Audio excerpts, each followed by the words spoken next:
calling to order the West Hartford Public Schools Board of Education meeting for Tuesday, March 31st, 2027. Amani, could you please call roll? Ms. Merriman? Here. Ms. Yagaloff? Present. Mr. Gagnon? Here. Ms. Hers? Mr. Weiner? Present. Ms. Bleich? Here. Mr. Goldman? Here. Kayla Jaw? Here. Bridget Feeney? Here. And for the purposes of the minutes, Ms. Hers is present. She'll be returning in a moment. All right, thank you. Kayla, can you please lead us in the Pledge of Allegiance? I pledge allegiance to the flag of the United States of America and to the republic for which it stands, one nation, under God, indivisible, with liberty and justice for all.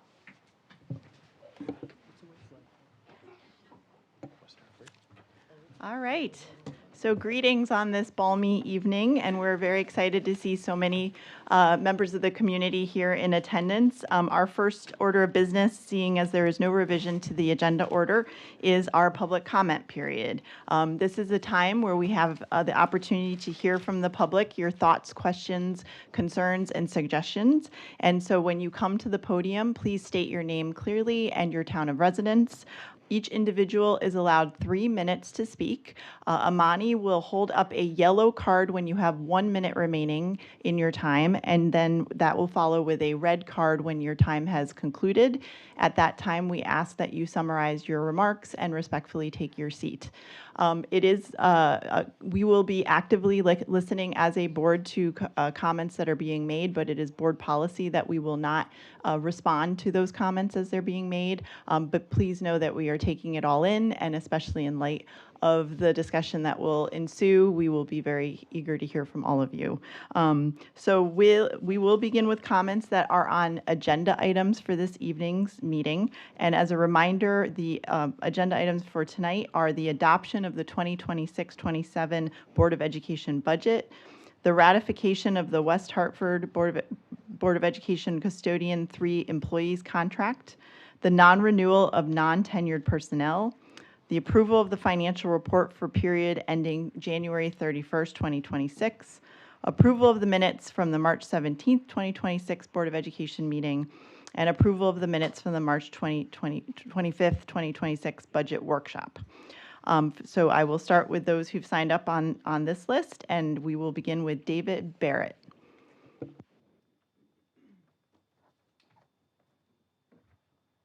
My name is David Barrett. My wife and I have 2 children in the elementary school system. Thank you for providing this opportunity to speak. First, I want to go on record and state that misrepresenting data is a bad idea when autistic people are watching. On a related note, I've read the GOP talking points for this meeting. They've been published on the website. I'm going to address some of them because you'll probably hear them from people later on today. And as I do, please ask yourself, why would you say things like this if your position was correct? So based on the core argument presented in these points, you could be forgiven for thinking that the increase in our education budget is wildly out of step with the rest of the budget. In 2015, the proportion of the budget spent on education was, 2015, the proportion of the budget spent on education was 58.1%. In this proposed budget, it's 58.2%. Why specifically target education? Last year's education budget increased by 6.3%. But perhaps, as that doesn't sound scary enough, these talking points extrapolate that trajectory 12 years to say the education budget will double. That's not how numbers work. You can't assume that any given year is a trend. I'll give you an example. In 2017, the number of children that my wife and I had grew by 100%. If that trajectory continued, this year we'd have over 500 children. In lieu of gifts, I ask that you send help. The talking points also compare us to unnamed peer districts and then to Farmington in particular. I think that's a little bit misleading because Farmington, in some key cost drivers, bucks state trends. The proportion of special needs students statewide that's consistently rising. West Hartford, consistently rising. Farmington, flat. Proportion of students that are English learners, statewide, rising. West Hartford, rising. Farmington, falling. It's misleading to use Farmington as a comparison, so why do so? Let's talk about special education for a minute. The points read, there is concern that policy choices may be increasing identification rates, further expanding costs. Now, you may notice this does not say that the needs of our children are misidentified. So what's the problem? Is it that we are helping too many kids who need help? Finally, they also say that the district lacks clear reporting on IEP 504 population breakdowns. It's hard to assume this is in good faith, and we should be cautious with this data. After all, this is from a party that tried to put autistic people like me on a list. Thank you for your time.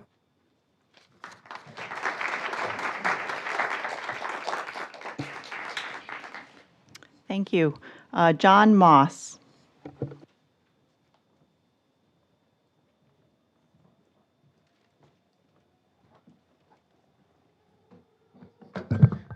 Good evening. My name is Jon Moss, and I'm a proud parent of students at King Philip Middle School and Hall High School, and previously Aiken School as well. I'm also a graduate of Aiken, King Philip, and Hall myself. Like so many here, my bills are increasing. The problem is that's true for West Hartford Public Schools too. Everything is costing the district more, I'm sure, from transportation to utilities, from supplies to healthcare. None of this is isolated to West Hartford. Your bills and my bills and the school district's bills are all linked to a much larger economic problem. So I sincerely hope that this board, as well as the town council, will not make permanent school-based cuts to remedy something that is part of a nationwide problem. Our superintendent has recommended to this board $900,000 of possible cuts that will lessen expenses while having a minimal impact on our students. Despite inaccurate figures that seem to be floating around, our school's budget is in the average range of what many towns are proposing, and it does not stand out as an outlier. When we talk about costs, we must remember the cost of our home values if they were to drop, if our schools stop being seen as the lighthouse district that attracts so many would-be residents. Just yesterday, we learned that Conard High School is being recognized as a Cass High School of the Year. I congratulate our superintendent, district and building leadership, and especially our students, teachers, and building staff on this incredible honor. We love when our schools shine. This all comes from investments of time, expertise, and yes, budget dollars. Our return on investment in this town is exceptional. We can save money in our schools, but at what cost? Our library media specialists, our behavioral health professionals, our reading specialists, our paraeducators all serve in critical roles that would cause plenty of other areas to unravel if their particular budgetary string is tugged. One member of this board also brought up concerns about the Quest program. I could talk about the impact this program has had on my family and how one of my children would likely be on a far harder pathway if not for the amazing work of the Quest teachers at Aiken and KP. I could talk about how this is exactly the type of program that makes West Hartford the lighthouse district that it currently is, a standing we need to maintain. But instead, I'll respond to the concerns that were raised. If there are disparities in who Quest supports, those can be addressed programmatically. To eliminate the program as part of the budget process now is a weaponization of the budget process to strike programs that we find objectionable. If the board wants to implement further cuts, they should select a number and allow the superintendent and his team to consider how that might look. Allow the public ample time to give input on the proposed cuts and then vote. Please do not make rash, permanent decisions in the immediate that will harm our town now and in the future. When cuts are made, they are rarely restored. I'm proud to pay taxes. Even as they get higher, West Hartford is worth it. Thank you.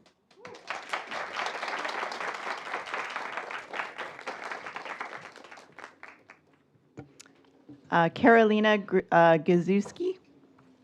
Hola, everybody. My name is Karolina Yepvski. I live at 27 Woodridge Circle. I am a parent of a Wolcott and a Sedgwick student, and I am an elementary Spanish teacher at Smith STEM and Bugby schools. I am also the Connecticut World Language Teacher of the Year. I am an expert in the field. And I am the author of the letter to the editor that appeared in WIHA last night. And I am here to share our exemplary Spanish world language program with you. I want you all to know the value that the program brings to our town. We deliver a Spanish program through an immersive, multidisciplinary approach. Our students use Spanish as a vehicle to learn arts and science and math and social studies. Yes, we do very simple concepts in Spanish. We do numbers, but what do we do with those numbers? We put them in a complex context, and we use them to interpret weather and work with temperatures in Celsius and in Fahrenheit. Can you do that? Because my fifth graders can. We use colors. Yes, we learn the colors. But we use those colors to write our own books about a very emotional monster. And then we go on the school assembly and share those books with everybody in the school. Anushka over there, thank you, honey. You did that. Yes. All right. Also, while we're learning these key pieces of Spanish, and it's not just list of vocabulary, we don't do that anymore. Our students learn to listen attentively, listen to each other, listen for information. They learn to read. They learn to decode words in Spanish and chunk them, split them. They learn how to break things apart so that then they can understand the meaning. And then they transfer all those skills into English. They do the same thing. They write, third graders right now, there are 12 sentences, connected sentences, not isolated list of words, but 12 sentences. In fourth grade, there are about 20 sentences that they can write, and this mirrors directly the English language arts standards in fourth and fifth grade. Expressing ideas with supporting details, yes, we do that in Spanish class. Of course, we're in an immersive Spanish environment, and we are talking all day. But the most beautiful piece is all the culture that we bring. We bring the world to our students, and we also invite the community to share their world with us. We've had dozens of visitors this year so far, and last year and the year before. And what they come and they do is share with us their personal stories and experiences with languages, their unique backgrounds, learning languages, growing up abroad, starting a new career, helping their families with a new job, being a politician, being a school leader, being a neurosurgeon who was an ESOL student when they first came to the United States. And they say to our students, and so can you. There is nothing more powerful than those stories. Okay, I'll just have to ask you to summarize, please. Yes. I would say that in 1 hour a week, we deliver the impact and the power in the hands of our very professional teachers. Please, let us continue doing this job that we like, and it's fundamentally critical for our youngest learners.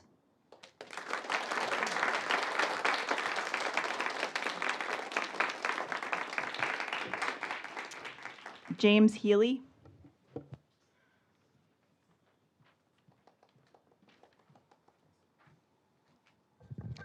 Hello, my name is James Healy. I am 13 years old, and I go to King Philip Middle School. Neurodivergencies, you know them. You may have one yourself.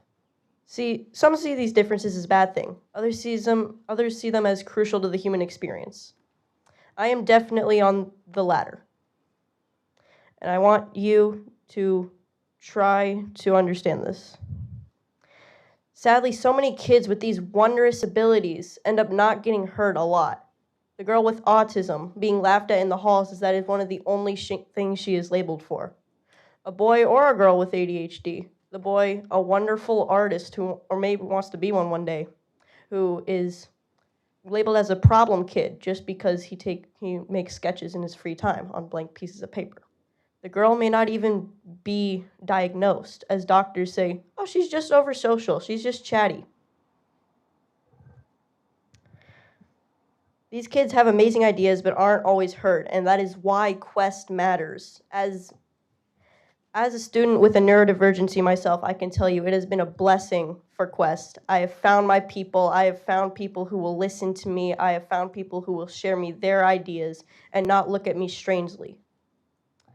I know I am not a financials expert, and I know money is something that we need to look at and probably face with concern if it keeps happening.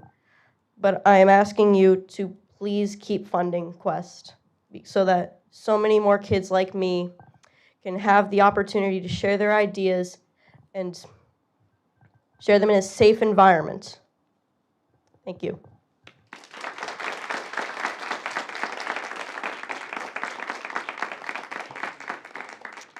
Ben Healy.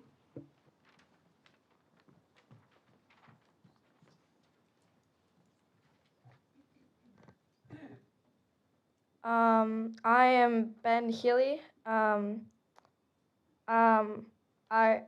think that we need MathQuest because it allows so many kids who need these challenges to be challenged without a teacher stress, to get everyone into the right groups so they're all getting challenged.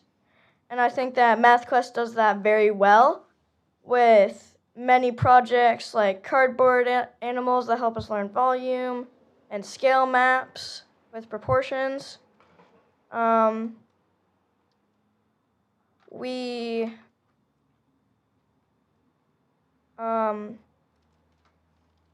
If we're in our regular classroom, if the teacher doesn't have the time to get us all in our separate groups, we can't be challenged, and then we just can't learn. And I ask you to please keep funding the MathQuest and Quest programs. Thank you.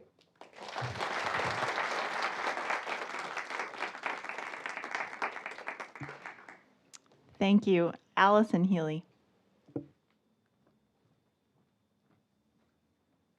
No relation.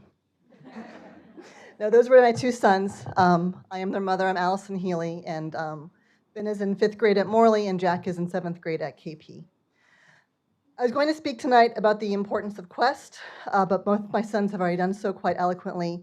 So I'll add only that, especially for my oldest, Quest is, as he said, the place in which he has found his people. It is where he belongs. He spoke about Quest being a place where students like him can fully express themselves and pursue their passions. If there is any doubt about the importance of Quest, I urge you to go to the middle school Type 3 project presentations in a few weeks. You will not find a more enthusiastic bunch of kids anywhere else in West Hartford. They will pull you in, sometimes quite literally pull you in, eager to explain Renaissance hairstyles or hemophilia and other blood disorders or ancient military tactics and techniques. They are all amazing and deserve to have their interest nurtured. But as I said, I was going to say more about Quest, but now I find my attention divided between the Quest programs and the elementary school Spanish program, which I learned late last night is now also at risk of being cut. I could talk about how learning a language produces benefits across academics, or how it is easier to learn a language the younger you are, but instead I want to highlight an overlooked aspect of language learning, but one which is vital to the times in which we find ourselves.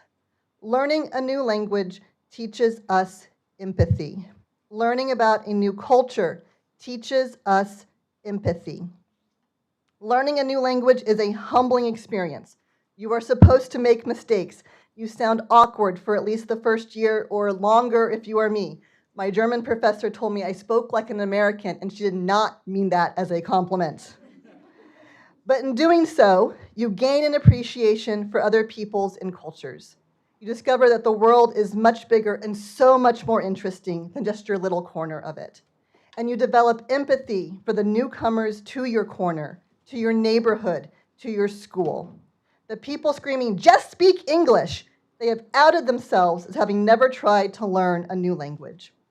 I understand that money is finite and hard decisions must be made. I empathize with this. But it would be a travesty if West Hartford were to lose either of these programs that have given my own kids so much and continue to enrich the lives of those who will come up after them. Thank you.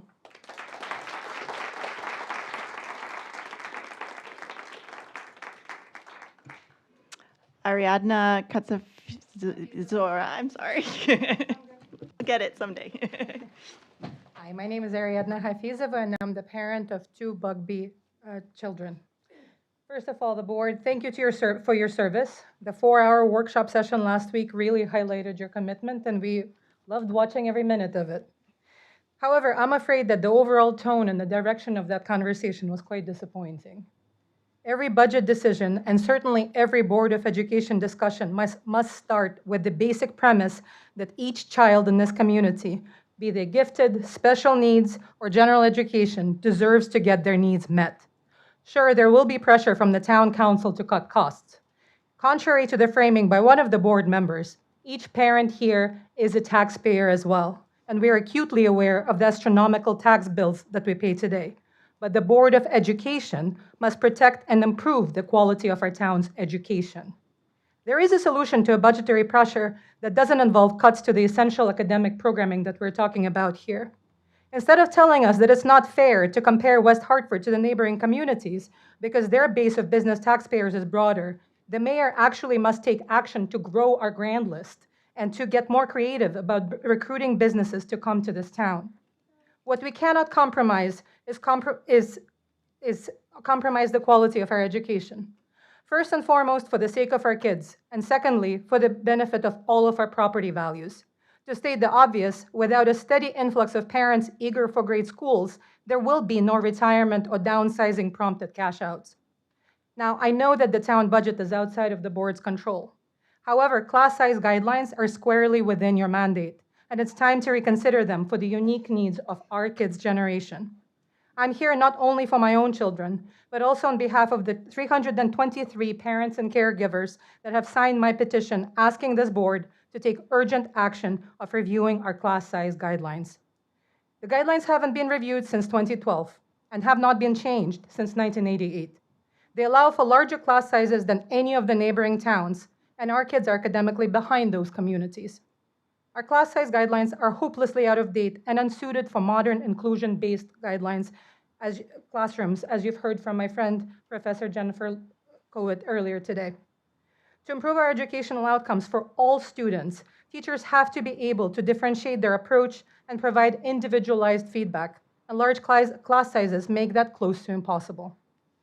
So me and my 322 friends are asking for specific and measurable commitments from this board. We ask you to update and lower official class size guidelines to reflect best and current practices. We ask you to prioritize class size reduction in budgeting decisions, including staffing allocations and capital planning. We ask you to create a clear, time-bound implementation plan with measurable milestones. And finally, I join everybody here in asking you to protect our district's educational programming that makes West Hartford the magnet for so many young families today. This is a strategic investment, not a luxury. Thank you for your time.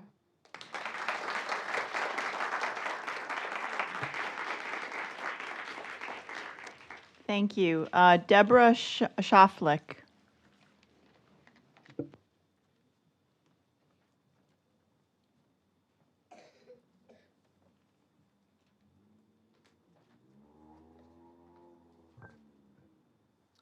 Hi, good evening. My name is Deborah Schoffick.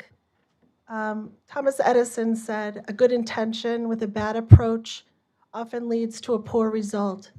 I'm here to ask the Board of Ed to take stock of its expenditure on DEI. Is DEI curricula providing results? Are they measurable? If so, let's hear what matrices were used. Where is the data? Is DEI curricula doing harm to Jewish students? I'm worried that the good intentions of DEI could be contributing to a significant problem that Jewish students are facing nationwide and here in Connecticut. In many cases, DEI has become a politically charged concept. Nationwide, it's been linked to an escalation in anti-Semitism, since many times DEI rhetoric has included Jews in the white oppressor category.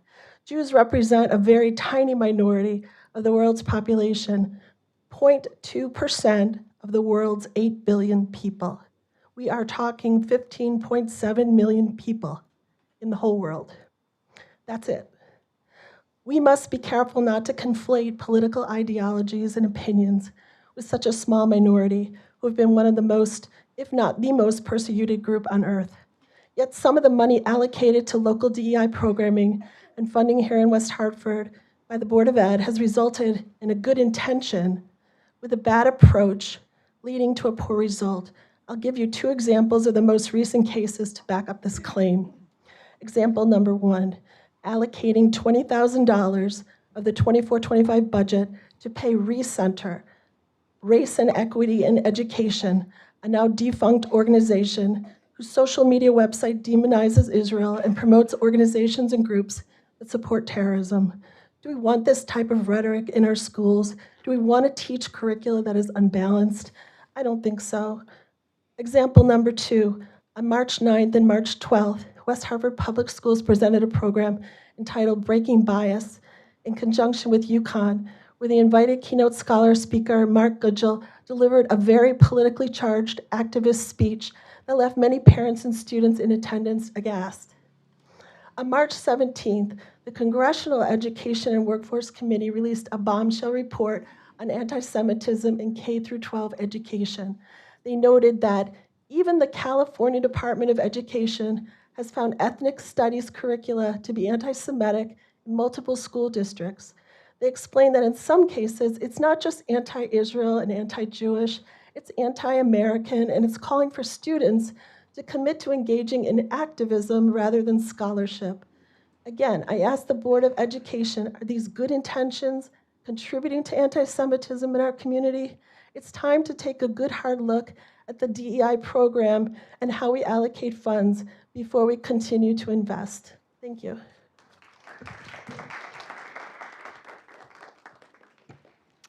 Thank you. Liz Leighton.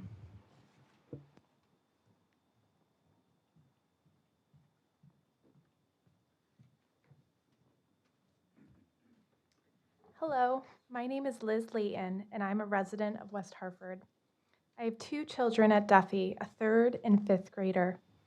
Today I learned that Spanish in grades 3 through 5 is potentially on the cutting block due to budget concerns. I'm asking you to reconsider this. My children both love their Spanish teacher, Senora de Simone Rafferty, and enjoy learning Spanish in class. To my kids, Spanish is cool and fun, and they love the projects they get to do in it. As a parent, I see its benefits are more than just its cool factor. There are so many articles out there sharing the many reasons why children should learn a second language.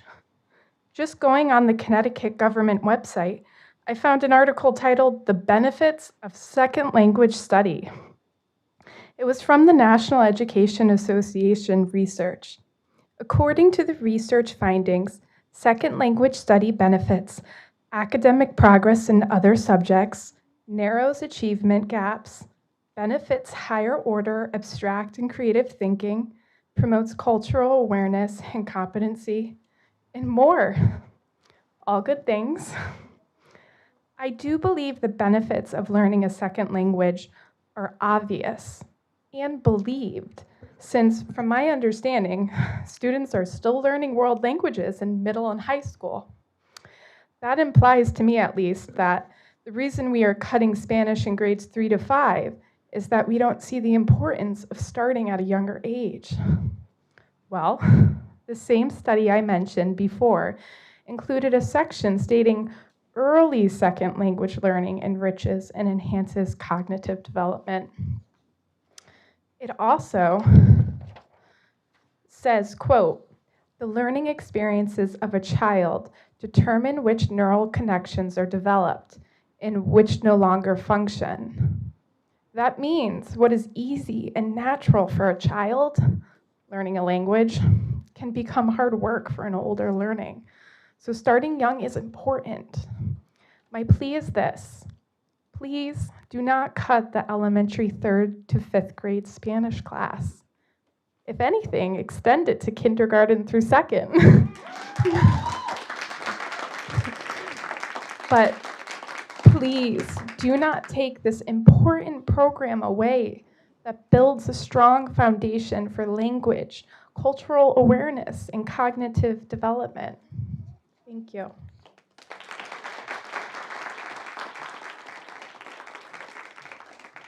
Thank you.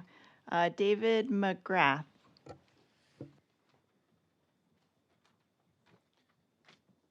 Thank you for this opportunity to speak to you and participate. I'm David McGrath. I am a resident of West Hartford. I have 2 children in the West Hartford Public Schools, one of whom is in the Math Quest and Quest programs. And he probably should have spoken first because that would be a better endorsement, but I believe he's up next on the list. When Miles woke up this morning, the first thing he said to me was, "Today's going to be a fun day." Why? "Oh, today we're building these animals and we're going to measure the volume inside them in Quest." And to be fair, I'm not sure if that's Quest or Math Quest. He could tell you more about it, but thank you, Math Quest. I also know that his favorite day of the week in school is Mondays, and that's because that's his Quest day. I feel really fortunate to live in a town that doesn't treat its educational system as a one-size-fits-all piece of equipment.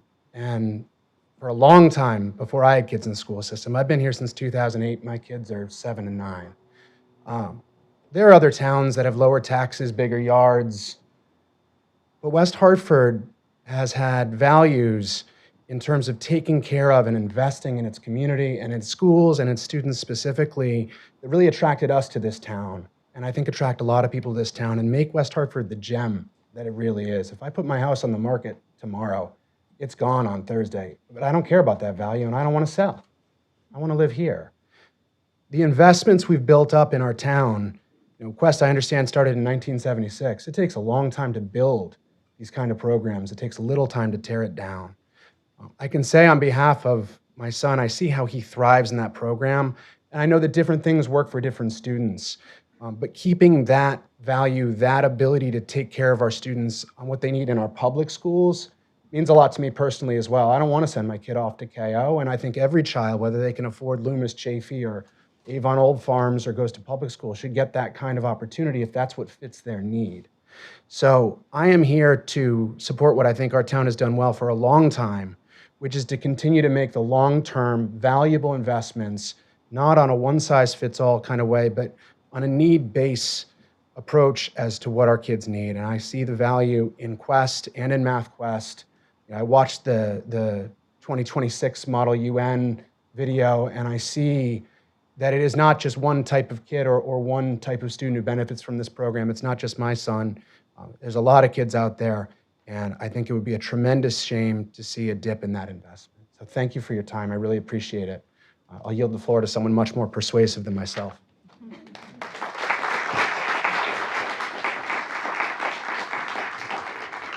Thank you. Miles McGrath. My name is Miles McGrath, and I'm a 4th grade student in Morley. Oh, shoot. My name is Miles McGrath, and I'm a 4th grade student in Morley Math Quest and Quest.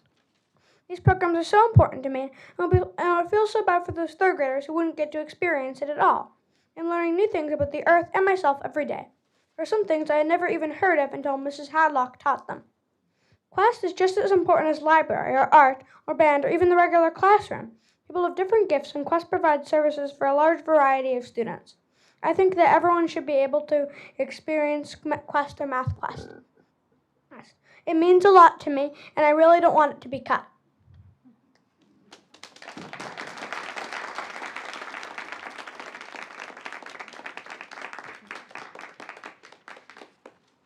Thank you, Miles.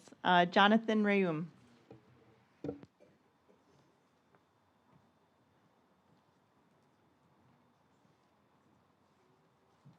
Ladies and gentlemen, members of the board, my name is Jonathan Rayom, and I'm the proud parent of a Conard High School freshman. Over the last couple of weeks, I've sent the board a couple of reports. 2 weeks ago, I sent one about educational technologies, particularly Chromebooks and iPads, and their effects on kids. And in summary, Chromebooks and educational technologies are associated with ever-declining performance scores on standardized tests. I also sent a report on budget. And I'm not going to talk about the budget one today because I felt like that we haven't had enough time to process it and we haven't had enough time to fully vet and go through it. So I would like to talk about the intersection of Chromebooks and budget though, because our town is planning on selling bonds to buy 1,500 Chromebooks. and I'm hoping there's something we can do about that. I think that's probably that may be out of the hands of this committee, but next week I plan to talk to the town about this. But there are actually two things that I want to talk about. I think that we generally recognize that Chromebooks are detrimental for our kids. And there are some things that we've been doing in town that I applaud. For example, at Duffy Elementary School, I've heard of they had tech-free days, and I would love to see that scaled to the whole district. I'd love to see that be a weekly event. In fact, I'd love that to be a bi-weekly event. I'd love to see K through 2 be completely tech-free, and that would completely obviate the need for these 1,500 Chromebooks. That may not be possible in short order. That may take a couple of years to go through. But if we start planning for the future, we won't need those Chromebooks. Another thing I'd like to see, I'd love to see a class all the way through elementary school, up through junior high school, so a cohort, a team in junior high school that goes tech-free, that goes pencil and paper. And we'd have to work that out with how are these kids going to take the SBACs and the ways that we give them just enough tech education so that they can succeed with the SBACs. Okay, so that was Chromebooks. The other thing that caught my attention about these bonds that the town is planning to sell, there's over $1 million of bonds, of which about 300,000 I estimate maybe 4 are for Chromebooks. The rest is geared towards switchgear and routing apparatuses. I understand that we have a need for cybersecurity reasons to modernize. What I don't know is that, my understanding is that the high school, the students are able to connect their personal devices, and whether we need to have the ability for 1,500 kids simultaneously to connect, I'm not sure. I do understand that there are apps that maybe graphing calculators and assistive technologies that may be required, but I don't know if it's 1,500, and I don't know if all of the budget is needed to provide that many and how that would influence the budget. I'd love to take another look at that. So that's something I can talk about or on point that we can talk about in the future. Thank you very much for your consideration.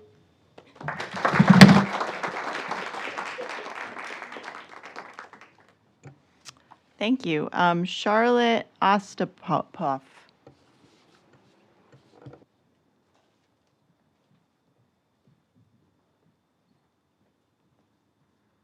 Hi, my name is Charlotte Oapoff, and I'm a 4th grade student at Duffy, and I'm in the Quest and Math Quest program.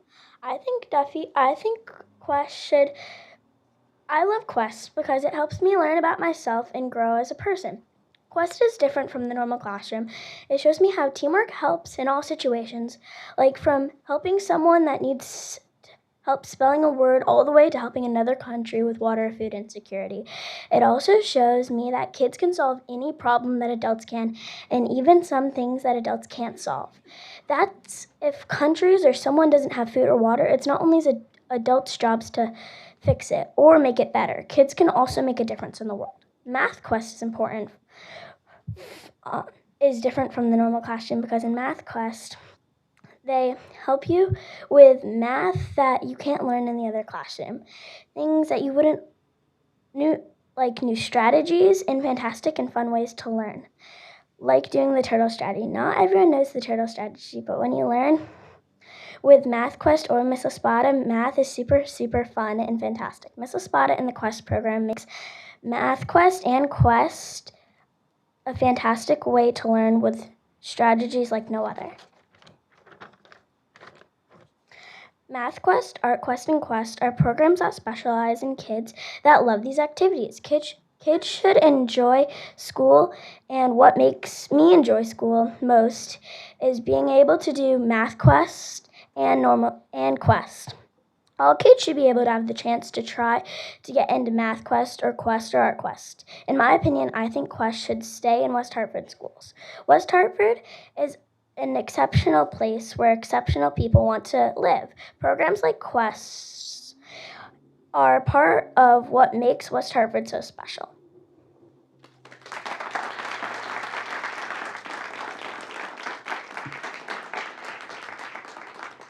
Thank you, Charlotte. Alex Davenport.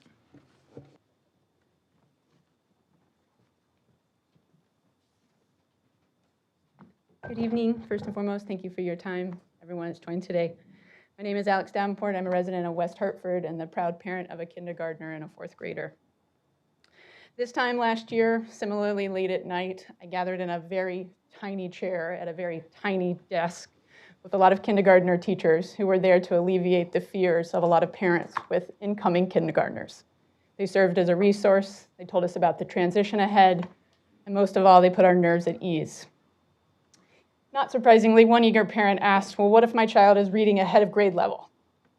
And the unflappably kind kindergartner teacher that I've come to get to know as my daughter's teacher responded, we'll meet every child where they are.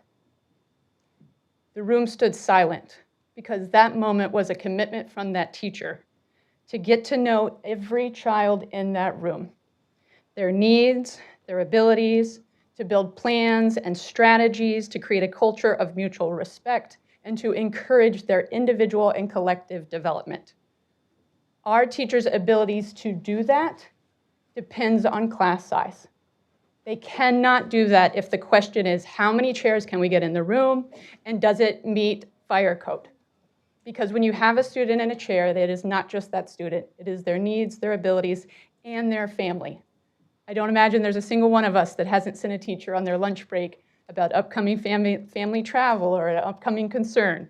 So our teachers need manageable class size. I also come tonight to say around a similar time last year, I had the ability to sit in my spring conference for my son. And they showed me his standardized test scores around math. And they demonstrated, frankly, what I already knew. His world is numbers. If he was sitting in the chair next to me, he would have spent the last several minutes analyzing the space between each panel of board. He would have been somewhat perturbed by the deviation and the patterns of the ceiling tiles. He would have noticed when we added chairs, and he would have been curious if you had done it by odd or even numbers. That is his world. MathQuest meets him where he is. But it doesn't just meet him individually as it relates to numbers. It does so in a way that encourages collaboration. It helps him learn how to communicate those ideas. It allows him to make mistakes and persist. It challenges him to make mistakes and persist, and to do so in a group. He will tell you that the classmates that most guide him in that collaboration when he's making mistakes are girls from his class. So at a time that we are encouraging our girls to trust that they are good at math and science, we also need to be encouraging our young boys to respect and honor the math and science strengths of their classmates. I think MathQuest does that. Quest teachers are traversing our town in order to meet our students where they are. Our classroom teachers are working tirelessly after hours and through their breaks to honor students' needs and to meet them where they are. I respectfully ask this board to also continue with budgetary allocations that allow our teachers Quest programs. I will now add foreign language classes as well to help students and meet them where they are. Thank you very much.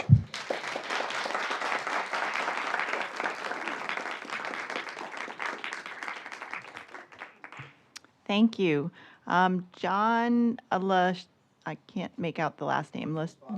Okay, thank you. It's okay. In the spirit of time, I'm going to give my slot back. My points regarding the emphasis of the Quest program. Are you sure you don't want to just come on up? That's fine. Not only by the students, by the parents. So thank you very much. Okay, thank you.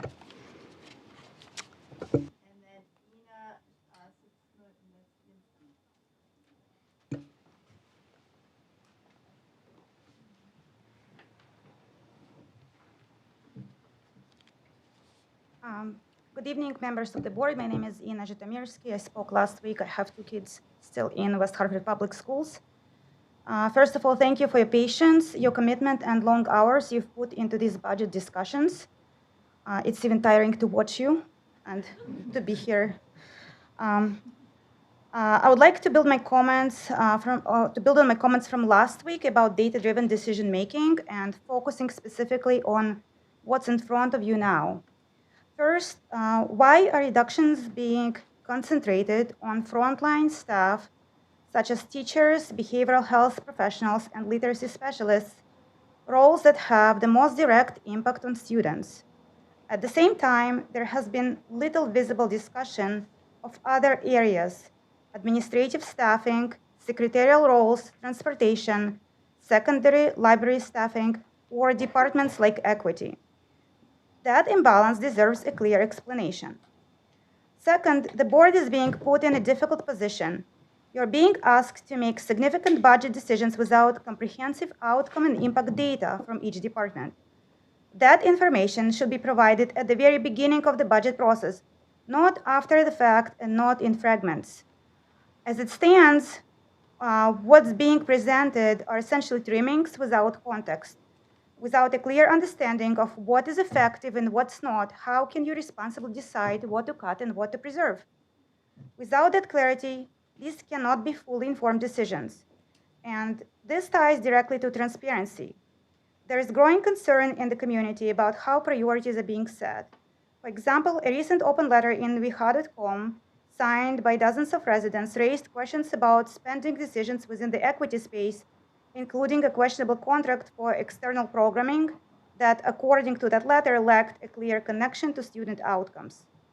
Whether or not one agrees with every claim, the underlying concern is clear. Where is the transparency and where are the results? Similarly, the long-anticipated Breaking Bias program intended to address antisemitism and other forms of hate, which required significant staff time and preparation, yet raised significant community concerns about keynote speaker selection and vetting. When this level of detail and justification is missing, it creates a perception that decisions are being made internally without sufficient oversight or alignment with community expectations. Other districts begin their budget process by providing detailed departmental data, outcomes, performance, cost effectiveness, so the boards can make informed decisions from the start. That should be the standard here in this Hartford as well. Otherwise, the board is left making decisions without necessary tools, and that ultimately affects both students and taxpayers. When transparency is lacking, it becomes difficult for both board and public to feel confident that decisions reflect what students truly need most. Thank you.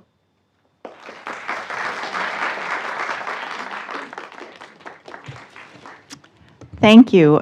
So that concludes those who've signed up. Are there others who'd like to speak? Come to the podium and please state your name and town of residence.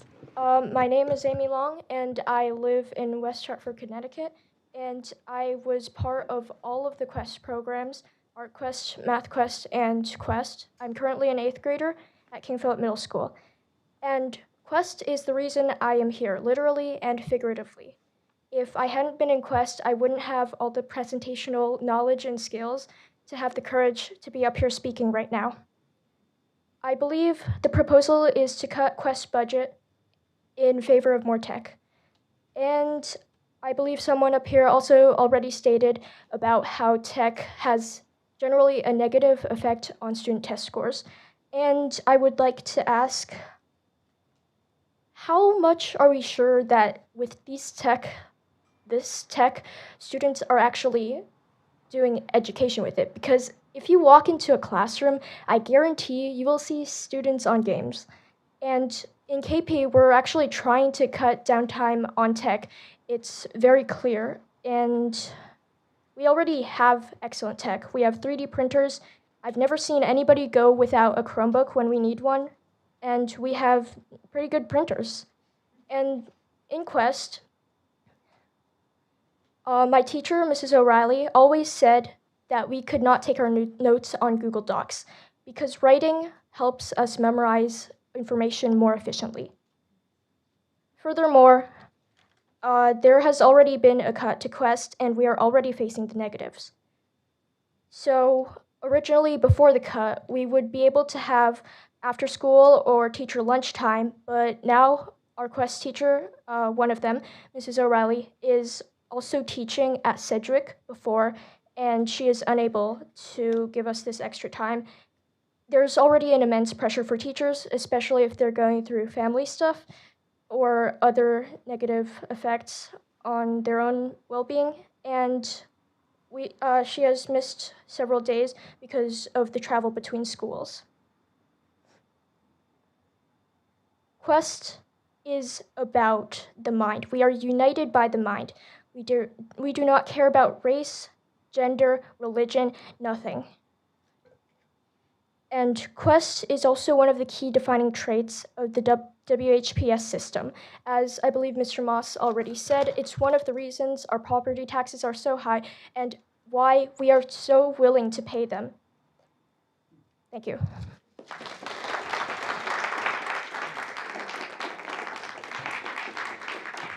Thank you. Yes, please come to the podium. Good evening, everyone. My name is Lena Ma, and resident of West Hartford. I'm also a math professor at Trinity College. My son, I am a mother of two. One is turning 3, and the other one is 9 years old, 4th grader in the Math Quest program, of course. I want to standing here today because I only have 1 day to prepare this, and my other parents helped me drafted a petition, and I got 29 resident signatures physically with me here today to advocate against cutting the Quest program because it's being a fundamental part. And I've heard the idea of talking about equity.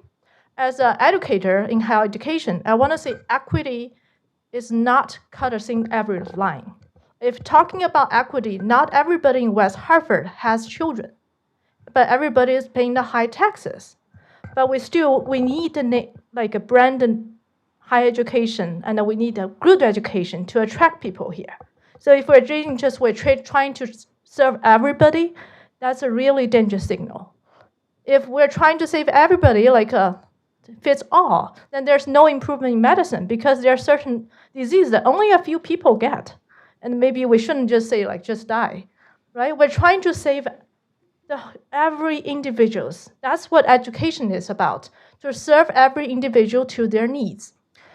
And in college, we can't put everybody in a calculus class. We have to put them in different levels. And it's so wonderful that West Hartford can do that just in their elementary school, providing the Quest program. We moved here in 2017, choosing about the big houses in Avon and Farmington, which are huge, similar to property tax. But we chose it here because I heard about the Quest program. And then when I'm collecting these signatures today, do you know where I collect them? I don't know that many people in West Hartford. I took my 3-year-old to a swim lesson. And I was walking around, and turns out one of the parents was a Quest graduate in Smith when it first introduced. And he was so surprised, saying, I wish my daughter could go into the same program. That's why I came here. And we can't let this go. And also, as a parent, this is the first time I attend these kind of meetings because my son just turned hitting this grade. But I felt like I received a letter on Friday from the Quest director, and then a Monday email from the Spanish teacher. And I felt we are the last minute to be informed such important decisions. And these are permanent cards. And as somebody have mentioned before, you can't be restored this. In higher education, we're taking a significant hit in money because tuitions, you know all the reasons. But education, we're not saying let's stop hiring the faculties. We may have some hiring freeze, but we're not firing anybody. And also, what we're trying to is just trying to see if there's any possible department spending cuts, like trying to spend less money than saying let's just cut this, which will have a huge amount of impact on that people. And this, I'm sorry I didn't have a draft. This is just what I thought on top of my head. And thank you for your time.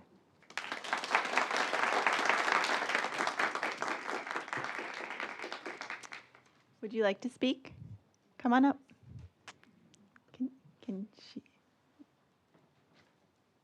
Can someone help you? Thank you. My name is Anushka Malay, and I go to Buckby School in West Hartford, Connecticut. I am 9 years old, and I also participate in the Quest program. My mom and my dad told me that you were thinking of putting a pause on the Quest, Quest and Math Quest. I believe that Quest and Math Quest are wonderful chances that kids will get and treasure forever. My teacher, Miss Post Perez, gives my Quest group a very fun and exciting challenges that we solve as groups, a class, or individually. I enjoy going down to the Quest room on Mondays and Thursday mornings at 8:45, and I'm sure that I would be disappointed if you do choose to cancel these programs. I think that Math Quest should stay because students have already taken the Math Quest test and will possibly feel disappointed if you put a pause on it and feel that their hard work was for nothing. I did not participate in the test, but I have friends that did. I would choose to keep the program running for all future students with the possibility of getting into MathQuest and Quest.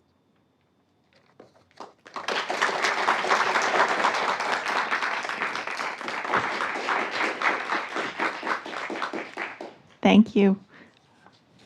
Good evening. My name is Dan Ricarde, and I'm a West Hartford local and a proud parent of a third grader, the second grader, I should say. He's going to kill me for saying third grade, at Smith STEM. And I'll be really brief. I'm here just to support not only the Quest program, because you guys have heard it from all the kids at this point.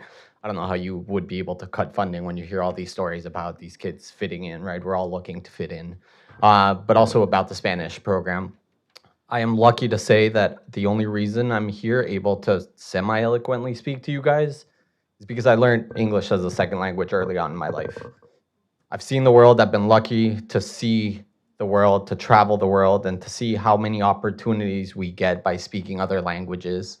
I think it's our responsibility as parents, as educators, to open doors for our kids, not shut them. I'm not sure how teaching them a second language would ever shut a door, and if anything, I think it gives them the opportunity to see the world, understand other folks, and maybe if we all sort of learned a little bit of empathy through that, the world would be a better place. Thank you.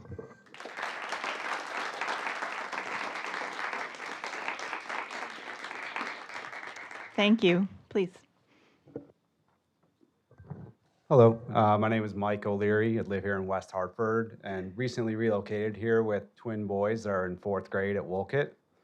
So I'm also going to be piling on and talking about the Quest program tonight, but I'm going to try to balance my comments between some objective fiscal numbers and also subjectively as a parent and what it emotionally means for my son. So first of all, I just want to acknowledge the difficulties that you face as a board trying to balance the budget. I myself am a municipal bond analyst. I spend all day analyzing cities, counties, states, school districts, and their ability to pay back debt service and bonds for investors. So I fully see that on a daily basis. I know there's cuts coming from the federal level with some federal stimulus money wearing off. I know states now are in more of an economic pinch and sending less money potentially downstream to local governments and school districts. So I understand those pressures very much so. I also wanted to give you some context for why Quest matters to our family. So we moved to West Hartford in November 2024 from Chicago. We've never been in Connecticut before that. When we were relocating to the area, we were laser focused on West Hartford because of the schools. And after coming from Chicago and seeing some of the fiscal challenges that not only Chicago, but CPS, the Chicago Public School System has, and then seeing the kind of reversal of that here was very appealing to come to West Hartford and not Avon, Simsbury, Farmington, or anywhere else. Why it's impactful to my son. So before moving here, one of my 4th grade sons was very unstimulated and disengaged at school. It was tough to get him out the door every morning. And then now he's joined MathQuest and Quest. He's challenged, he's engaged, he's excited, like shared from everybody else. Monday, Wednesday, and Friday, his favorite days to go to school. So he is also neurodiverse. And I think meeting him where he's at provides him the opportunity to get that meaningful difference that he is really going to excel not only academically, but for his overall well-being. So just wrapping it up in terms of bringing it back to the fiscal picture and a couple numbers. I looked at this just today and it was mentioned earlier, 58% of the town budget is going to education. So 1.2 million of that 228 million is going to Quest for 500 students, which I think is essential for the kids that need that challenge to stay engaged. And I understand that not all cuts are created equal, but if you look at the impact per dollar, I think Quest is a very high return investment, meaning that it serves about 5% of the student population for 0.5% of the budget. And considering cutting that 0.5% to that 500 students, that actually meets them where they're at, I think takes away opportunities to meet them where they're at and unlock abilities for them to move forward. Thank you. Thank you. Please come up. Good evening, members of the board. Thank you so much for the opportunity to speak tonight. My name is Ruby. I'm a West Hartford resident. I'm a parent of a 4th grader at Smith STEM and an incoming kindergartner. As the school budget continues to grow at an unsustainable rate, parents like myself just want reassurance that increased spending is strengthening academic outcomes in ways that are visible in the classroom. I am concerned about a pattern that consistently looks to the classroom for cost savings instead of top-heavy administrative roles. Strong schools are built on strong classroom experiences, meaningful teacher interactions, manageable class sizes that we've talked about today, and a direct academic support for students. I understand difficult decisions, financial decisions must be made sometimes, but it is important that classroom instruction remains a central priority. I'm concerned about a comment made suggesting cuts to the elementary Spanish school curriculum, and I'm here to support all of the señoras who are teaching our students in the elementary school level. Early language learning is not simply an enrichment opportunity. Exposure to a second language at a young age supports cognitive development, literacy skills, cultural awareness, and a long-term academic success. I, for one, am grateful for my daughter's Spanish instruction, despite us being Spanish speakers natively. Reducing or eliminating elementary Spanish would narrow culturally rich educational opportunities for students and move our district away from providing a well-rounded education. Student-facing positions, in short, should never be on the chopping block, in my opinion. While I have your attention, I'd also like to raise questions about technology spending. While technology certainly has a place in modern education, research increasingly suggests that heavy reliance on devices can lead to decreased engagement and weaker learning outcomes, as other parents have discussed tonight. As the district continues to invest significant resources in tech, it is reasonable to ask how these investments are improving student learning in measurable ways and if the ROI is there or not. As you consider this budget, I'd like to ask the board to consider these two questions and demand substantive answers when these cuts are proposed. The first question is, how is the district measuring impact when making budget decisions? And the second question is, what measures of student achievement and academic growth are being used to guide these budget decisions? West Hartford schools are strong because this community cares deeply about education. I know that I do. And maintaining that strength requires thoughtful decisions grounded in evidence, transparency, and an unwavering focus on students. Thank you for your time.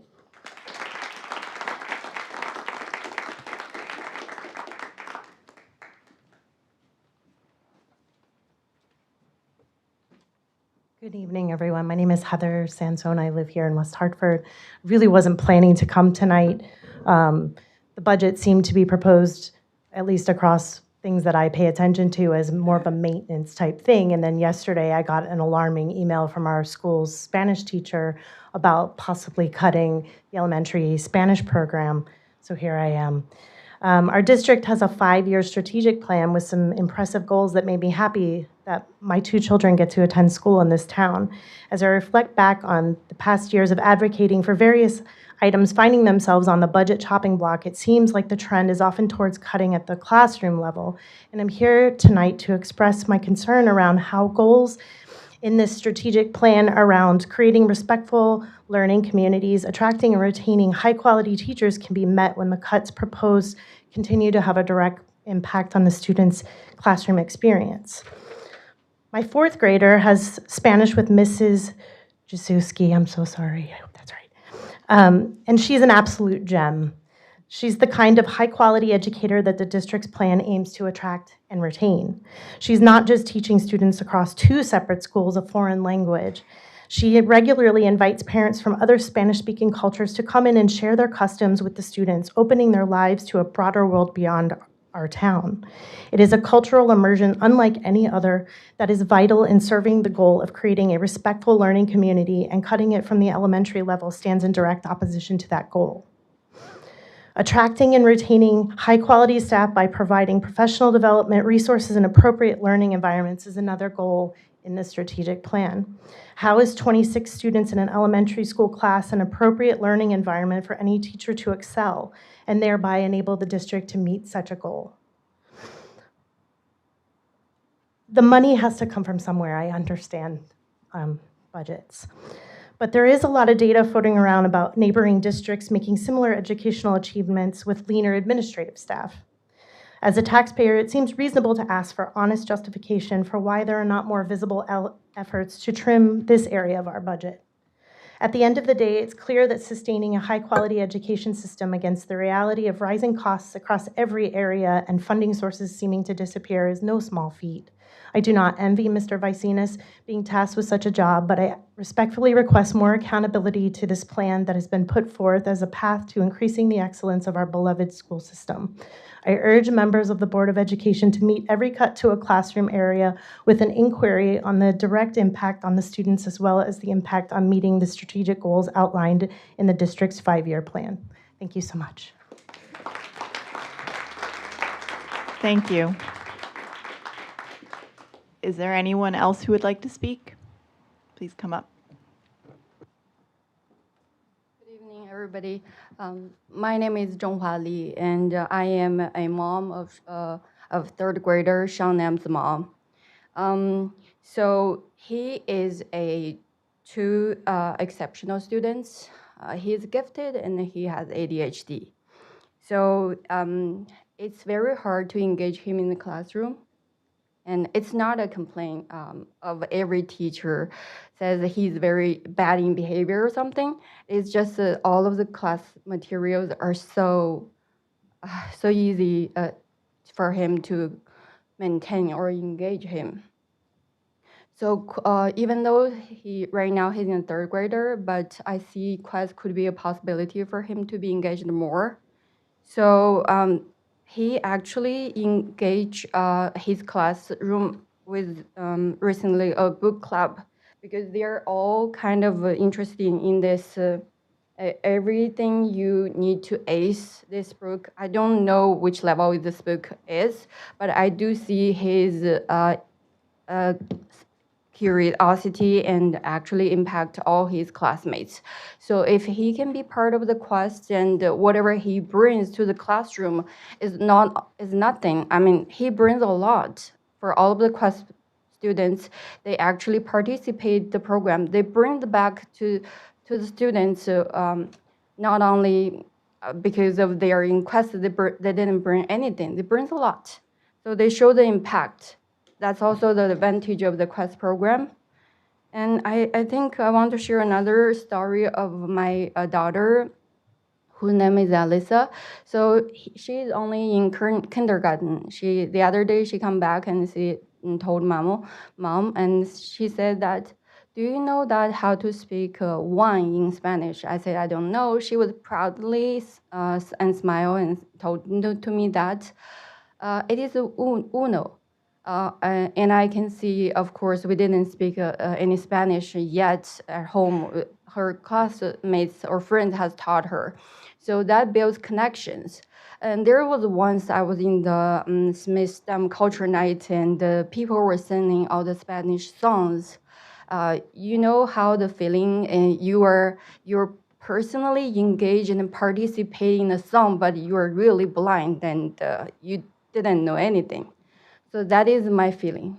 So I kind of don't want the same thing to happen to my kid. They're in the country where the Spanish is the second largest language. So I kind of kindly request the board preserve the Quest and keep the Spanish. Thank you so much for your time. Thank you. Anyone else? Yes. We got a lot more. We're filibustering tonight. Hi, so Chris Tansky, West Hartford resident. I think I might be the first person to speak tonight who doesn't actually have kids, so I'm just really into municipal politics, I guess. Really wasn't planning to speak until I learned about the grade 3 to 5 Spanish language program, and I texted my wife, did you know we have this? And her response back was, no, that's so cool. So I need to rush home and make some kids so we can then enroll them in this program. I'm a data person, and I was curious kind of what the critical age was for language, because one of my greatest regrets as an adult is that I'm monolingual. I only speak English. And it looks like the critical range, based on an MIT study, I know MIT isn't like Yale or UConn, but they're still okay, is around that 10-year-old range, which probably puts them in 4th to 5th grade, which from what I've heard tonight, is the range that this program encompasses. So you're really setting these kids up for success lifelong in an increasingly global economy, global society. You're introducing them to different cultures. You're teaching them empathy for people from different backgrounds. And if I can voice any support tonight, it's to please retain that program. So in a couple years, when I do have children in this community, they can go to that class. That's it. All right, thank you. Thank you.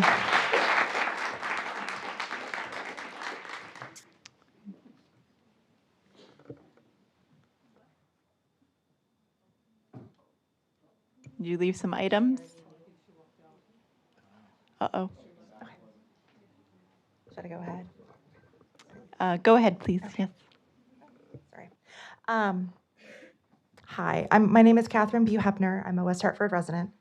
I'd like to speak in support of the World Language Program in our elementary schools. I'm a mother of a 3rd grader and a 7th grader. I've been teaching higher ed for 14 years. I live pedagogy and learning styles and learning techniques every day, both at work with my own students and with my kids at home. We moved to West Hartford almost 3 years ago, partly because the public school system here is so excellent. Here we have resources that our district in Massachusetts did not. My children have the support both academically and socially in West Hartford, which we did not have in Worcester, Massachusetts. One wonderful surprise that we did not expect was the elementary school world language program. We, as people, are more able to learn languages the earlier we start. Learning a foreign language is a useful skill for all of us, no matter what our age. It increases our knowledge and understanding of other cultures, and learning to speak and think in a different language increases cognitive development, memory, and problem-solving skills. It's not the language per se, but the act of learning to think and speak in a language other than your native tongue. Spanish, I think, is a great example to learn. It doesn't have to be Spanish. Any language would be useful. I also echo the points that Liz made earlier with her citations. It's a wonderful service that we provide to our West Hartford children. I'd also like to share that when I told my 3rd grader that I was coming tonight because Spanish might be cut, he was crushed. Spanish is his favorite class, he said. And indeed, he loves to share what he learns in Spanish with us each evening, which is not something he does with any of his other classes. Also, after hearing about the comments about Quest, I'd also like to add that to my list of programs that I ask you to continue to fund. My children are not involved in Quest, so my experience is limited with that, just to hearing from what their friends say about the program. But from what I understand, it's a really great program, and I think it's wonderful they have the opportunity for it. I am a West Hartford native. I attended Duffy and Sedgwick. I moved away, and I returned partly because our schools here are so excellent. Conard, of course, has recently been recognized for its excellence. And also over the past 2 years, I've been involved in a group that grants college scholarship to high school students. And through our interviews for this, I have met some truly amazing students at Conard and Hall. We should be proud of our students. And indeed, part of their excellence is because we, as West Hartford citizens, have funded their education. We can provide world languages, instrumental music, Quest, support both academically and socially. All of these programs enhance our students' school experiences. Our students make our towns a better place, and in turn gives back to all of us. Students in our West Hartford public school system move away and they come back. How many other towns can say that? Our schools are excellent and they deserve the funding to maintain that. Thank you.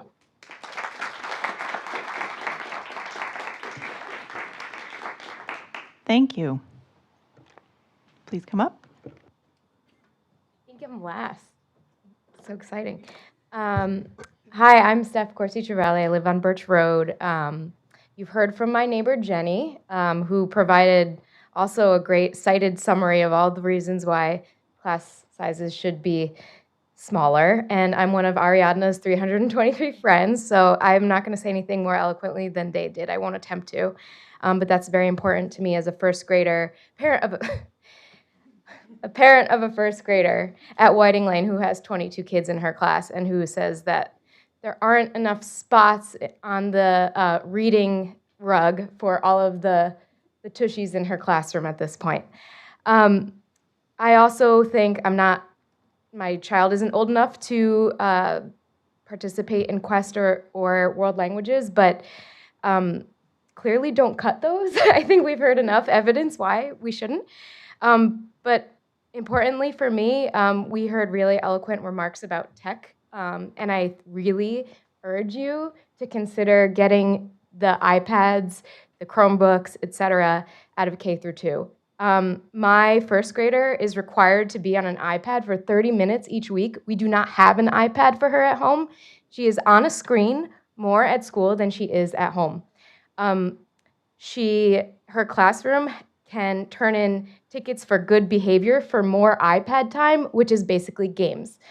She can speak better than I can about what those are, but they do not seem educational.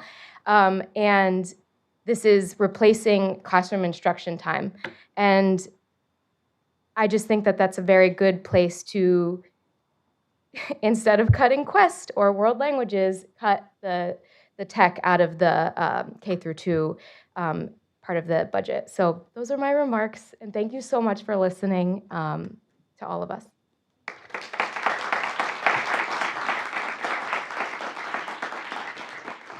Thank you. Yes, please come up. My name is Laura Joerger. I'm a parent of a 4th grader at Morley. And echoing what everyone said regarding the Quest programming, I just had one thing to add. So I also have a student who's considered twice exceptional. So highly gifted, ADHD, has had his share of behavior issues in the classroom. And since becoming part of both Quest programs, that's pretty much stopped completely. And he's really thriving at school. The point I wanted to make, though, is at his parent-teacher conference recently, when asking how he was doing in the classroom, she said, well, he's gone for math, he's gone when he's at Quest, and I'm so grateful when those students leave because it gives me time to focus on the rest of the kids in the classroom. And so when arguments are made for all of the great things about Quest, which there are so many, it's also for all the rest of the kids who then get a little bit more attention and curriculum that's focused on them, and that's just as important. So I want to thank you so much for your time and just wanted to make that quick point. Thank you.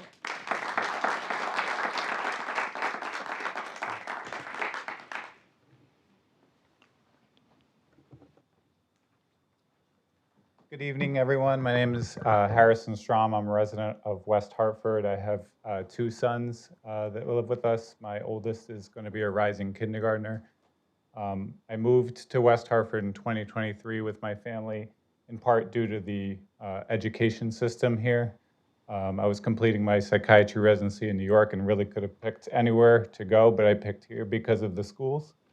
So I think cutting any programs that benefit the kids, including Quest and the language program, would kind of defeat the reason why I would come here. And I think it would affect people down the road who have to make a decision about where they want to live. Working in a hospital, we have similar issues with funding and trying to find programs to benefit patients, and any programs that we cut that affect patient care really comes back to kind of bite us in the end. I think it would be a similar kind of experience here, and instead I implore you to kind of look at if there's any redundancies in upper administration. The hospital, that tends to be where there's a lot of redundancies. I know looking at the budget, one of the biggest kind of portions of that was the pensions and healthcare, which I know no one really has control over. But what we do have control over is making sure that we have an effective admin to teacher ratio and all the ratios of the staff. So I implore the board to look at that as a potential savings in lieu of cutting these programs that really benefit our students. Thanks.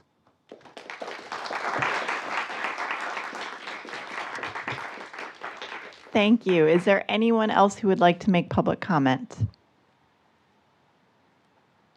Anybody else? All right. Well, just first of all, thank you for the showing up. Thank you for those who spoke, especially the young people in the crowd. We are so proud of you, and it's just awesome that you had the confidence to get up and present. That's hard for a lot of adults, so congratulations. And also thank you to all those who've sent emails. I think I counted at least 40 to 50 that came in just today. So we are definitely hearing from the community. And again, whatever point of view different people bring to the conversation. I think everybody has demonstrated tremendous civility, respect, and it makes me very proud to be part of this community. And you even clap for each other, which is pretty fantastic. So thank you for that. And we will be proceeding to a conversation about the budget, but before we get to that, we are going to hear from our student representatives about what's going on in their schools. So Bridget, would you like to start? Yes, of course. Hello, everybody, and happy spring. With the start of a new season, there will be lots and lots of changes at Conard. For starters, spring sports tryouts have happened, and students are now training and getting to know their teammates before matches and games begin. We look forward to seeing our teams thrive, and I, for one, can't wait to cheer on our Red Wolves in sunny weather. We wanted to congratulate both Conard boys hockey and Hull Conard girls hockey for placing second in stage, which is an incredible feat, and we're incredibly proud of both teams. Thank you to Ms. Chiffon Theodoro for creating a memorable cultural experience for our Chinese students by inviting Master Ginger Jiang of the Long Chinese Martial Arts Training Center to teach students and instruct them how to perform a handkerchief dance. Very interesting, and I wish I could have participated. We also want to recognize Ms. Polchowski-Peretti for organizing an inspiring Women's History Month panel, providing students with meaningful insights and powerful scientific role models. Congratulations also to Conard's TSA Club for participating in Connecticut's annual competition. Conard took home 6 state awards, including Ty Davis and Jason Arlith, who placed second in music production, Kevin Quach, who placed second in architectural CAD, Azan Jan and Jake Weissman, who placed third in technological debate, Ali Karen and Kevin Quach, who placed third in the technology problem solving, Azan Jan, Ty Davis, and Ali Karan, who placed second in Tech Bowl, and Sophia Chamlin, who received the Excellence in Technology Award for her promotional design. Congratulations also to Delia Canary and Ram Rogers for earning the 2026 Connecticut High School Outstanding CAS Arts Awards. If you saw this year's musical, you would know that this award was well earned.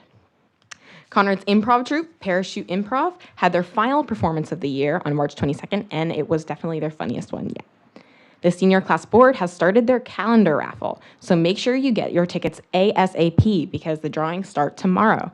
Look in your email for a link, or for those of you here, you can always talk to senior class board's prom chair, who happens to be sitting right in front of you.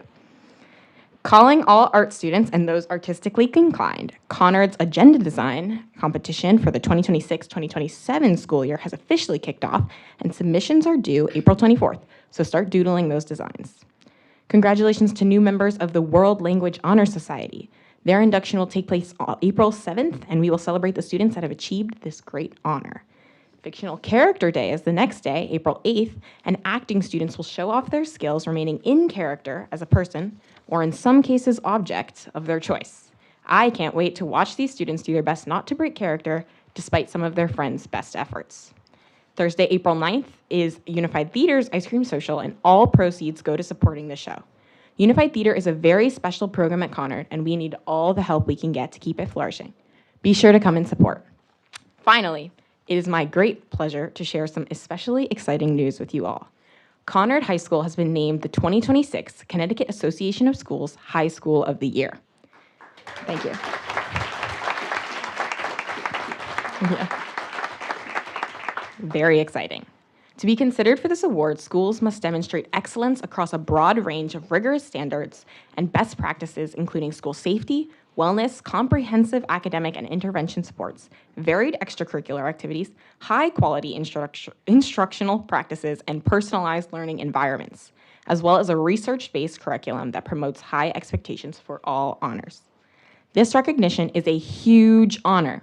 Being nominated and competing at this level is an achievement in itself, but earning the distinction of the CAS High School of the Year is truly a testament to the tireless efforts of Conard's educators, support staff, and our entire school community. It also reflects our district's unwavering support to every child every day. Conard's success is built upon the strong foundation established across our middle and elementary schools, ensuring that students are prepared to succeed and thrive throughout their educational journey and beyond. We'd like to take a moment to thank and appreciate all the elementary and middle schools that feed into Conard, as they did an important job in shaping these kids too. Congratulations to Principal Tamberla Nobel and the entire Conard team. Go Red Wolves. Thank you for listening to Conard's updates.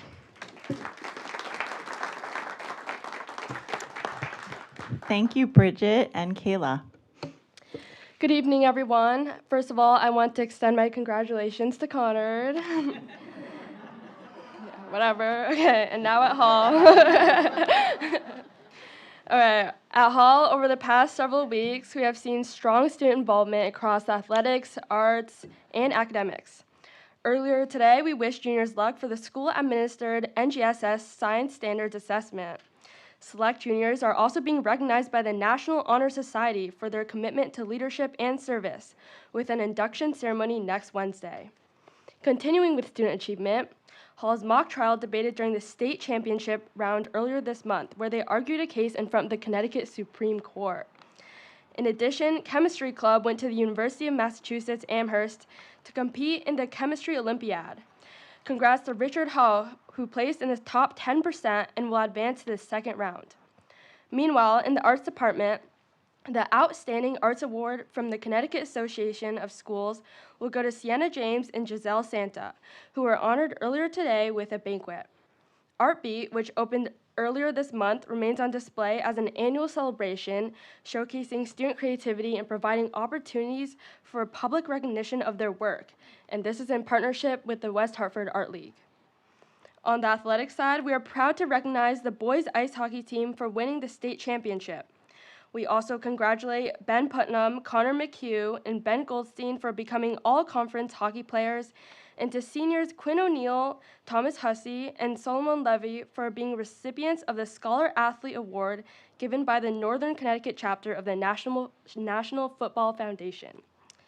We further congratulate our swimmers honored at All-State Swimming and Diving, as well as girls indoor track All-State athletes Alex Golder, Claire Furia, Lucy Vargas, and Kira Bond. Finally, Hall students are looking forward to traveling over April break with 3 trips to Europe and 1 to Nashville. We are so excited for those students to have these wonderful experiences. And that's all. Thank you so much.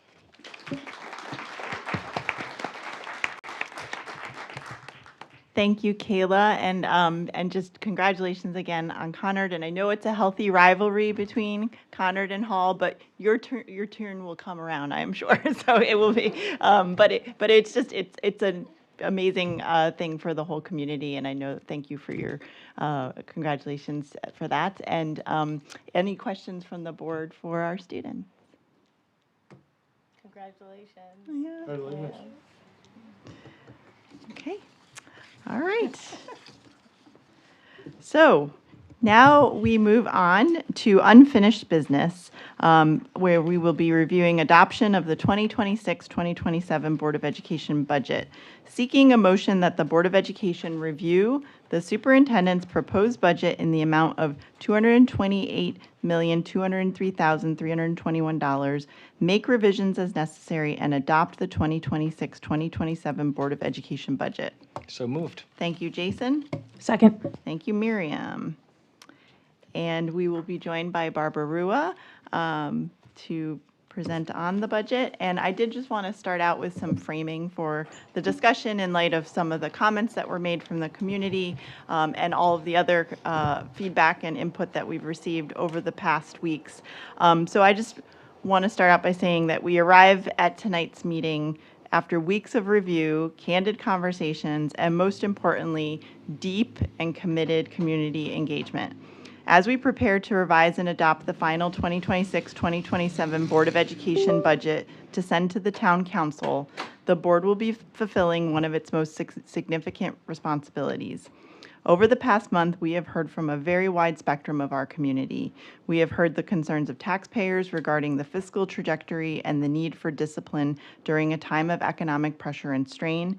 As well, we have heard the passionate advocacy of parents and educators who see every day the direct impact that class sizes, enrichment programs, specialized supports, and instructional resources have on our children's lives. And through it all, we recognize that our public education system, as was consistently echoed throughout the commentary tonight, is the foundational strength of West Hartford. It is the primary driver that makes us a destination town for families and a vibrant, sought-after place to live and work.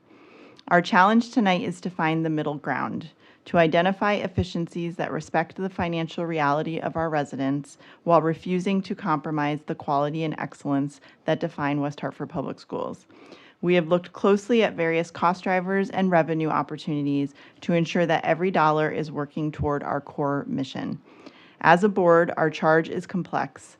We are stewards of public funds, but we are primarily the guardians of our students' futures. Our mission is to ensure that every student who walks through our doors is prepared to thrive and succeed in a rapidly changing world. Tonight is about striking that balance with transparency and heart. And so we will get underway, and I want to turn it over to Superintendent Vicinas to add any additional context. Thank you so much. I want to begin with a thanks to the board. We're closing out the month of March. March, aside from many things, and then we heard about Women's History Month, we've heard about other celebrations.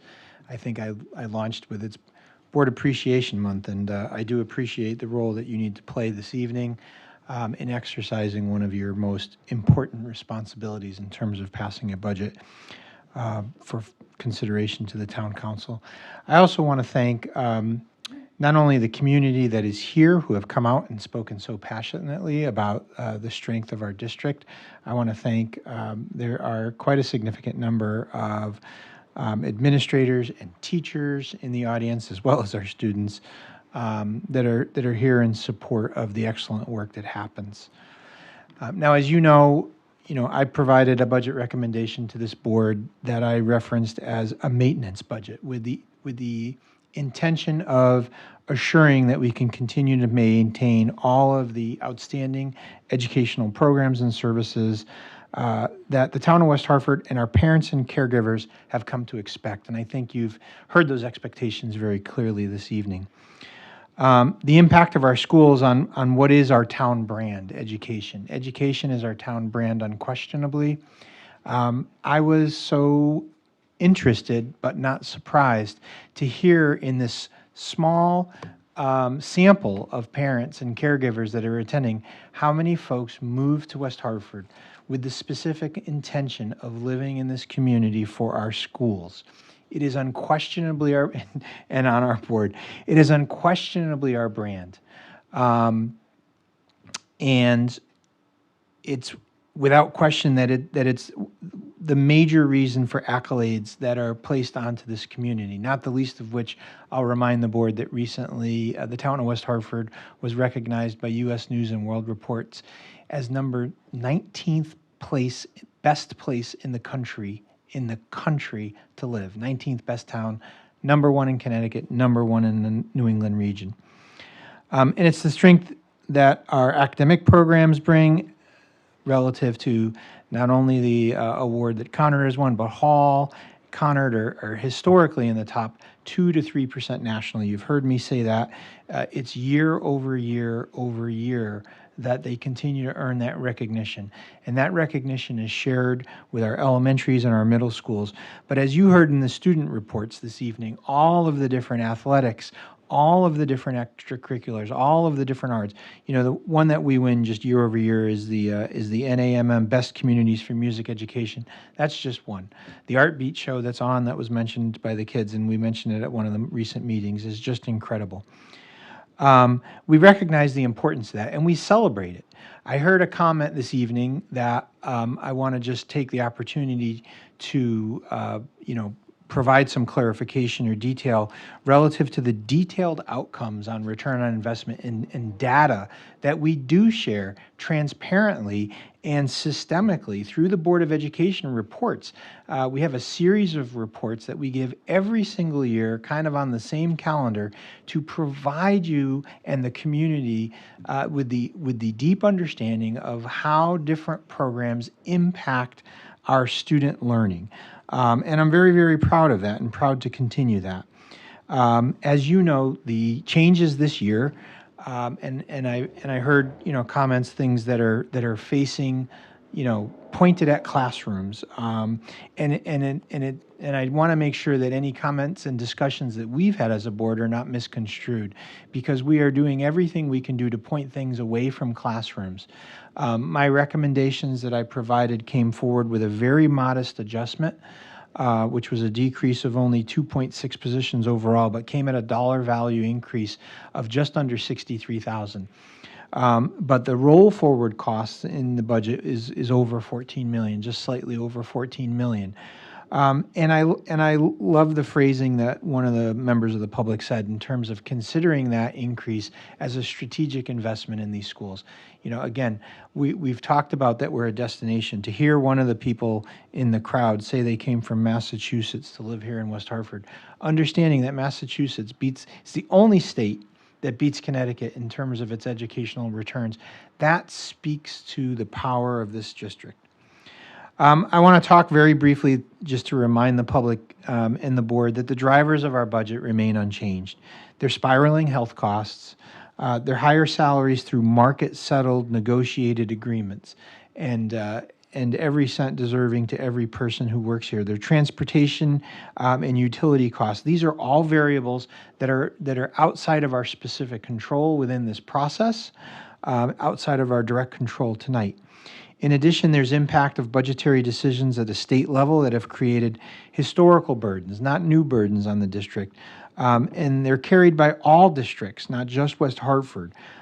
They include the less than full funding of excess cost reimbursement, the flat funding of educational cost sharing, although I'm hopeful for a change in that this legislative session, and other existing or potentially new unfunded mandates that come down.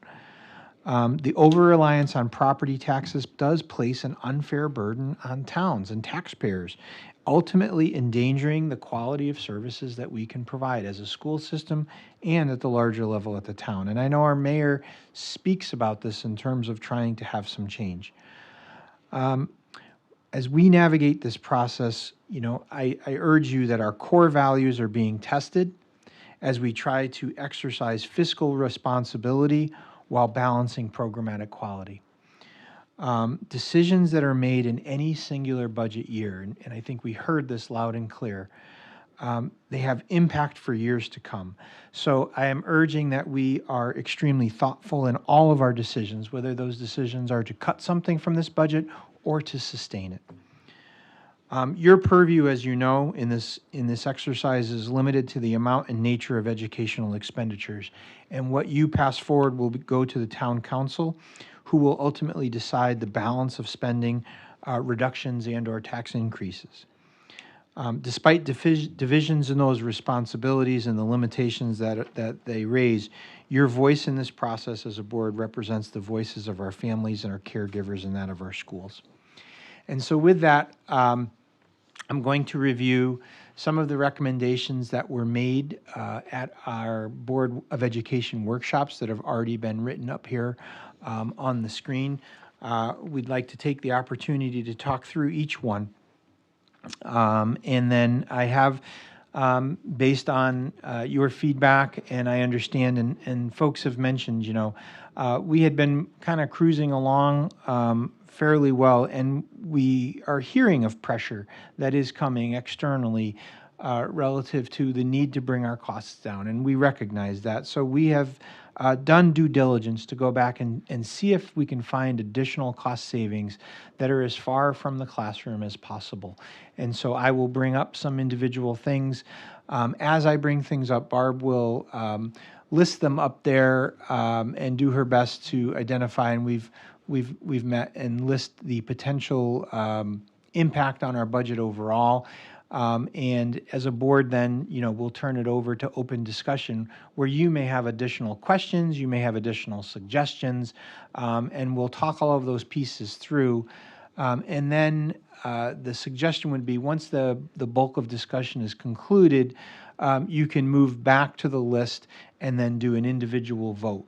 But I would encourage you to have as much full discussion and identify all the possibilities you want to consider first before voting, because you don't want to vote something and then change your mind later when you hear something that you might prefer to do instead.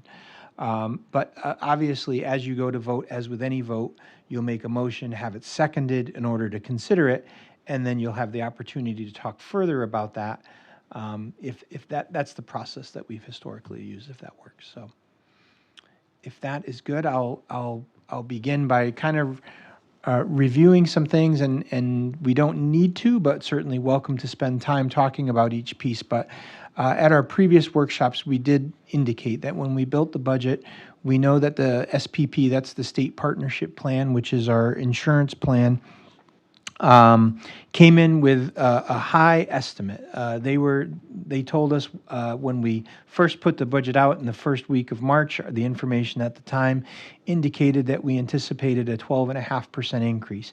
Since that time and during the workshops, and has already been shared, they provided us with updated information that reduced that increase down to about 11.5%.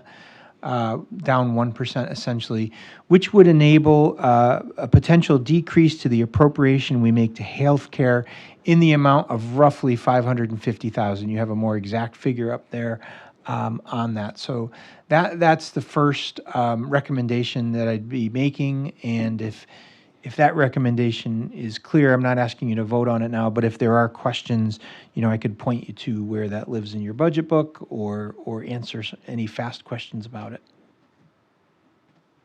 All right. The second item up there then, we also received during the budget process some updated estimates for workers' compensation. Is that the second one? Oh, all right. So I'll go in the order that Barb has it there.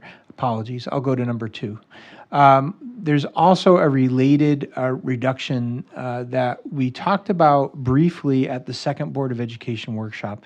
And this was information that really came out of the most recent financial examiners meeting, and something that, we'll also be presenting at the financial examiners meeting. But I think Ethan or John, one of you brought this up last time, indicating that we do appear that based on a reduction in overall out-of-district tuition costs this year, based on the phenomenal work of Melissa Caballero and her department to return students to the district, we expect that we'll have a savings in that line, and the most prudent financial decision would be to take that money and apply it towards our risk management fund, which essentially is a fund that is used to smooth costs for variability in healthcare costs and rising healthcare costs. It's about $625,000 that we anticipate to have as an overage, and if we apply that towards our risk management fund, we can amortize that savings over a 5-year period and reduce the general fund contribution to active healthcare by $125,000 in this next year and each of the next 4 budgets. So that is the recommendation that we would that I would also be putting forward, and I'll pause for lengthier discussion on that as long as the general idea is clear at this moment, just to get through this through these 5. Okay, workers' comp. I mentioned that, started to mention that, going out of order. Apologies. We did get updated numbers, and we do anticipate that we can reduce our contribution to the workers' compensation, the amount that we have to contribute based on those updated projections, by just over $50,000. So again, that's a great savings for us right off of the top. And then we've had conversation. I know that in the budget proposal that I had made, we talked about inviting out-of-district tuition through tuition-based seats in our intensive behavioral program, and that would be something that we could do without increasing our number of teacher FTEs and without changing any of the services. We do anticipate lower enrollment, not enough to necessarily cut FTEs. So what it does is it provides us with the opportunity to fill open seats. And Melissa has recently had conversations with area directors of special education, and she did some of that kind of price benchmarking for tuition seats and gauged interest. There's significant interest, and we think that we can benchmark to receive an additional $100,000 in revenue above and beyond what was in the original proposal. So that would come off our bottom line in our general fund as a revenue source, offsetting other costs. A question, the -1 certified FTE, is that supposed to be in that row in particular? What that's indicating is that it wouldn't be funded by general fund dollars. So what you see there is the FTEs that the general fund directly funds. So that would be one less position that the general fund would have to incur the cost for. Yeah, we could basically take those tuition dollars and pay for one of the IB teachers or a teacher in the budget. And then lastly, you know that for the review of what's already been spoken about is since the presentation of the budget and during the workshop period, I met with our 2 high school principals and we reviewed all of the course requests that we have. We were anticipating in my superintendent's adjustments to the budget, we did talk about the fact that we have flat overall staffing levels at projected for both elementary and middle, but we had a reduction in the number of students at our high school, which was equating at the time to 2 FTE savings. Reviewing the course requests, we do see that we can reduce by a 1/3 FTE without any impact to programming and offerings for students. So I am putting up there for your consideration a reduction of 1 additional FTE beyond what was in the original proposal for the dollar value savings. So if those proposals are clear, which I expect we've talked about them a little bit, what I'd like to do is, I know that, one thing. Please, Paul, sorry. Do you have a question? You go ahead. I'll follow up. Yes, I know I was out of the room for a moment, but just considering all the discussion tonight on student-facing cuts, I do think it would be helpful to maybe talk about that high school FTE for a second longer, if Absolutely, that's what we're and doing. if I may, my suggestion will be, we could do it right now, or we could do it during when you want to Oh, make you're a saying vote let's on do it that. all together. Well, I was going to say last year, we actually, the ones that we had already talked about at the prior meeting, we went through and line by line voted If you want to do upfront, 'cause that, then it that's helps not a us see problem. what we're, the tracking of the lowering of Where the you cost. need to get, Yeah, and these understood. ones are for the most part straightforward, so if you want to answer the question about the high school role. Sure, why then don't I you pose the question? So I guess I'm looking to just kind of in a I don't know, regular language way, like if we're saying we're cutting a high school teacher because we don't have as many students, like help me understand, like is there one less English teacher there, or like what's happening? Absolutely, great question. So the way that high school staffing works, which is different from our elementary or our middle school, it's entirely driven by student course requests. So we receive all the requests, and then we analyze based on targeted class sizes within our historical class size guidelines and certainly the information from the board to see if we can run all of the courses for all of the requests that happen. And inevitably what's happening is it's not the same as I'm going to cut one second grade teacher at a particular school or anything like that. It's little fractions of teachers. So it might be one fewer English class, one greater science class, but 2 fewer social studies, and so on and so forth. And it average, it could have been a 1.2 FTE. The idea that it's a nice round number is just by virtue of kind of how the numbers landed this year. So that's how it works. It does not have an impact on necessarily on anything that students might be asking to take, where we would be looking and being able to provide all of those same courses. If you chose not to take that, what that would result in essentially would be they would likely have the ability to either have an additional section break, so a particular area could have a smaller overall class size average, or maybe there is a low enrolled course that we hadn't run, and we'd have to think about, do we want to do that? But generally speaking, as you see in your budget books, anytime there's a course with an enrollment less than 12 students, we're flagging that for you because we want you to know how frequently something like that occurs. It's a more of an expensive endeavor, obviously. There are certain times that we do try to protect a sequence of courses or a specific course, and we always want to have a transparent look at that so you or the public can ask. Just one follow-up question. sure. Okay, so am I understanding it correctly then that it's not as if, like me, Jennifer, is teaching, you know, half-time English, half-time science, and like I'm no longer going to be at Hall. It's that you kind of like added up a number of these, I guess, like opening spots, and so like a human isn't not going to be there. It's like we'll be consolidating payment or something of that nature. Is that accurate, or are we talking about an actual teacher? That's what I'm not clear about. No, it's possible that it could be, for instance, if a particular department had 11.6 FTEs this year, so there's a part-time teacher that teaches 3 out of 5 typical, and it's an 11.4 next year.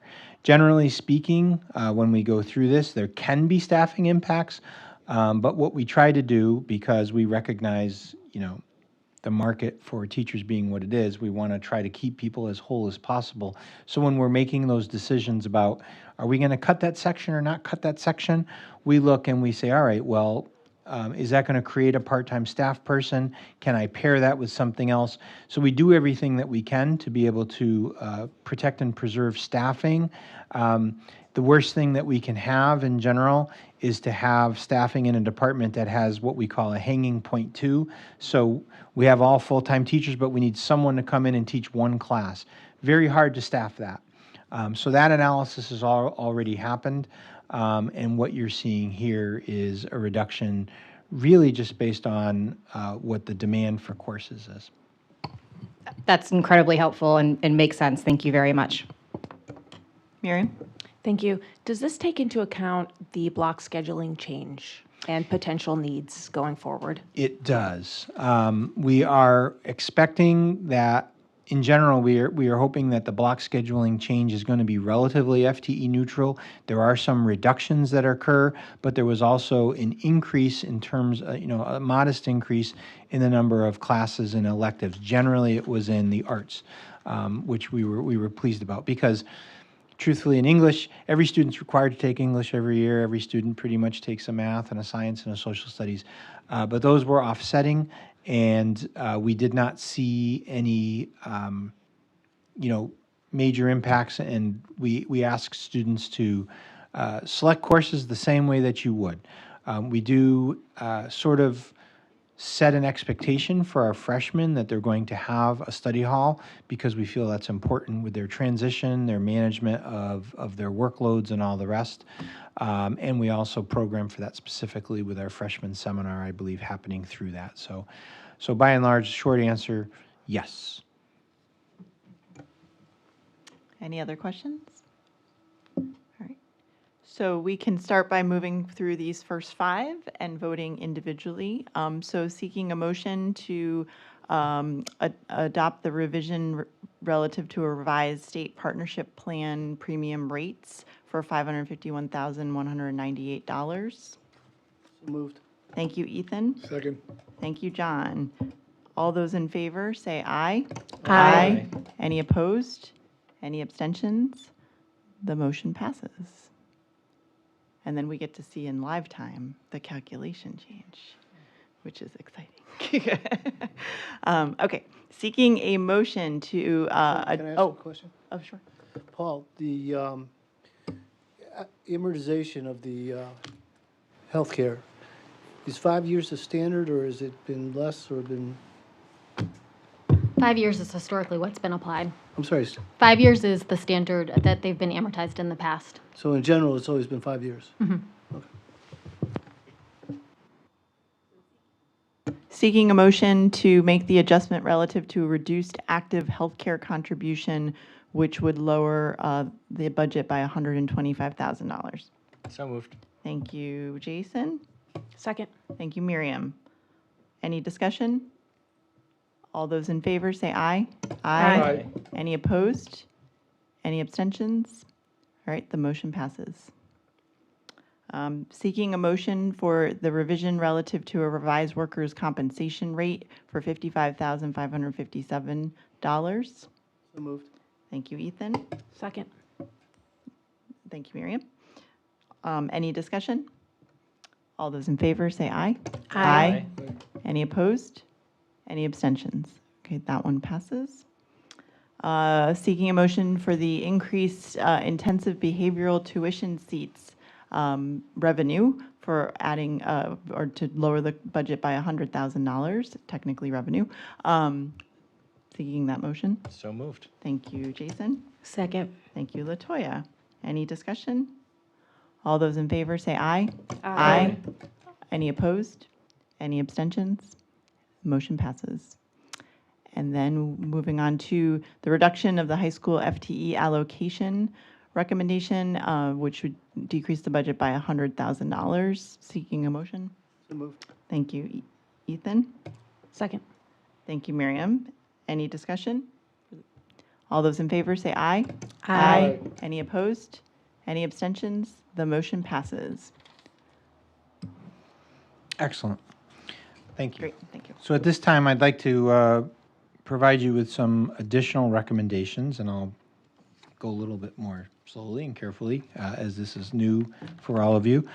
And I'll do these in blocks, and I begin with things that are as far from the classroom as possible. The first of these would be to decrease the appropriation for retiree health care using an additional expenditure of our healthcare reserve.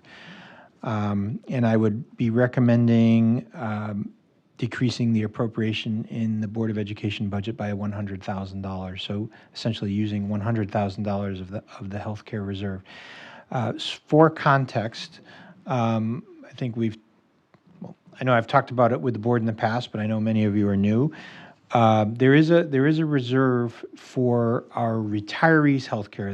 That was something that was created by the town and the board many years ago to be able to be a fiscally responsible way to ensure that we could smooth contributions and increases in costs over time and be able to adjust for the volatility that can occur within the healthcare market. So great amount of foresight for that. I'm very glad because it's kind of where we are. The intention is to have a spend down of that healthcare reserve that has a healthy amount of time for the board to be able to basically minimize impact on the general fund budget. Currently, my recollection is, if you look at the cost of healthcare of the healthcare premium or the healthcare package for our retirees, about 45% of that total cost is contributed both by the individual's participation, what the individuals pay, in addition to the TRP contributions that they get. The remaining 55% is picked up in one way, shape, or form here. 35% of that comes from the reserve fund. 20% of that comes from the general budget. So we'd be able to be offsetting some of that 20%, but by and large, those costs continue to increase over the years. So we don't want to overspend that reserve because all it does is it shortens the runway until there is a significant cost in the general fund. So that's the short explanation. I'm sure Barb can give it much better justice than I did, but hopefully that gives you a basic understanding. Thank you, Paul. Any questions? Ethan? How many years does the reserve have left? Or I guess the better question is, how much was taken out prior to this adjustment? Yeah, excuse me. We are in year 6 of utilization of the reserve, and we've had some favorable results in terms of interest rates. So I think that runway has been longer than originally projected, actually, and I would anticipate that we would continue to use it for the next 5 to 7 years. And then what happens when? We would use it in such a way that it would be a slow ramp up Yeah. in the effect to the general fund, because the last thing we want to do is stop it, in year 8 and incur the full cost. So it would be a slow rebalancing as we got to the out years. So would it be possible to say that the savings you have to do the 100,000 came from the interest rate adjustment you were talking about? It's fair to say that that's what's put us, the rates in the recent years have put us in a favorable position. Okay. Yeah, my only concern is 5 years from now, but it'd be much steeper, but thanks. Question? Jennifer? I guess to kind of put a fine point on that then, so is this, I guess, a recommendation? I'm trying to figure out, like, is this something that is, it seems to me with rising healthcare costs that taking money out of the reserve is not a wise long-term decision, and that's my gut instinct. But I also know that you all are very thoughtful folks, and so I'm trying to understand what, like, what the long-term implication of this is, because I don't want to be short-sighted in our thinking just to save money for this year. I know it's a very tough question, but if you can kind of opine for me, that would be helpful. I'll start, and, Barb, if you have an opinion, feel free to share.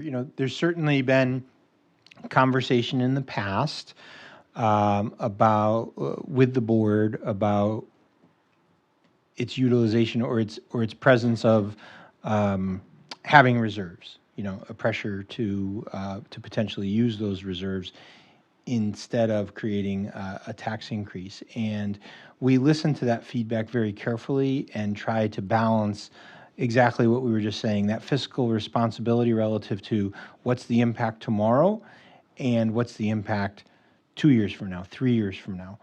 So, and balance that in light of, if we needed to find an additional 100,000, is that better found in something that's going to hurt us in a different way, whether it be student facing or some other cut. So we have, Barb and I have probably talked about this for quite a length of time over the last several weeks. I've had conversations with our town manager about our plan so that we could demonstrate that, we are trying to make cuts. We are trying to utilize available funding sources to include our reserves, and at the same time, we are trying to be as fiscally responsible with an eye towards the future as we can. And we do feel, I think, that this is preferable to some other cuts that could be made. It keeps it away from the classroom. It's not a significant usage of the reserve itself. And at the same time, we do have the positive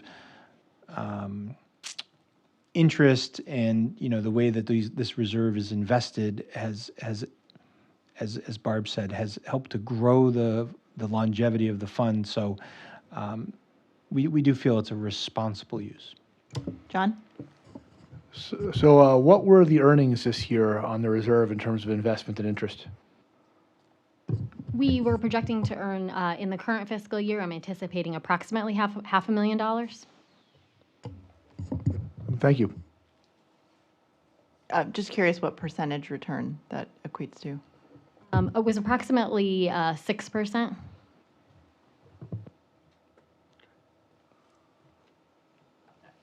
Just I do this in my day job with investing some of our reserve, and I'm curious what the investment strategy is with that account. Sure. It's actually the town that manages the reserves of the risk management fund, and so it's consistent with the policies that they're beholden to. Any other questions or discussion? Okay, so I would say you can hold on voting. We'll get through a block and then ask you to vote.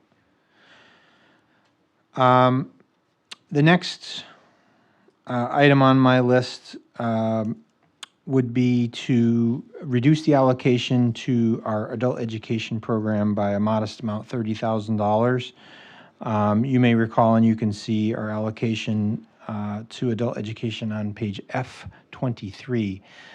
This number comes by not in any way, shape, or form in an effort to cut our adult education programming, but in observance of the fact that when we look year over year as to, we allocate $300,000 to the program, and there's typically a positive variance, a savings, leftover money at the end of the year that they haven't spent.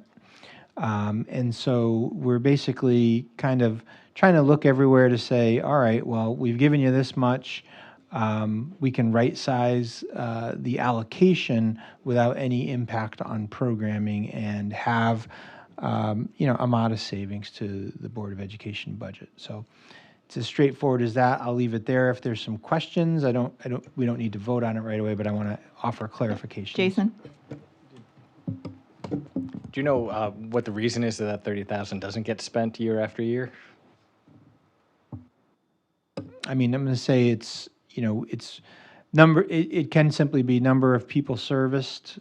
Just hasn't reached the threshold that when we put a number out there that we have. But I don't know if you have specifics in terms of where it comes back.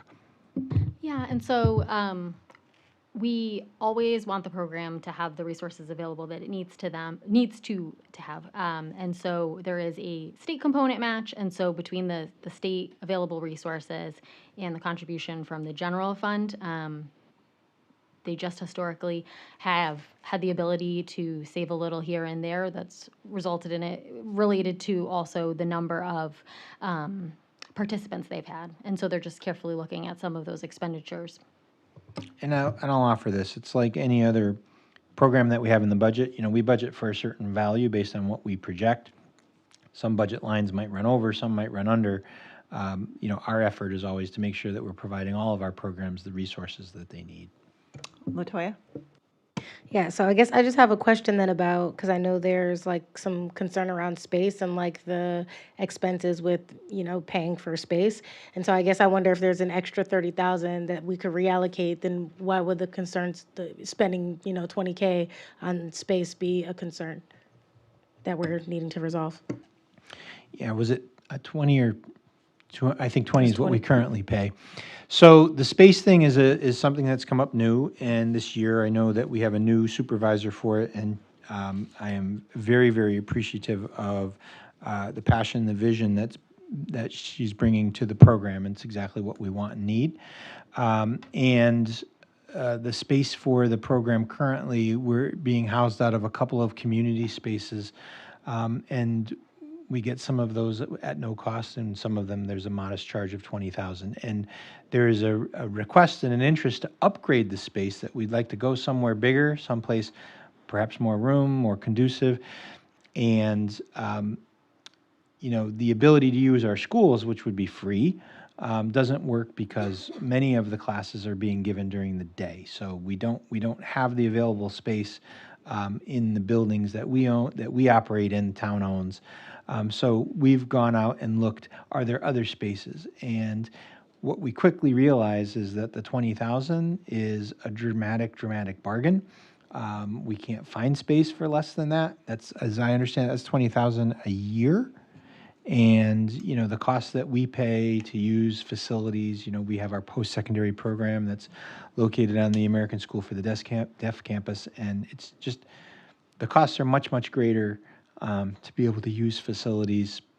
And so that's the piece. We could maintain a $30,000 contribution, but it's not going to be, you'd really be talking about making an addition to the budget if we want to act on that recommendation to move the program.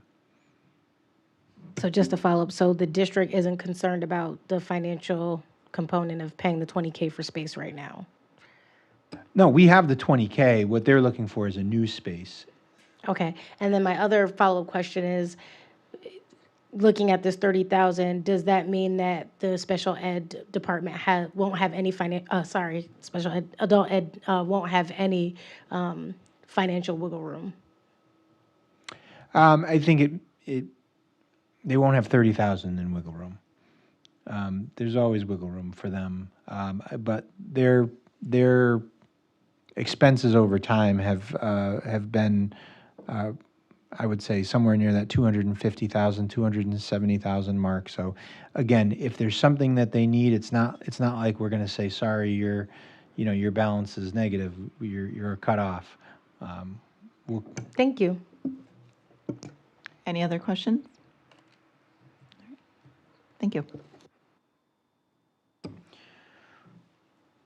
All right, so the next item on my list is to decrease the appropriation to our extended school year program, which by $25,000.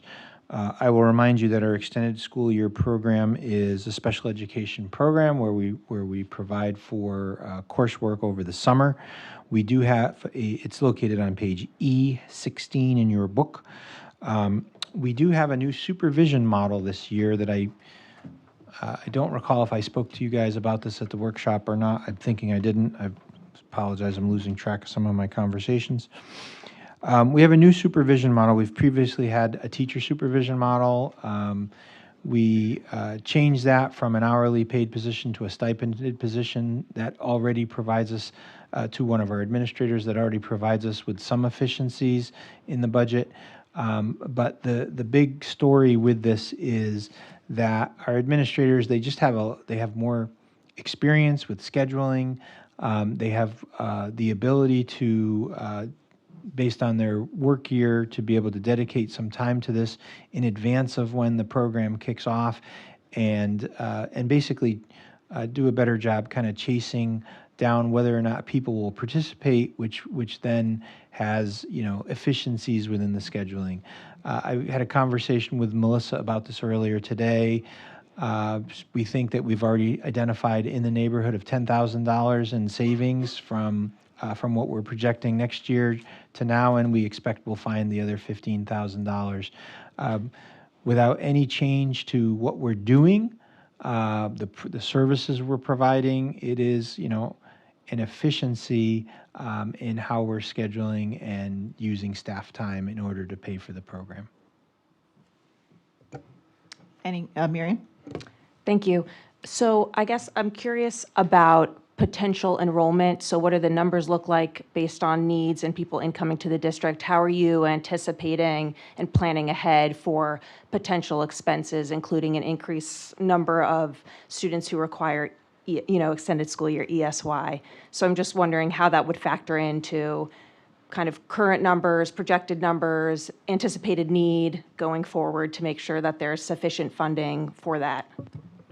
Yeah. Thank you. I'm going to use the phone a friend feature and have Melissa come to the podium and speak a little bit to that. Thank you.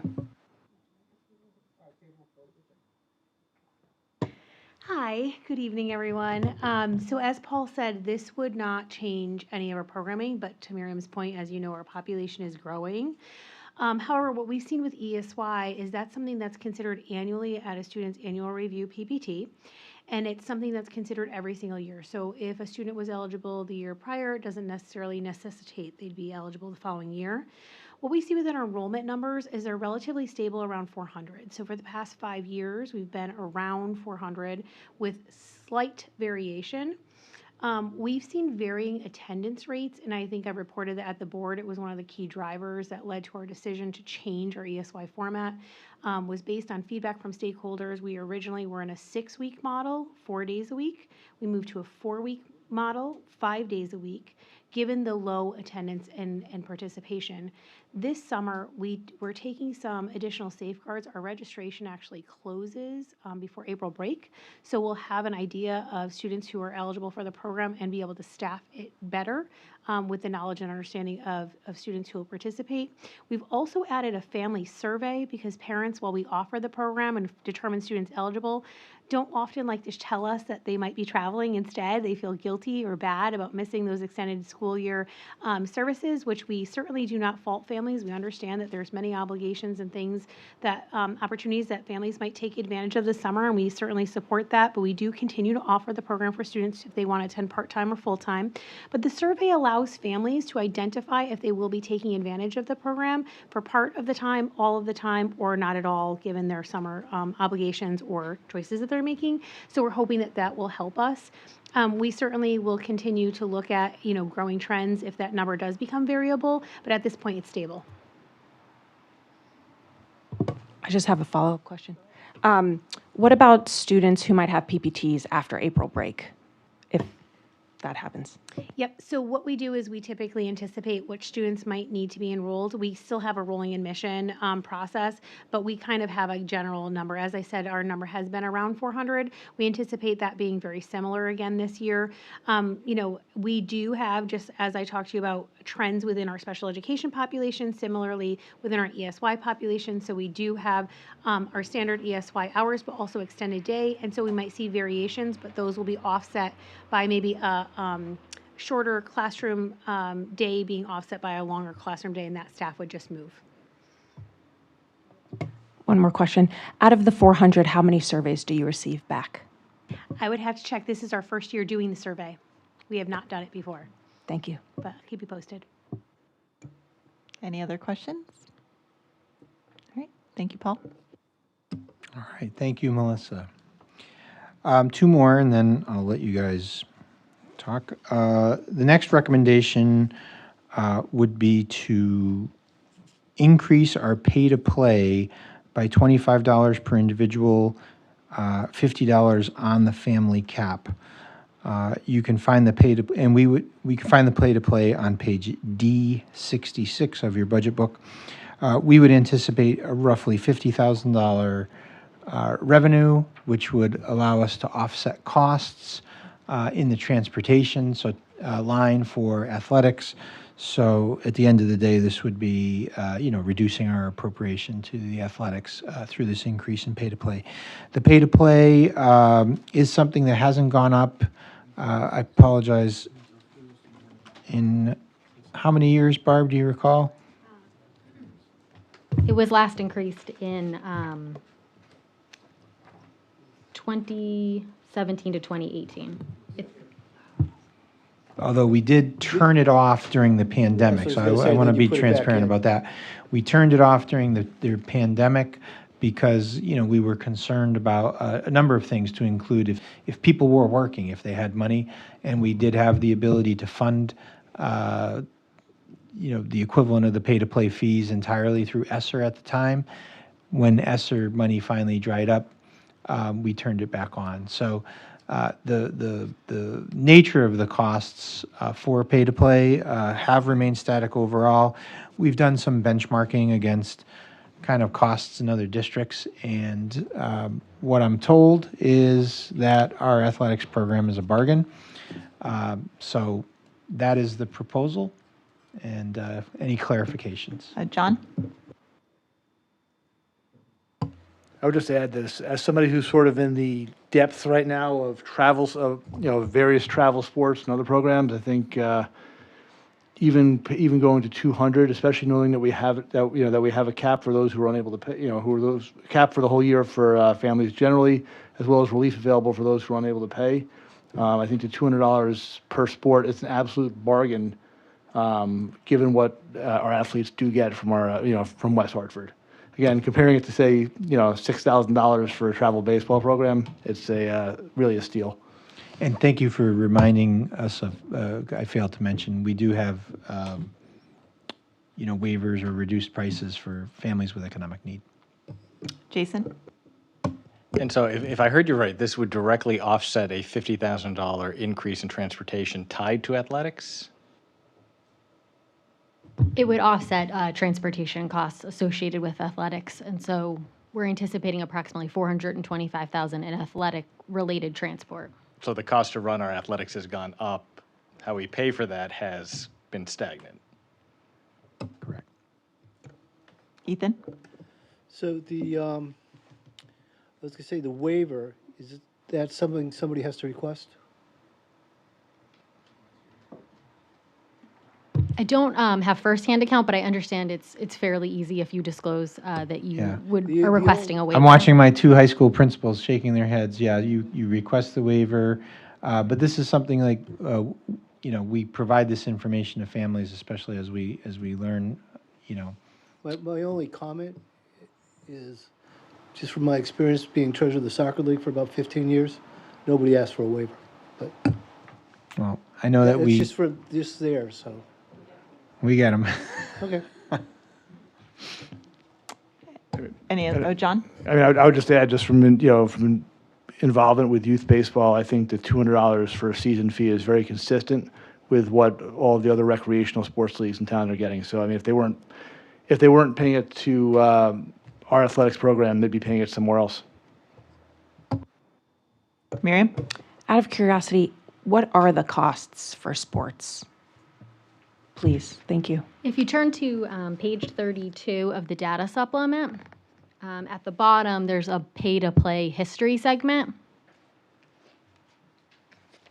And so this would propose that an individual sport would move up to $200 from $175 with a family cap of $750. And just to circle back, Ethan, I'm certain, when flyers or printed material is sent home to families regarding the costs associated with pay to play, both currently and under this, it indicates right on the form, instructions for folks. No, I understand. I have a problem forcing kids to pay to play sports. That's just me. Miriam? Do we know how many families pay the cap?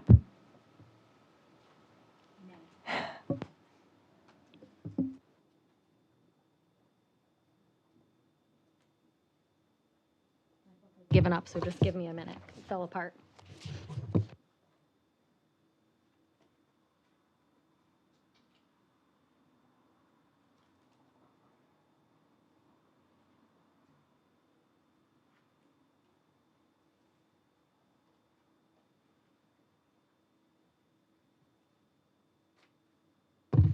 It looks like in the last school year, we had 63 family caps. Thank you. And how many students pay to play? It looks like an overall paid participation of 2,583. Any other questions? All right, thank you. All right, last item in this chunk would be looking at our school budgets to essentially reduce the school budgets across the board by 5%.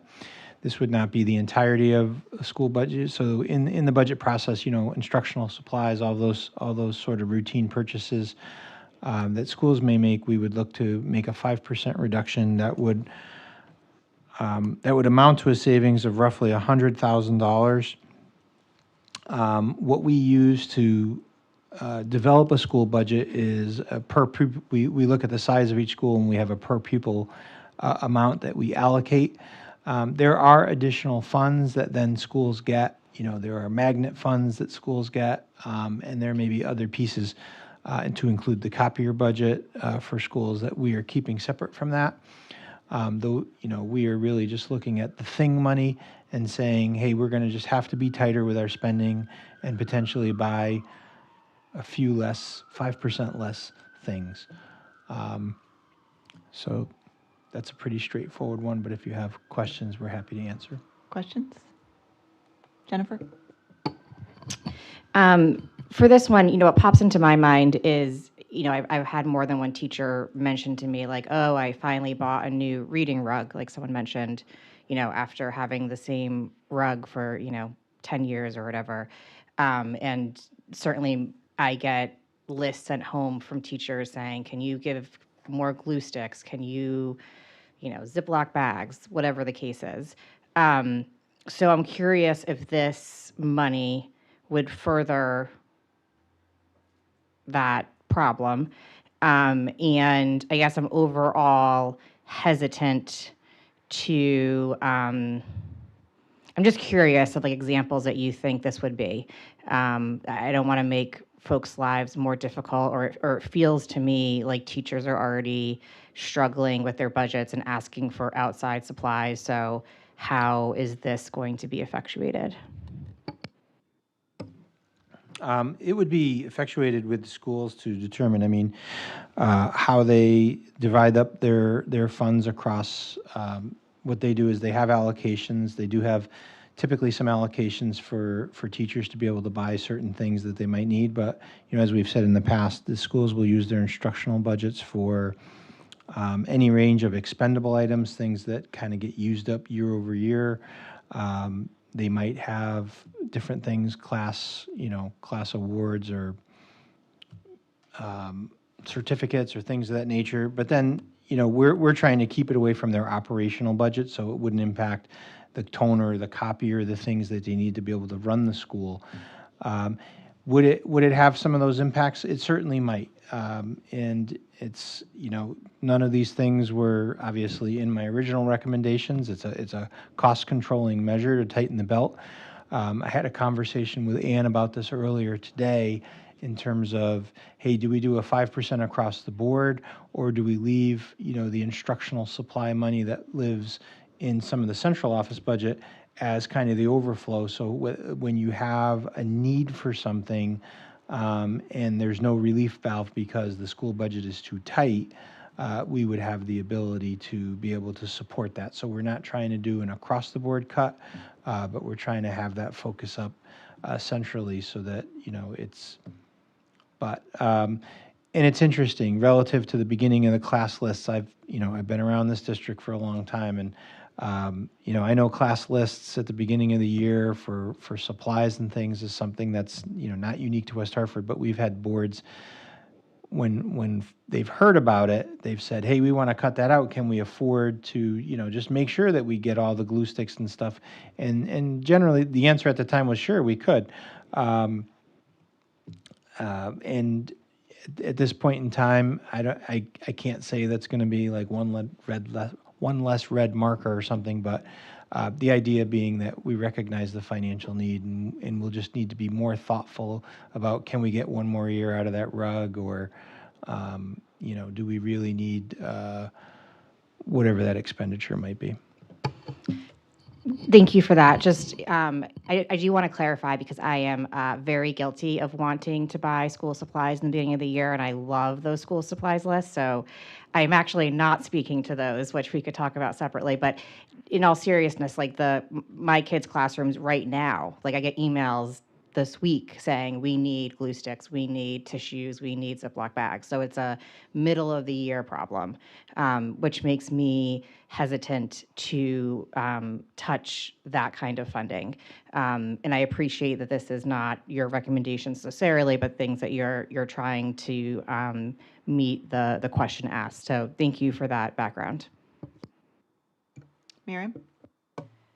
Thank you. Does this mean that principals or assistant principals might have to choose between like new curricula and glue sticks and supplies and rugs? So I'm just curious kind of how that would shake out. Yeah, no, thank you. That's an important question, and I'm glad to offer that clarification. So the short answer is no, absolutely not.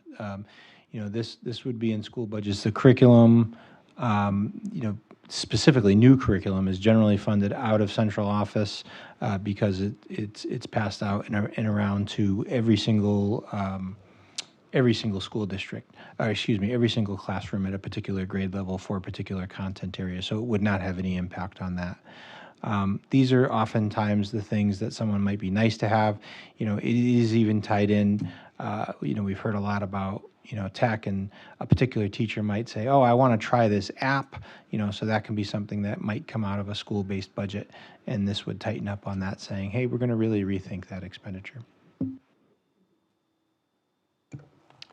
Any other questions? Okay.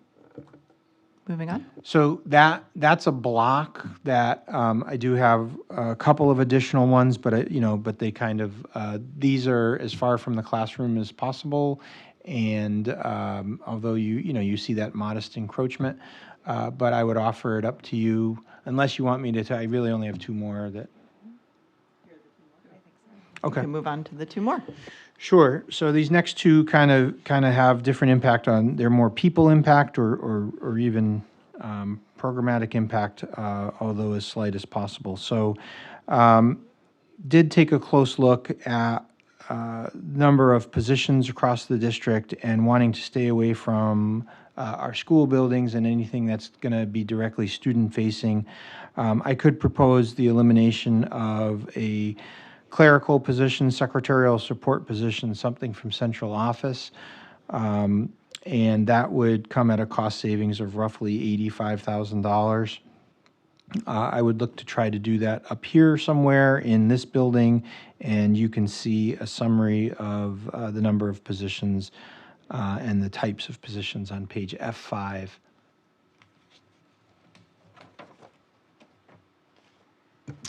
Any questions? Jennifer? Eliminating a position, I think, is always a very challenging decision. I guess, could you help us understand, what would be lost in this transition and, I guess, any other information that would be helpful for us to figure out? I mean, this just seems like a big change. At the same time, I hear the concerns about, folks are feeling like the administration is very large. And I know that you've educated us on other nights about, when you say home office, like what that means, because a lot of folks that may have previously been in the home office are now vice principals in schools. And so some of the perception of administration percentages versus teachers may not be completely a full picture. And within that context, help me understand a little bit more about this position, please. Sure. So obviously, it means redistribution of current duties. It means, a leaner, meaner force.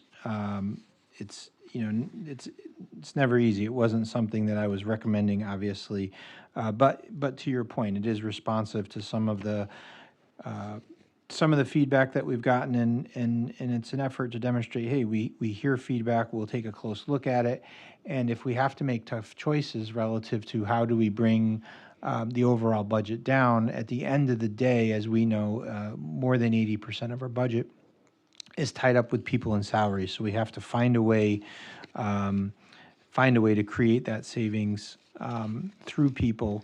I would never want to say that the work of any individual, is not necessary. It is going to mean that we will have to find more efficient ways to operate. In terms of looking, we did look also at the administrative positions. I don't want to skip over that. I was going back to look somewhere in my notes here. I reran that ratio. I think we ran it at the last workshop.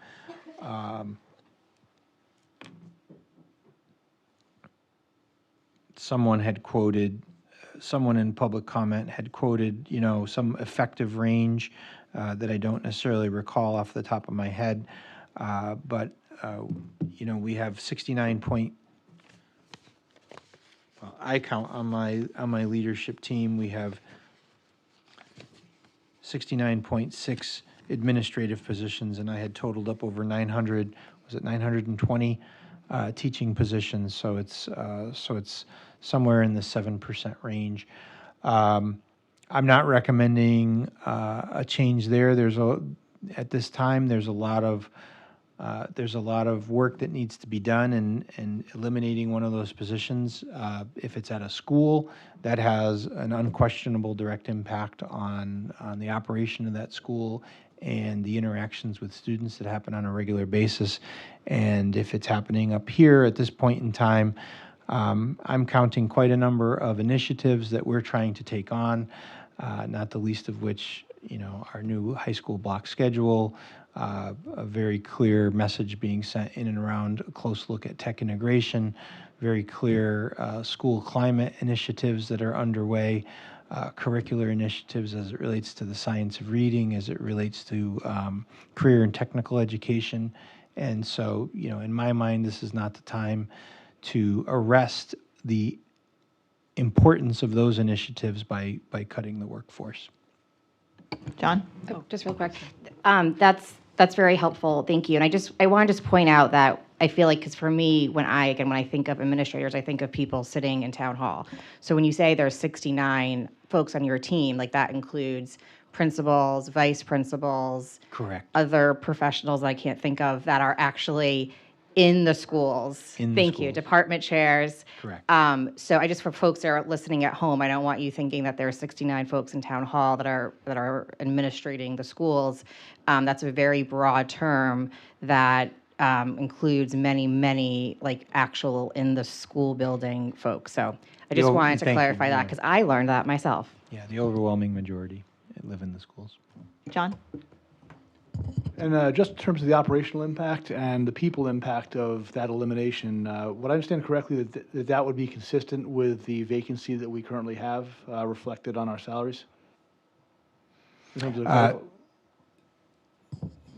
Say that vacancy So I- you're seeing where? So in our general fund, in our financial report, we've had an unfilled secretarial vacancy at 85,000. So would this be consistent with that? No, I believe that position was just filled, but thank you for the question. There are, in terms of the human impact, there are some known pending retirements that are going to happen, so this won't result in a person's loss of employment. It will result in one fewer position, and the person will have the ability to pick up one of the open positions. And just a follow-up question on one of Jen's points. In terms of the department heads, do our department heads have teaching responsibilities as well? So in math and science, in math and language arts, they do have teaching responsibilities. However, when we made the shift to from the curriculum specialist at the elementary to the assistant principals, we reduced the overall number of department supervisors within world language, within social studies, and within science, so that now there is only one supervisor in those content areas, and they oversee, in world language, they oversee all 16 of our schools. In science, they oversee our 5 secondary schools. Likewise in social studies, and so they do not carry teaching responsibilities due to the magnitude of the supervision requirements and the curricular oversight. Thank you. Any other questions? Okay. All right, and then the last recommendation I'm putting forward this evening is looking at our high school summer program. We run a 28-day high school summer program for both credit recovery and students who get ahead in credit. I am recommending, I take that back. I am not recommending anything. I am proposing a reduction in the program by 4 days with an approximate dollar value savings of $25,000. This will obviously maintain the program itself, but create some cost efficiencies. I have a note somewhere that I had brought from my summer school coordinator that let me know that in terms of, it let me know the total number of students that typically participate in this. I know it's over 1,000. It was somewhere near 1,100. And I believe off the top of my head, 300 of the students maybe participate for credit recovery. They do not pay any tuition. We had made tuition for credit recovery free years during the pandemic, and we've maintained that. I think they just pay a nominal $25 registration fee so that we know they're likely to show up. And then the students that are attending for Get Ahead do, in fact, pay a tuition. And that tuition they pay for the summer program generally covers the cost of the instructors. And then out of the general fund, we're contributing toward the transportation for the program. We're contributing towards the school nurse and the supervisor for the program, and some other modest costs like that. Any questions? Miriam? So how will this affect the students and their learning and course requirement? It should not have any impact. It will make the program 4 days shorter, but it would carry the same credits. And we would tell them. I won't say we'll tell them to teach faster. We'd have to shave 4 days of instruction off of the overall breadth of curriculum. Miriam? Sorry, which is how long? How long is the program? It was 28 days, so it moved to thank you. 24 Sorry. days. Yep, Okay. you're okay. I'm curious, a question related to the Get Ahead percentages. That seems to be the larger group participating in this. Just wondering, my child is benefiting from this herself this summer. Just trying to understand what the cost. You said it's the tuition they're paying is mostly covering those costs. for a future discussion, would it be possible to know what that, because that seems like a program that is, I hate to say this, maybe more nice to have than need to have. So just curious what cost it is incurring for the district for the future, not for a conversation this year. Yeah, if you want a future presentation on that, we can do that. If you want to know tonight, we can give you estimates. Up to you. I don't want to touch it this year. I'm just thinking it's something good to know for the future. Okay. We'll make a Jennifer, note. did you have a question? Yeah, I guess like on the face of it, my gut reaction, which I'm not saying is different from yours and it's your recommendations, is like, we're going to be reducing by 4 days for about 300 kids that need that help. And again, on first blush, it feels like the kids that are using it to get ahead, while worthy, perhaps should be paying for more of the program. And it just, I have concerns about this one, I guess, just, I don't have a question.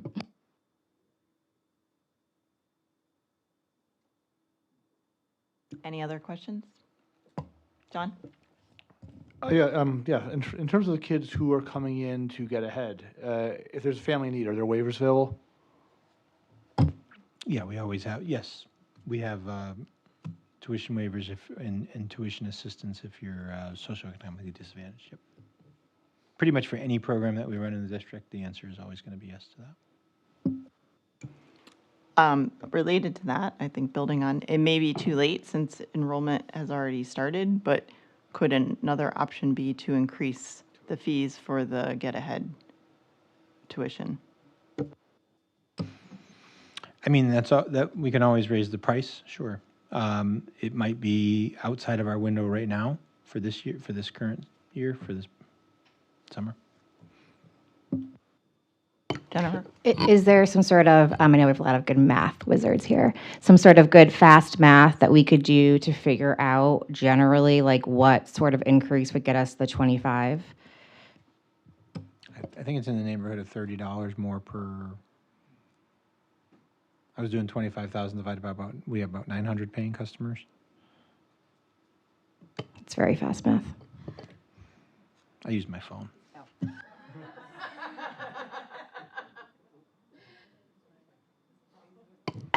I don't want to make this more complicated than it needs to be, but again, I don't know if we were going to get to this thing, but I guess I'll throw it out there now to think about if we want to like add a fee. And I guess I'm curious whether if we can't hit it for this year, would doing it next year help this budget at all? Like, could we make that sort of leap? Or Well, Barb, can you answer that if we raise the price not for this current summer, but for next summer, since they're paying it in the next school year, does that impact that budget? We do allocate the revenues based on the number of days per fiscal year. So if summer school started in June next year, we would divide the income accordingly. So is that a yes? That's a yes. Sweet. But not the full dollar value, is that right? Correct, not the full value value. It would just be a small like, percentage. it would be It would be a small percentage. percentage. Because yeah. the lion's shares of the days are in July. Oh, I see. Yeah, sorry, I think I misunderstood your question.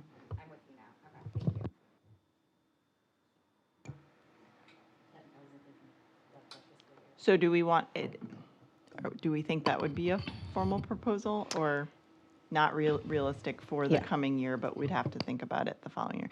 Is there a way to try the 4 days shorter for this summer and see if it has significant impact so we could always return those days back the next year and then make up for that cost with the tuition increase? Returning those days is not a complicated endeavor. So. Any other questions? And does that conclude your That concludes my proposals, but I'm open to other board discussions that you'd like to have. But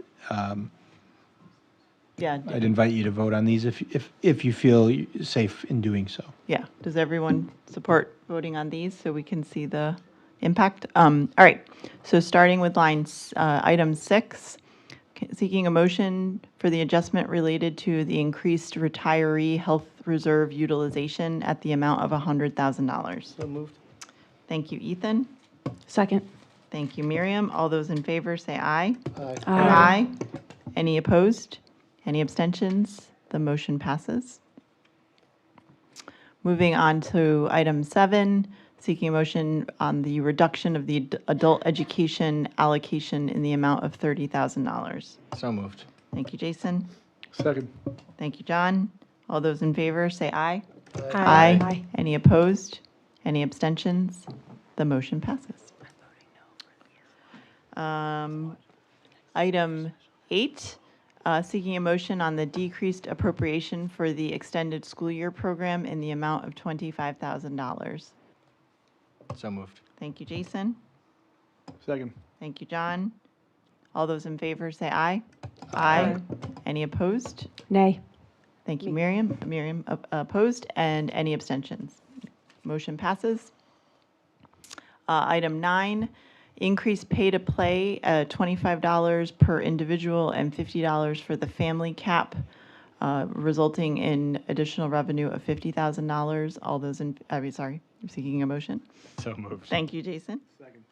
Thank you, John. All those in favor? Actually, Shannon, just one Oh, brief, yeah, discussion. Just one brief discussion item on that. I would just say I plan to vote in favor of this, but I also, given that it hasn't been increased in a couple of years, but I'd like to not see this be a regular occurrence. So I'd like not to see $25 or $50 every year.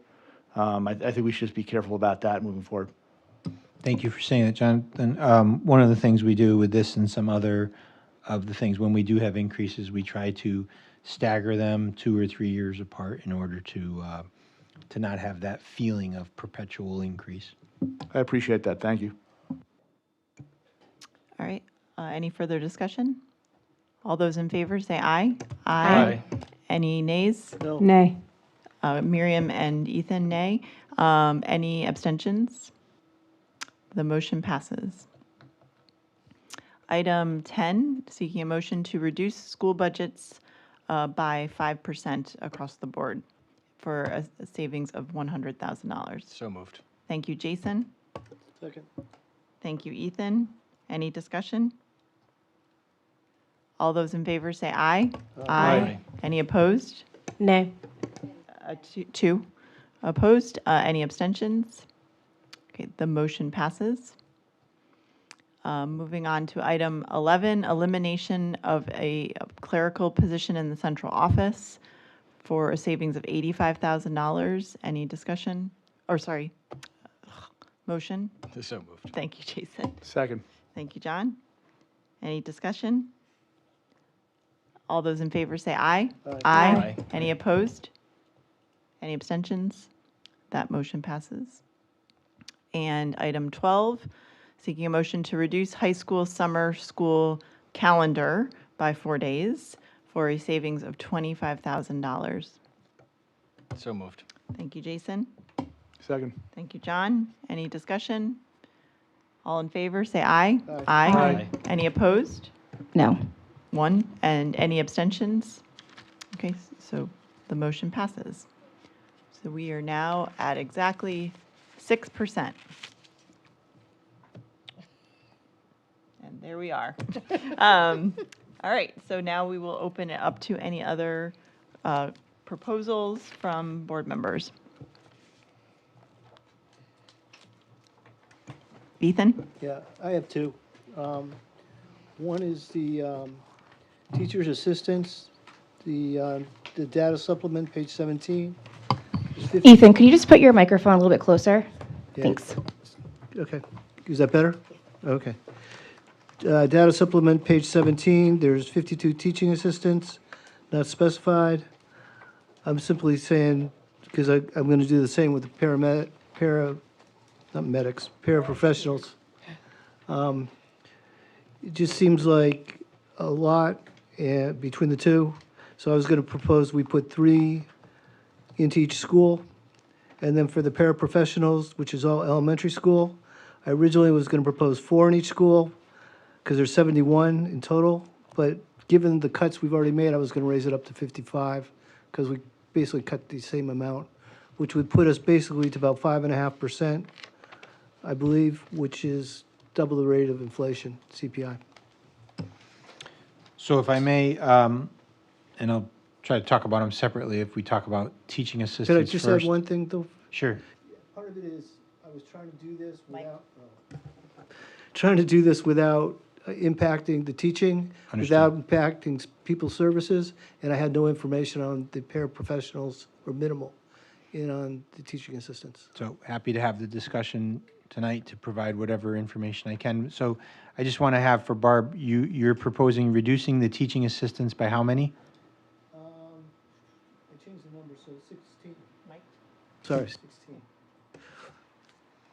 So you're proposing to reduce by 16 So that teaching w- assistants. Oh, no, 3 teaching assistants.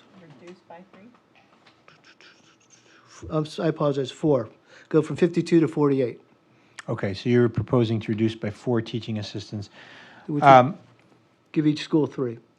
So just so you know, right now I know my elementary principals that are in the crowd, if there are any, are salivating because they would love 3. They don't have 3. They have 2 teaching assistants per elementary school, and then some of the balance of that is the greater number of teaching assistants that are at our secondary schools, which are larger in size.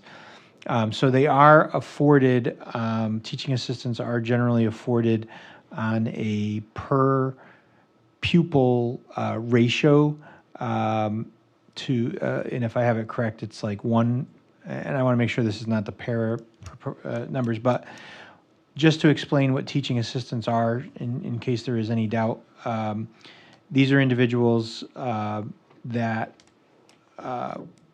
will go in and they will serve in a teacher's stead when a teacher needs to leave the classroom for a PPT, which is the planning for the IEP meeting, a 504 meeting, what's called a student success team meeting. So that's a building-based meeting when a group of teachers is going to get together with service providers to talk about intervention needs before a student goes to 504 or before a student goes to IEP. And then they're used when there's a teacher absence in the school that is unfilled by a sub. I know that I talked with my human resources department earlier today. Our typical sub-fill rate, so percentage of number of subs we get versus those that we request, is somewhere near 50%. And that's an average. I can tell you that on Mondays and Fridays, that's much lower. But that is what, by and large, that is what teaching assistants do. So a cut of 4 would essentially cut into that. And what I'm going to tell you is where you're going to feel that is you may see an increase in your substitute ratios, which I know if you're thinking about those financial examiners reports, sometimes we have a savings in the overall there because it's just a game of tug of war. Whether do we have someone who's consistently available and reliable at the school to be able to fill those absences, or are we relying on an itinerant worker for the subs? But that's just an explanation. I'll leave it to you guys to debate, or I'm happy to answer other questions. Well, one thing I'd add is I was coming up with 3 per school, whether you put all 3 in one school or you change it. I don't have the knowledge. I was trying to understand what they did, so I defer to you guys. But I just think if we need to make cuts to try and get this, again, this is double the CPI. That was where I saw least harm. So does your proposal remain as is? Mine does. Okay. Do we want to discuss? And then I had the paraprofessionals too. Do you want to put that in as well? Sure. Okay, what is your proposal? I was looking to reduce, because I believe that's all elementary schools is where they're at, so go from 71 to 55.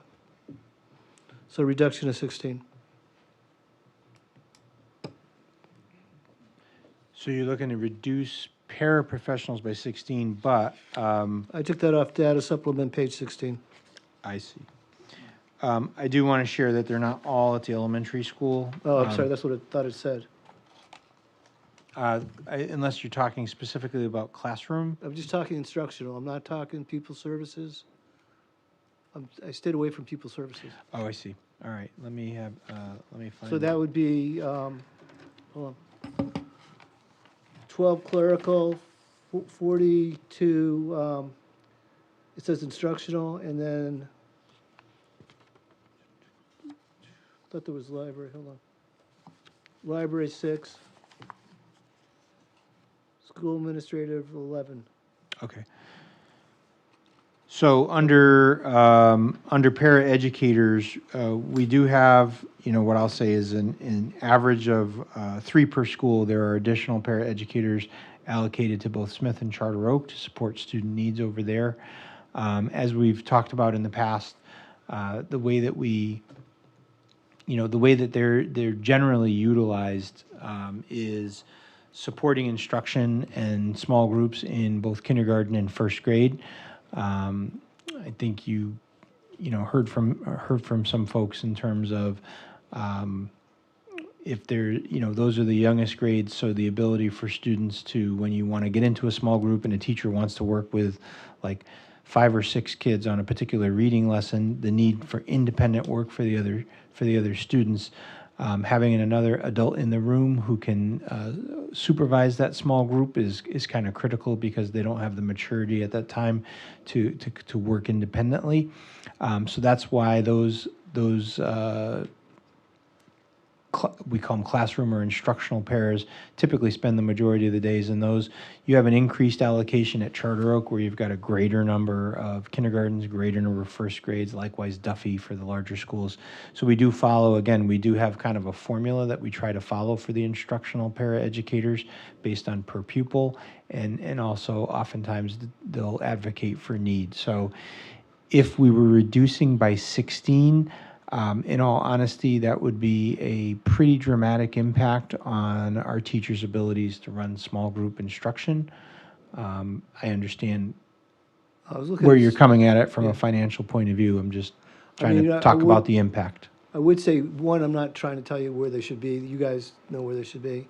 And I'm willing to say, given what you said about Duffy and Charter Oak, pull it back by 3, maybe make it 13. John? Given what I understand to be the fairly low salaries paid to paras and teaching assistants for that matter, what would the savings be from that proposed? Because I'm really,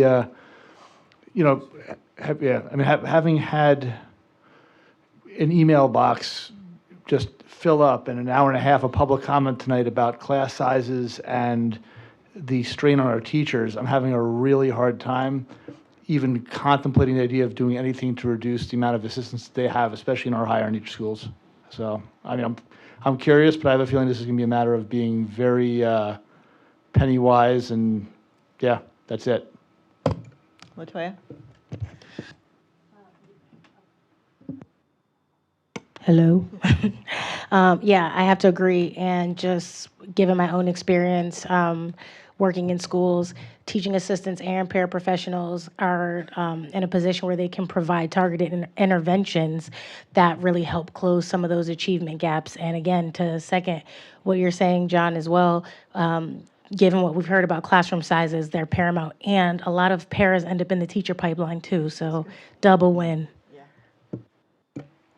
Jason? Yeah, somewhat redundant, but I think the paras in essence give us the feel of a smaller class often. They allow those smaller group sessions to take place, that more individualized learning. And I too would be uncomfortable with taking that, which is direct student-facing positions, out.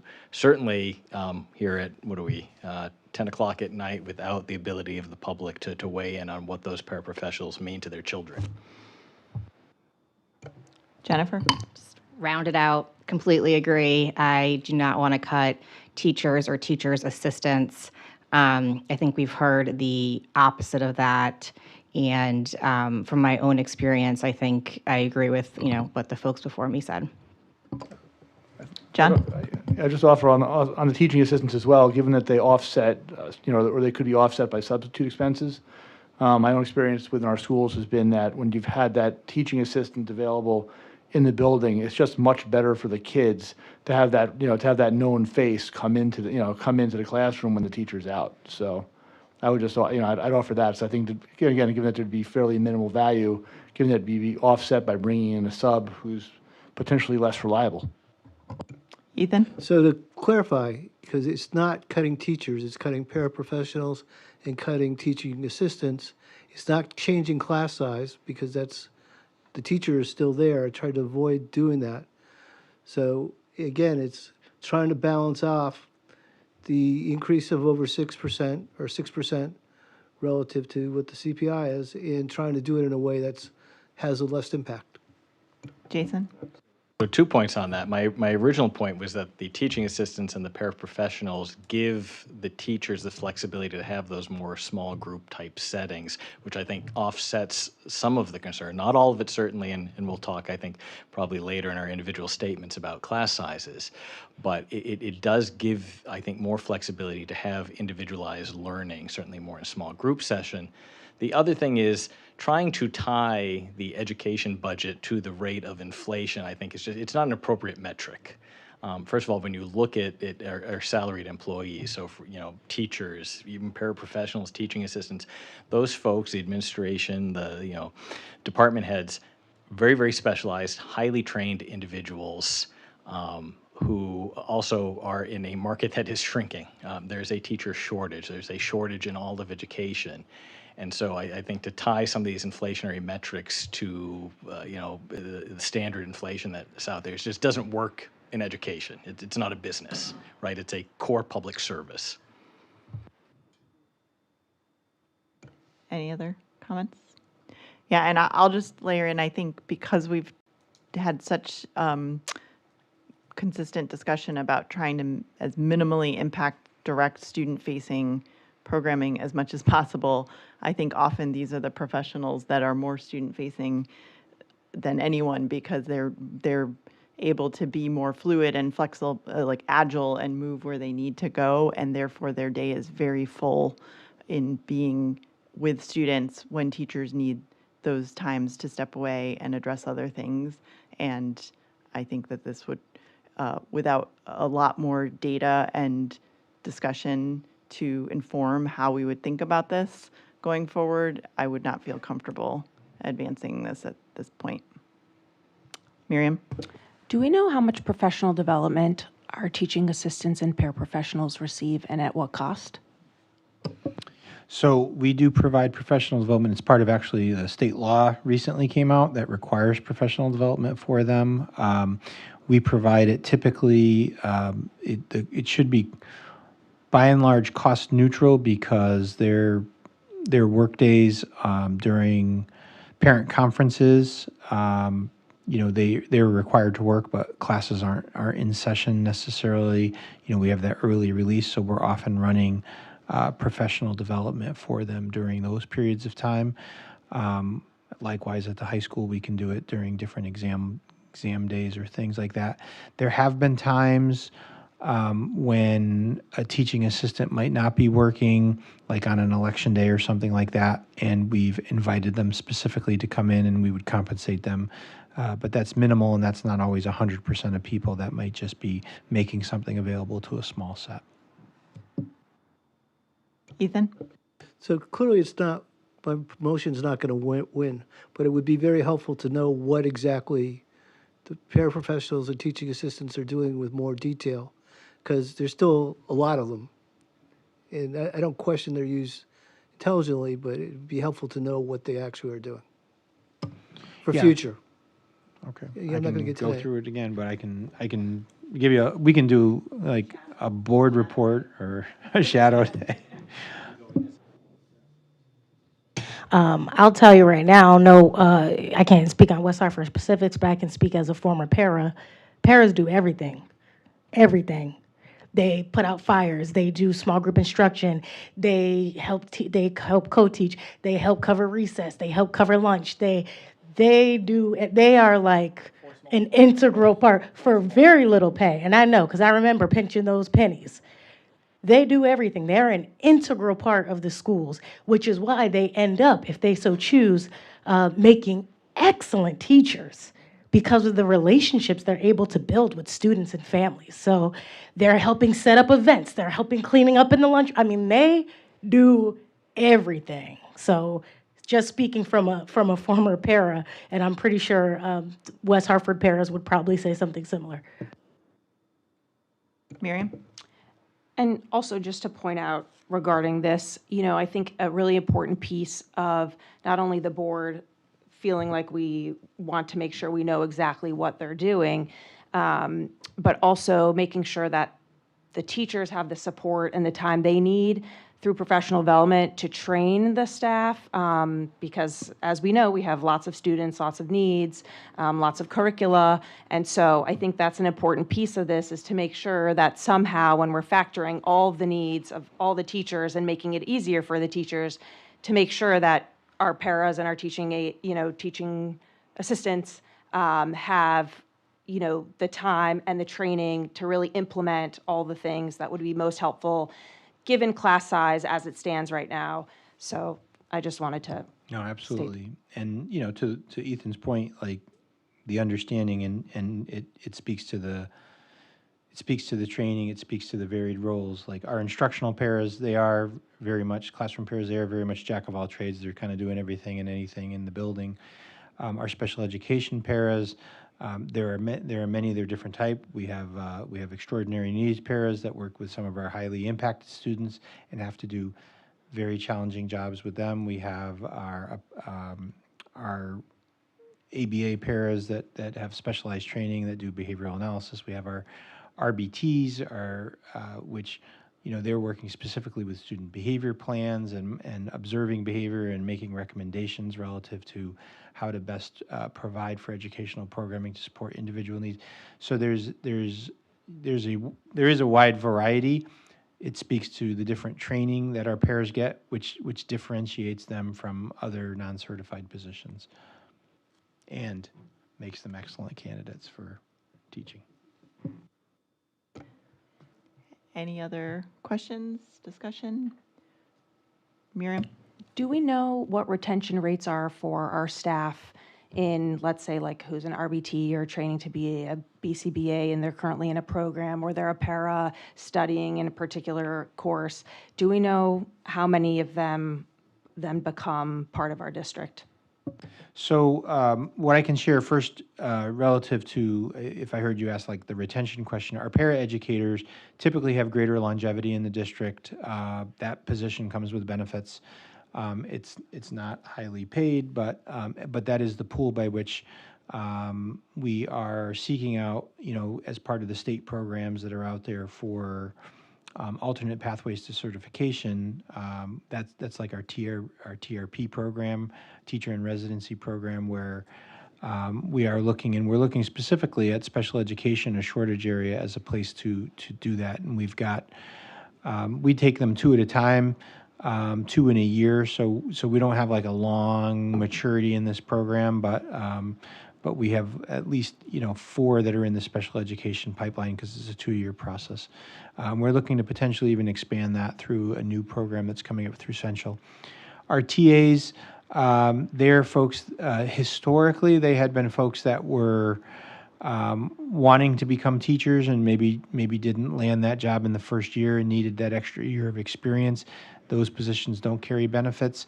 They turn over more quickly just based on that. But that's kind of the nature of who has historically applied for those positions. So I don't know if hopefully that answers some of your question. All right. Moving on to any other proposals. Jason? So it's more of a beginning of a discussion. So we've talked a lot about class sizes and it mostly centers on the elementary schools. And I was wondering if you could talk a little bit about the class sizing at the middle schools and how that works with the different teams formats and how that progresses throughout 6, 7, and 8. Absolutely. So class sizes in your middle schools, and you can see the actual class sizes in the data supplement. Beginning on page 3 of the data supplement.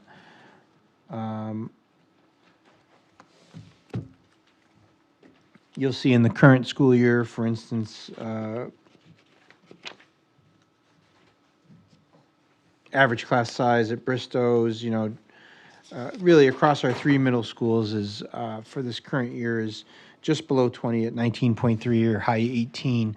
That's based on, we did have some smaller cohorts at Sedgwick and King Philip this past year. They were too large to run the half teams,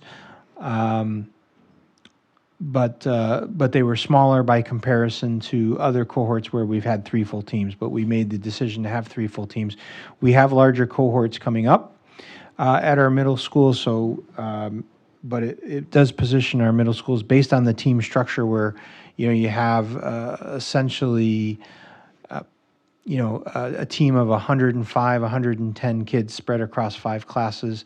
You're landing, the goal would be to land somewhere in that class size of 21, 22.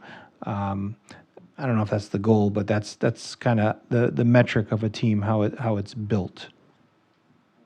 And certainly, I think part of the team aspect of it, certainly going into grade 6, is probably a comfort level during the transition to middle school. Is that correct? Because it didn't always function. They weren't always teams. Is that? No, 100%. Teaming is something that's been brought up as a question under a budget consideration. We've had a Board of Education report on the value of teaming and the importance of teaming. Unquestionably, in 6th grade, as they're making the transition from essentially a single classroom, a cohort of 20, to now having a cohort of 100, 105 kids from outside of their elementary school, you're mixing with a lot more. You're changing teachers for the first time. The team environment provides stability. It provides the opportunity for basically that level of care. As they move up in and along middle school, they're all formative years, but there's a maturation process that happens from grade 6 to grade 8. Then in high school, the teaming no longer exists, and kids just kind of change classes and intersperse just based on nuances of schedule and course they've taken. So keeping kind of that theme of transition and maturation, what would it look like, and would there be a benefit to taking away the team structure at the 8th grade level so that then that looks more like a transition to the high school structure? Is there any cost savings there? There could be cost savings. We've looked at it in the past. Essentially, if you're on these pages in the data supplement and you're looking at classes that end up running under 12 to 15, 16 to 20, the classes that are a little bit outside, if in a grade level, and certainly 8th grade would be the only potential one I'd even dare to consider, and it's certainly nothing that I'd be recommending, but you could attempt to run a high school schedule, which is to say just students aren't teamed, so they're gonna run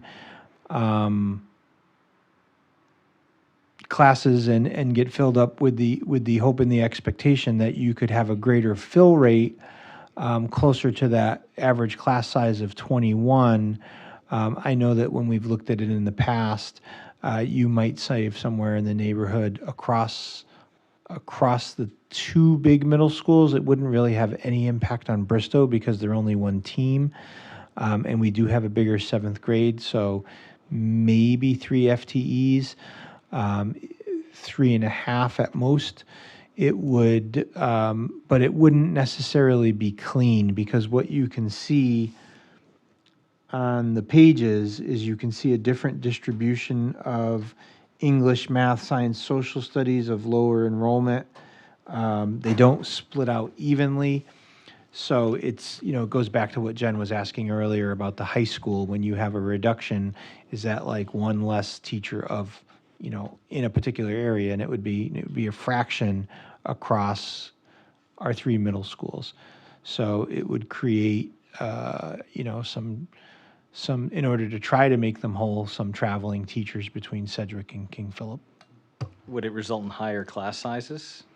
It would result in a higher class size in whatever, and if grade 8 was the suggestion, it would result in higher class sizes in grade 8. Right now, you're going to see, just for transparency, grade 8 is of the 3 cohorts in middle school currently. Grade 8 is small. Grade 7 coming up to grade 8 next year is larger. So but you can expect to see. If you look at the average class size in a grade 7 currently versus a grade 8, you can kind of see some of those differences. So just to clarify, so if the teaming structure was removed at the 8th grade level, class sizes would go up to a still reasonable ratio. There'd be savings potentially in FTEs with a redistribution of where they might be instructing. And from a developmental point of view, I see a benefit in getting 8th grade students more prepared for what's to come in high school. It's sort of a gradual release to this increased level of intermingling, because it can be a shock, I think, when they then get to high school. So I kind of like the idea of this transition plan. And it's not, so you're saying it was on the table as an option? We looked at it in 2017. Now, in 2017, we had a very difficult budget year, and we were trying to look at proposals to find millions of dollars in savings. And so it was everything was on the table. We had every program that existed up for consideration and review. And so as I've looked at those materials over the course of this last month, there was a proposal at that time to remove 7th and 8th grade with an anticipated savings of 8 FTEs. So, with due diligence, we review all the old proposals, we review different things, and that's where, somewhere between 3.5 FTEs in the coming year, just based on cohort. It would vary year to year based on just the size of a cohort. It would be a different experience for the 8th grade, yes, in terms of maturity. I would tell you to run away from it in 6th grade. I'm not a fan of it in 7th grade. I'm not a fan of it in 8th grade. But it would be the least impactful if that were where it was. But it does change that experience and change some of the eyes on a student and the arms that are wrapped around a student that exist within the team structure. There's a board report that our 3 middle school principals gave on the teaming concept some years ago. So, Miriam? I'll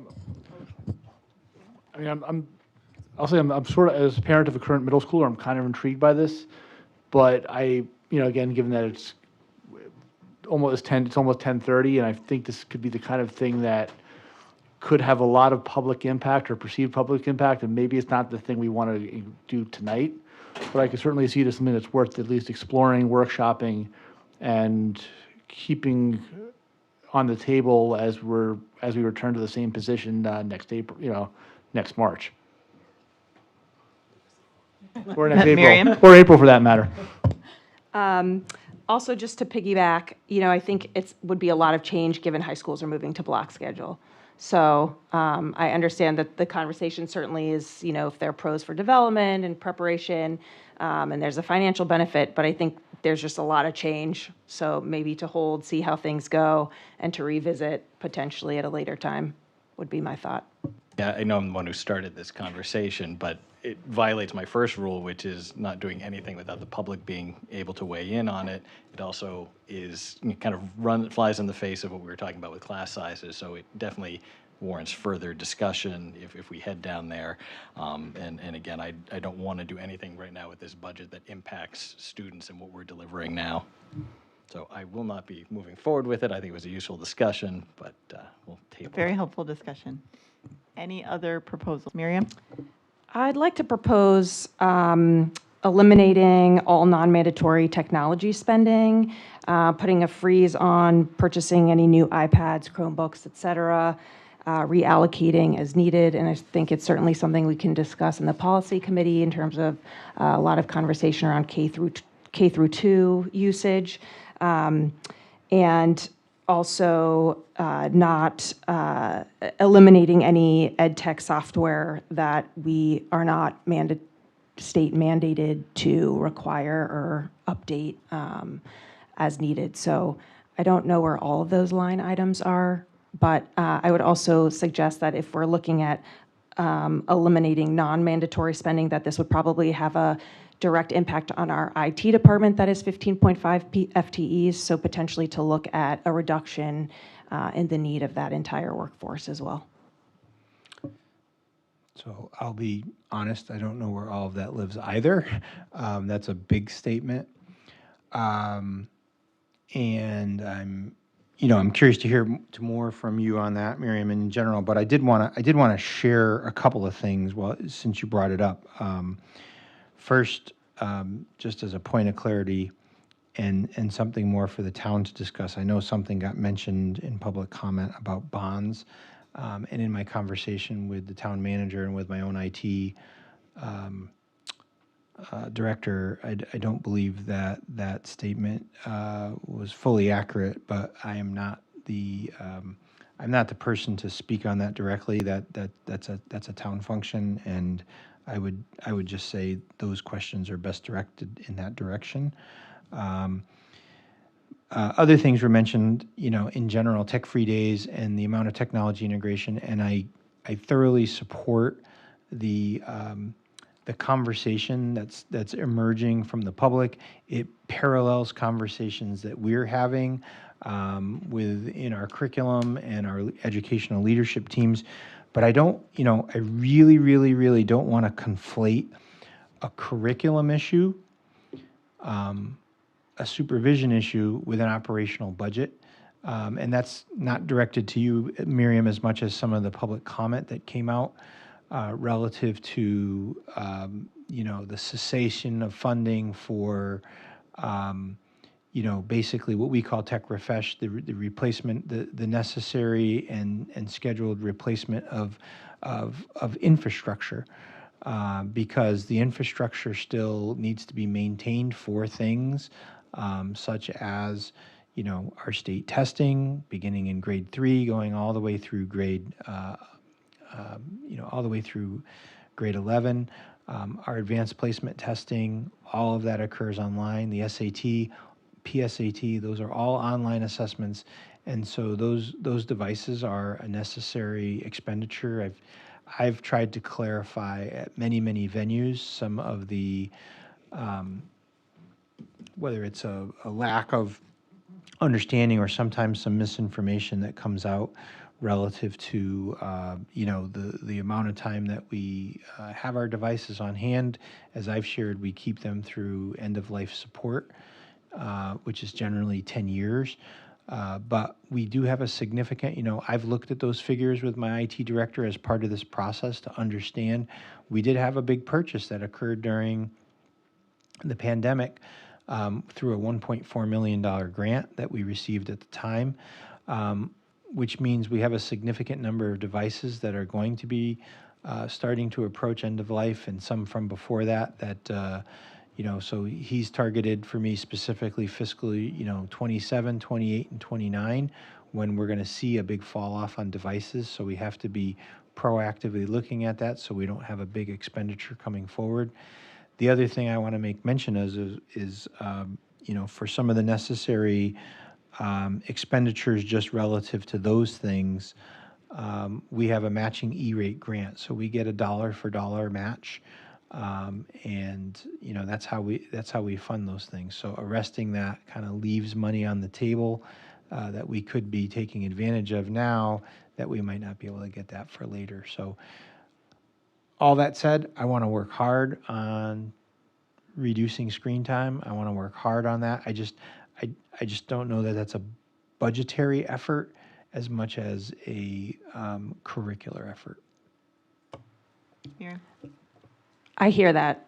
I also wonder, like, what don't we need? Because surely there should be, things that are optional that we don't need. And so the question is, how do we extract those from the current budget, which, like, I wrote one note, but I don't know if it's on C3.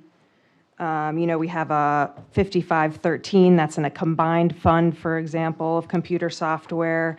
We have, I know there are others all throughout, but again, just trying to understand with some of these that, are several $100,000. And I think the question was asked previously, or maybe via email, how much of that actually is mandated? Like, what is optional? And I think that's what I'm asking is, like, there have to be options within these various budget line items for technology. And I would like that then under closer review, so we could add that potentially here and show what is mandated, what is necessary for curricula, and what is not. Yeah, so I know. I don't know the level of detail if it was sufficient. I know we talked about some of that at the last budget workshop. Curricular expenditures that might live under there are like we have some of the reading A to Z. We had some of the science programs I can recall Ann highlighting at the table. Some of the stuff that's not, to your point, and your point is very well taken. Like, hey, what's not mandated? We had talked about, there's some dollar values that don't live in those central budgets that, some of those apps or, I can't. There's one that I'm not particularly fond of that I know is Quizlet or something that's used. Sometimes it's some teachers are fond of it. Those things are typically purchased in the building-based budgets, and that's where some of that reduction that I talked about of the 5%, the expectation, and that's where I kind of talked about the supervision, saying, hey, we want to set some parameters that those could be the things that can go if they're not part of the mandated curriculum, they're not part of some of the mandatory stuff that I know is tied up into this is I believe it's iReady for math, MCAS, DIBELS for literacy that are tied into the state mandates for intervention screening and progress monitoring of students who have, tier 1, tier 2 kind of needs. There's Lexia. So those are the overwhelming percentages. There are smaller values that we find, and we do have a process. Annually we scrub what programs ended up getting requested, purchased at a more individual or local school-based level, and then so I think those are the things that we would target for reduction. Miriam? So were any scrubbed in any of these line items, reflected in any of these line items? So that's the classroom. Oh, the classroom. Budget, Okay. That So goes not to the 5%. Okay. I guess I'm still wondering, potentially where the excess is, and is if there would be, based on, just thinking about like what you shared right now, like those are several programs that, that we need for various reasons. So like, is there like a ballpark number that like maybe we don't need out of, a $300,000 or a $400,000 line item for tech or computer software that we could play around with? Trust me, we've been looking at tech. Tech's come up early and often in our community meetings, and we've taken a close look at it. I've looked at the staffing as well. Like I said, hey, did our staffing creep up or grow in the last 4 or 5 years? And it has been flat. So I haven't uncovered big savings. The issue that we find with tech, and whether it's some of our systems like PowerSchool, our web-based providers, those prices go up each year in the same way that our transportation and our utilities go up. So that drives some of the costs. A lot of these things are built on per seat licenses. It's pretty much how Ed Software has figured out how to make money and profit off of schools. That said, I do want to assure you and everyone, that's come out to our meetings, our conversation about this is far, far from over. We need to do and continue to do in-depth scrubs, and and essentially remove the things that aren't necessary in an effort to reduce screen time at the same time while ensuring that we're preparing kids for a future that does involve technology and making sure that they do have those skills. So we are, it's a very nuanced and balanced conversation, but I think it needs to first be attacked through curriculum before the budgetary impacts are going to be fully realized. So I'm not prepared to say I can reduce X number of dollars from this technology budget. So any further discussion, or? I guess there's no line item. No line item, but it sounds like a commitment to review this for the future year, because I think we all are looking for a tech diet desperately. So any other proposals? Miriam? Yes, I do. And before I make my proposal, I just wanted to share a couple words. I'd like to make it abundantly clear that I believe in equity as it means equal opportunities for all students. I understand this to mean that our students need the education content and support to reach their potential. After all, education is the foundation for the American dream. And as the daughter of an immigrant and a mother of a child with multiple disabilities, I understand this firsthand. Despite the questions being raised several times over the last year or so, there have been zero metrics presented to demonstrate how the Office of Equity Advancement has affected equity gaps, let alone is closing them. There have been zero metrics shown for how conversations across the district have reduced equity gaps, or how these conversations have increased the sense of belonging, which has translated into student achievement outcomes. It seems that, if anything, these conversations have taken time away from classroom learning. I remain concerned about our reading and math scores, and, for example, the hundreds of students as early as kindergarten receiving literacy support. According to Education Recovery Statistics, a partnership between the Stanford Education Opportunity Project and the Hartford Education Policy Research, and it's reporting on our district, reading has modestly and partially recovered, and math continues to decline. If our district is truly concerned about equity, as we say we are, and given our budget situation, let's not ignore the facts in front of us. It's time to prioritize spending on supporting our students in the classrooms for direct instruction.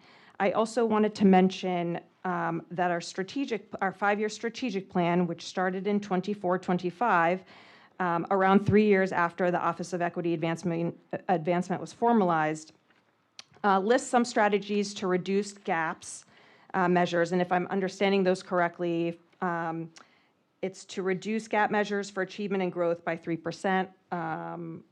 And then we have also goals around chronic absenteeism and school climate. So I'd like to propose the elimination of the Office of Equity Advancement going forward for everybody's consideration. Thank you. So, Thank you, Miriam. I just want to, because I expect this might be a lengthier discussion, give our student representatives an opportunity to exit if you need to be on with your evening and get schoolwork done. But thank you so much for being here, and have a good evening. So, all right. So, Paul, did you have? Just a quick reaction, and I would welcome discussion from the board on this, but I want to address.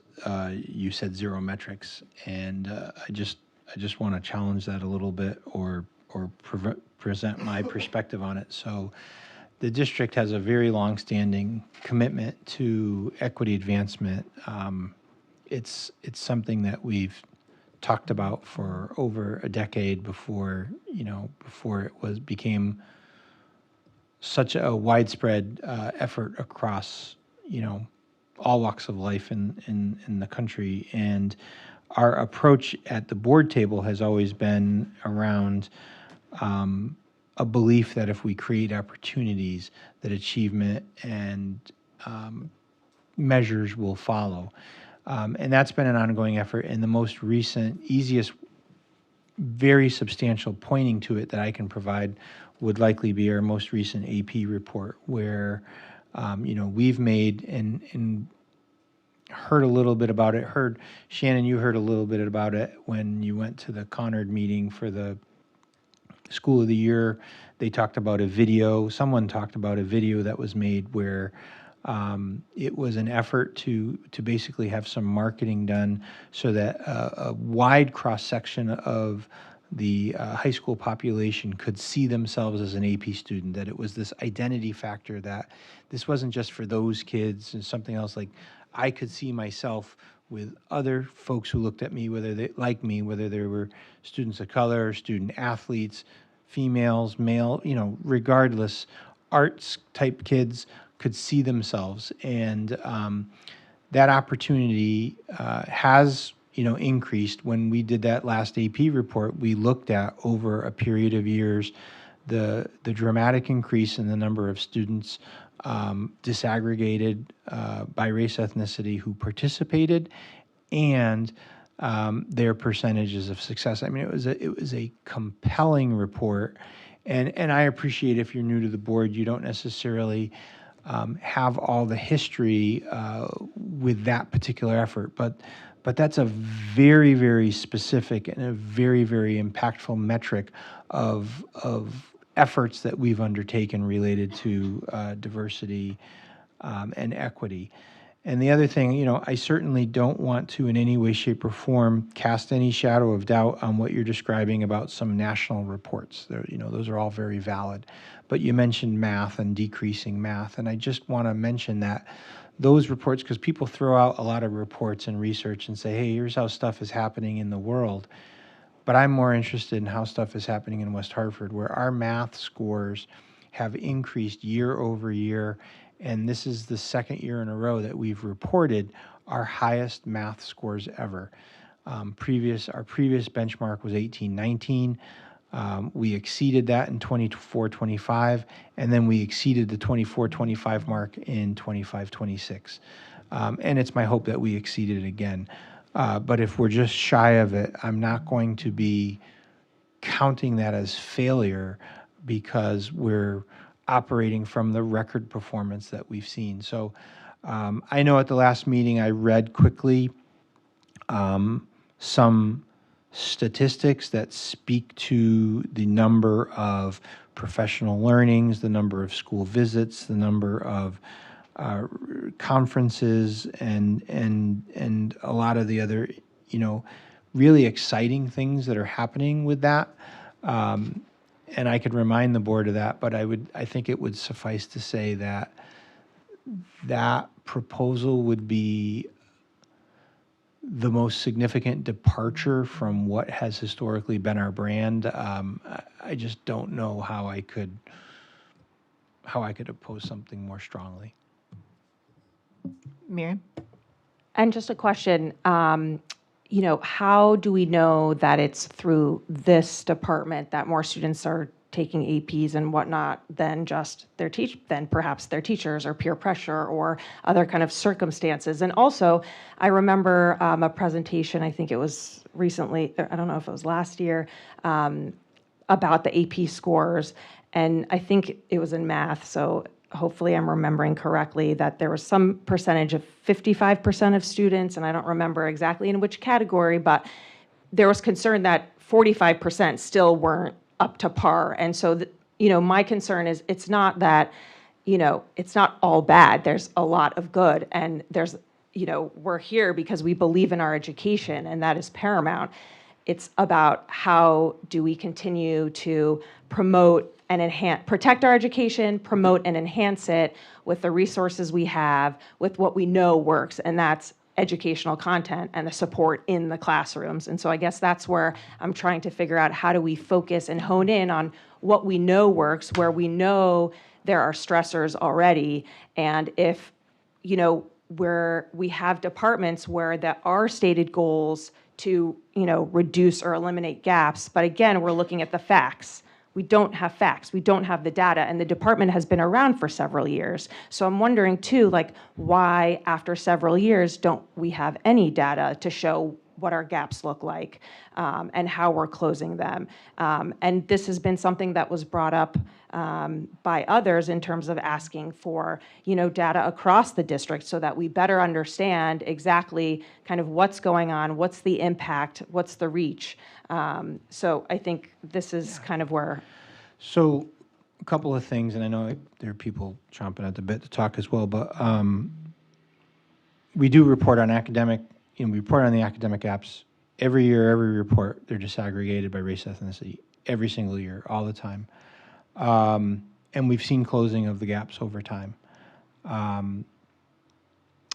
What I would say about, how do we know it's from this office? So the office represents a total of 3 personnel, and they're charged essentially with kind of supporting the professional learning that gets down to every teacher level. So at the end of the day, is it about teachers encouraging students, having created that welcoming environment in their classroom? Yes, it is. That's who's carrying it out.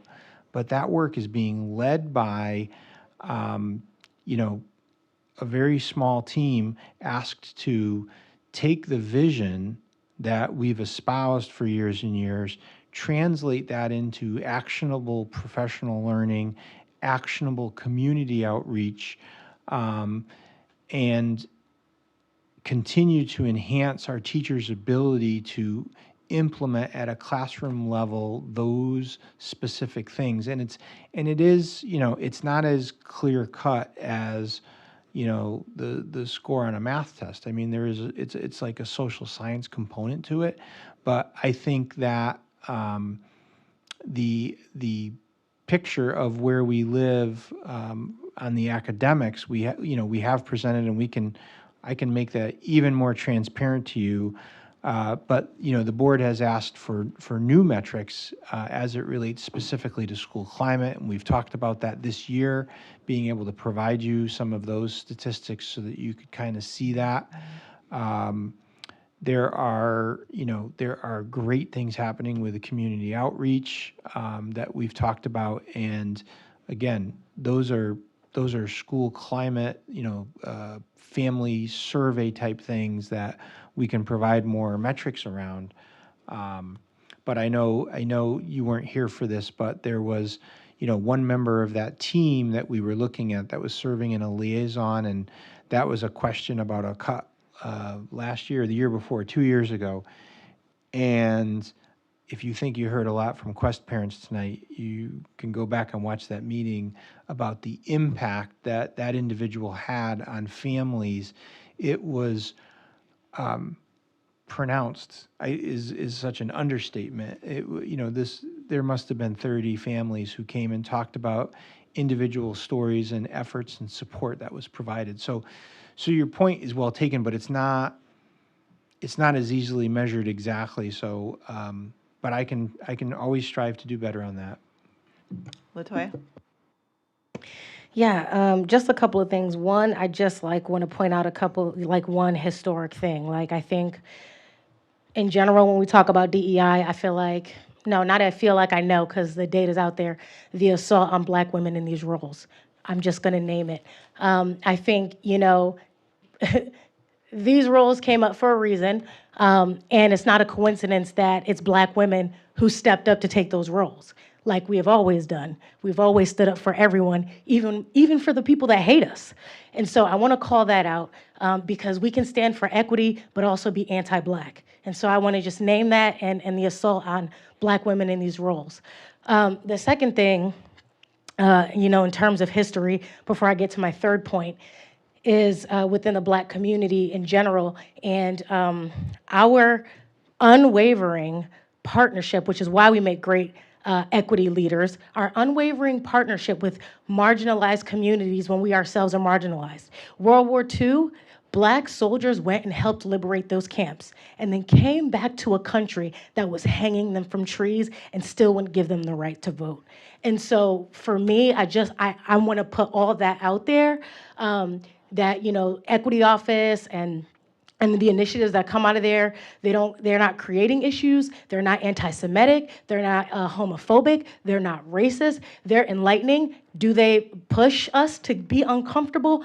Absolutely. And the major point that I want to hit is, while there are some metrics around some new initiatives that come out, you see us pushing on restorative justice. This is legislation that's come out. We're trying to normalize it in our district. Obviously, it's something I'm passionate about. In terms of equity metrics, the whole thing with the equity office is it's infused in every part of the district. And so you can't measure it the same way you would everything else. And case in point, like, if we want to get even more specific, Teresa hasn't even been in the district that long, and she came into the district under some very there were contentious things happening, racism happening in our schools. And so I just want to name all that. She hasn't been there that long, and it takes a long time to unmask a lot of that stuff, especially when you look like this and you have a small team and a small budget. And so this team is having to go into schools and in the community and actually fight against resistance to equity. So that setting that foundation can take a few years just to even get people to open their minds to engage in these conversations. And I know this because when I ran for Board of Ed, I was called anti-Semitic when I've been fighting for Jewish people for over 10 years, and I married a Jewish man. My last name is Yagelov. And so it's just interesting that our town has had these struggles. We've made a lot of progress, but we are not there. We have racial disparities. We've overpunished Black and brown children. We've been punitive. There's been racism. It's been recorded. It's been in the news. We need this Office of Equity and Advancement, and it doesn't just advance and support Black and brown kids. It supports all kids. I see the Office of Equity and Advancement at every single community event. I don't see every board member there, and I'm not trying to call anybody out. I just know I be out there on them streets, and I always see that equity office out there. And I see them engage with people, talking to people, connecting people with resources. I also know that the equity office is okay with engaging in difficult conversations, all right?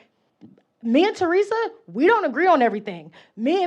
Us with Paul and the things that we don't agree on everything. But let me tell you something. I can sit and go toe to toe with that office, and they're going to listen, they're going to be engaged, and they're going to take it, and they're going to go back, and they're going to think about it. And I think, like, being someone who's in that position and being literally the only Black person that I see coming up here and representing the admin team in this way, that's big. That's huge. We have no idea what they are carrying home with them. Folks living far away, driving far to get here, to be committed, to stay here these late nights. And I know this is long, but I'm just going to say it all because people don't really understand what it takes. And I'm speaking on behalf of all the Black women who have taken these roles, because it's been mostly Black women who have taken these roles and continue to get attacked and assaulted. And I'm not just talking about asking to get rid of their offices. I'm talking about the vicious, behind-the-scenes assaults on them as humans. And so I'm just going to throw it out there. I'm against this. I'm going to stand 10 toes down on that. And anytime it gets brought up, this is the energy it's going to get met with. Thank you. Jason. Somehow I always get the following the toy, and then the impact is blunted. And but I do have a few thoughts for what it's worth. First of all, I think the metrics are there. I think we have the test scores are up. The achievement gap is closing. Is it closing as fast as we want it to? No. There's work to be done. Chronic absenteeism is down. So there are metrics that we're looking at, and there's more metrics to come because we've worked on getting more metrics because we know that's important. Two, I think the work is beyond metrics in so many respects, and I think back to a presentation we had probably last year sometime about the amazing work that Shannon started at Aiken about what the impact of that really looks like in schools, and what it boils down to is making sure that no single student is lost. And not only does that have a benefit in educating our students, it's also a safety issue. Right? Our schools are safer because of that, because students have a sense of belonging, because they have trusted adults that they can go to. It's less likely that we're going to have students who are lost in that. The other thing is I think you can't separate this out from what is going on in the country as a whole. And I take great pride, and I think the election results in West Hartford show that the town of West Hartford takes great pride in the fact that we are bucking a national trend that seems to say that cruelty is the order of the day, and that picking on the weakest and the most marginalized among us is essentially where it's at. That's what DEI protects. That's what DEI elevates. And I think my only other thought on this is that if you thought the room was filled tonight, if we do this in the cover of darkness without any debate, the entire town is going to turn out, and rightfully so. Ethan? So if we're going to have this discussion, I think it's more important we have clear what we're looking for in the department. And I'm frankly not all sure what exactly it is. It's in each person's eyes. So how do we define success? What are the measurements? What are the expectations? What is quantitative? What is qualitative? And what is the expected achievement? Because we see the results, we don't see what was the expected. So I think that'd be I want helpful for to the pop in discussion. there. I don't think we've done this for any other department. So unless we want to start going through the results and the quantitative analysis for every department, which I get grumpy late, but I'll do. I don't know why we start here. I find it frankly appalling. Easier to measure. Agreed. This is not probably the number one. So we can certainly go over every department, but I think we need to be careful what we're asking here. And I think I'll let you finish your question, but it feels very racist and targeting of not white people from the national conversation to ask a question about the return on investment on the singular department that is charged with diversity. And I think to pretend it's something else is not really fair and not honest. And so why are we asking this question about one department at 11 o'clock and not every other department? Well, I didn't choose the timing. Why this department? Well, because I think this one's harder to measure. This one came up. And so if you're going to make statements, it should be definable. I think it's healthy, and you know what? I don't have a problem if we do that for every department because, there's expectations and, the math I know has gone up, but what was it expected to be? What should it be? And that's standard for any non-for-profitable organization, which I realize this is not. I was going to say that it's not. And if it were standard, then we wouldn't be bringing up the DEI department solely tonight. If it were standard, I would imagine we might start with something else. So I don't think that's true. Well, but I certainly don't want to interrupt Paul from answering these questions, but I think it's, I'm not interested in pursuing this line of data right now. I'll lay that out there. Yeah, no, I appreciate that very much. You have two board goals that speak to this directly as it relates to student achievement. You have board goal number 1 that talks about reducing disparities between and among groups, as well as accelerating achievement for all students. But that one relates, in my mind, those are the metrics, those are the achievement gaps we were talking about. We also talk about, you could also talk about disparities. Jason brought up a lot, chronic absenteeism, all of these other pieces. And then you have board goal number 2 that talks about creating a safe and healthy learning environment with high expectations for all. And I often characterize that, the way we get there is developing a sense of belonging. And that's where I see the connection as we measure our school climate figures. We've talked about disaggregating additional data as it relates to discipline, but we also talk about, how do you measure student sense of belonging when we ask kids, what's your sense of belonging? Do you feel you belong? Do you feel like you have a trusted adult, do you feel that your voice is heard? These are questions that we ask kids, and to me, that's how we measure it. That's what success looks like. It's hard to quantify. Those are the ways in which we're going to try to quantify it, but those are the two things that I point to in the board goals that speak to this directly and speak to the necessity of the department in order to achieve those goals. Jon? See, I've had my concerns probably on a broader, more national scope in terms of where certain DEI practices have translated to criticism of actions of Israel, which are then sort of crossed over into a fine line of anti-Semitism. We've heard from the community on this, and I understand these concerns. I'm struggling with them. I've tried to educate myself on all aspects of this, both nationally and with what we're doing here. I'm also aware that sometimes well-intentioned events can go awry, such as with the guest speaker at the Breaking Bias event. I fully get that. But I want to emphasize that this is a budgetary discussion, and budgets are about values. I do think that equity and belonging are very strong, and diversity are all strong attributes and values of the West Hartford community. I don't know that the budgetary room at 11 o'clock at night is the place to resolve this. As I said with conversations we had just last week about some of the issues that might attend Quest, to the extent there's issues with the program, we should address them with the program, not on the budget lines. Ethan? I just want to say the Breaking Bias was not a function of West Hartford or the department. It was a function of the individual giving this keynote speech. Agreed. Agreed. Yeah, absolutely. No, I agree with that. I'm saying more generally in terms of I don't intentions. want them to be blamed for that. No, I appreciate that. Thank you. Miriam, you want to? Sure. Do you want to put a formal proposal and then we'll go through? So I guess I wanted to stay focused on the fact that I was looking at facts and we're talking about budget, and we're looking at how are we impacting our students and how do we really separate impact. And I do agree that we should be looking at this for all departments.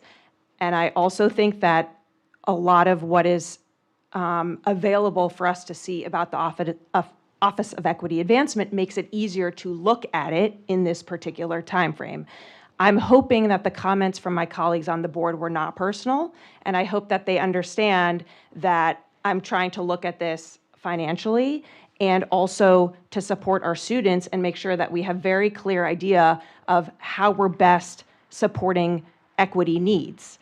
And in a time where we have a lot of fiscal constraint and I'm concerned about the budget, how are we closing equity gaps?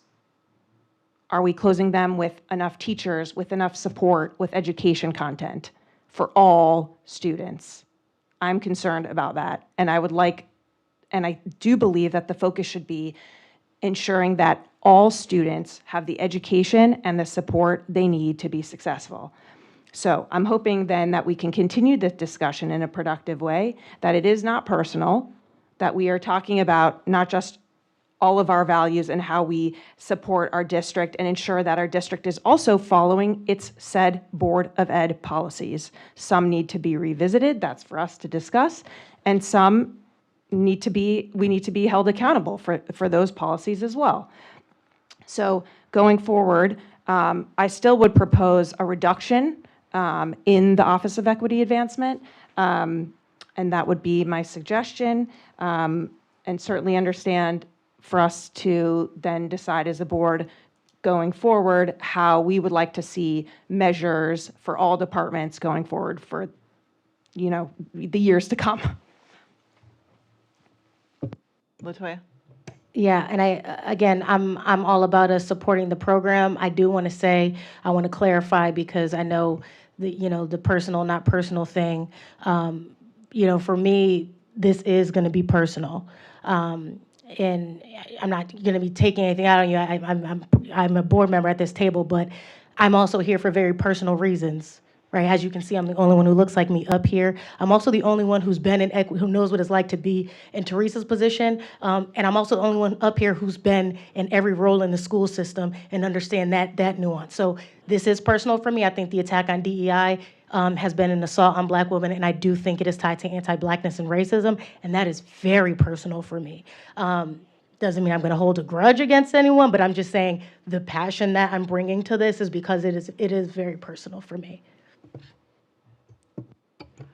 Jennifer? I was just going to echo that. I think it is personal, and it's obviously personal for people in different ways, but I think when we talk about DEI, it's incredibly personal. I think probably everything with school is personal, but again, it's not.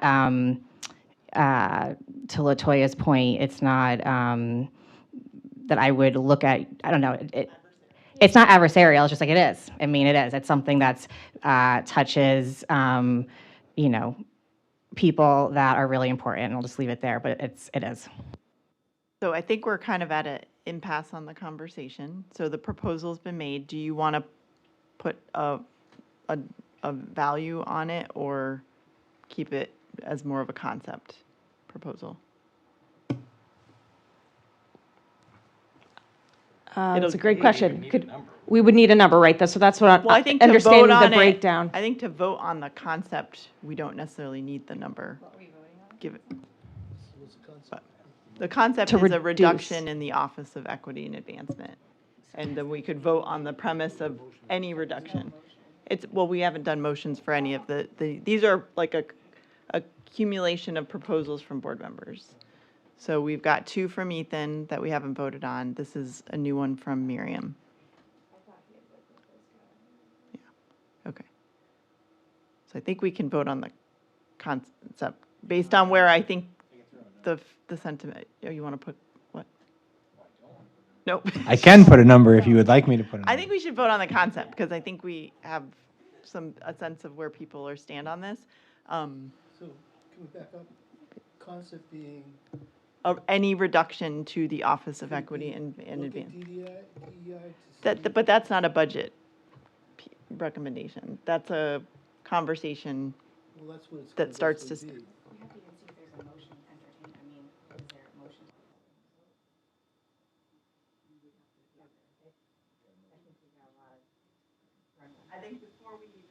We were going to see if there was any other final proposals because we were going to do them one by one. So can we leave the table this for now? And then are there any other proposals from board members that we have not discussed? I have a general question. Jason? The proposals. I don't know if anybody remembers way back to 7 o'clock, close to the top of the 7 o'clock hour. We had a presenter cite a number that the Board of Education budget in 2015 was 58.1% of the town budget. The proposed budget this year is 58.2% of the town budget. Is that accurate? I know the current value is accurate. I don't know if it's exactly accurate for 2015, but generally speaking, we're roughly 60% of the town budget. Year over year, I know that's been the same from my recollection, and I know that is not distinct to West Hartford. That is pretty much every school district is roughly 60% of every town budget. Right, so as a percentage of the town budget, we are not increasing. We are not.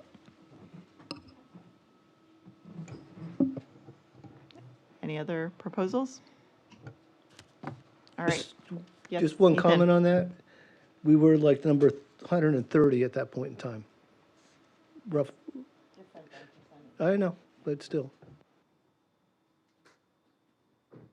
All right. In terms of per pupil expenditure? Yeah, we've gone all the way from number 1 all the way down to, if we're down to 130, that's pretty darn low relative to 169 towns. So yeah, we've run the gambit on that. We've generally been in the lower third, and we're right at that precipice potentially coming out of that. But. And I would argue our outcomes have improved significantly in that shifting. Our outcomes have traditionally been in the top third, while our per pupil has been in the lower third.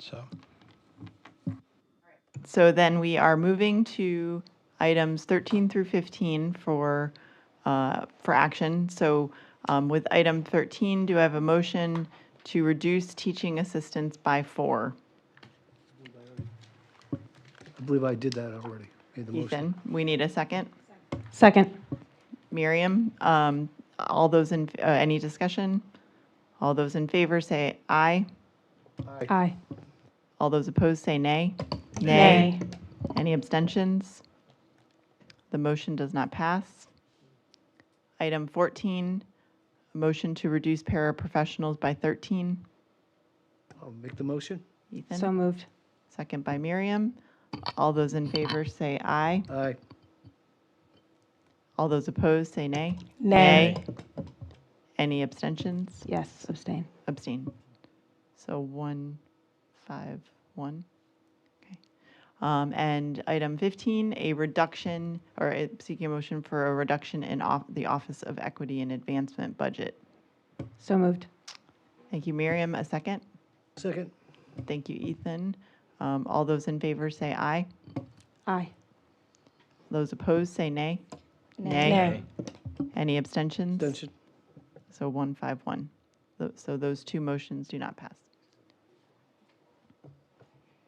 All right. With that, we have no more proposals on the floor.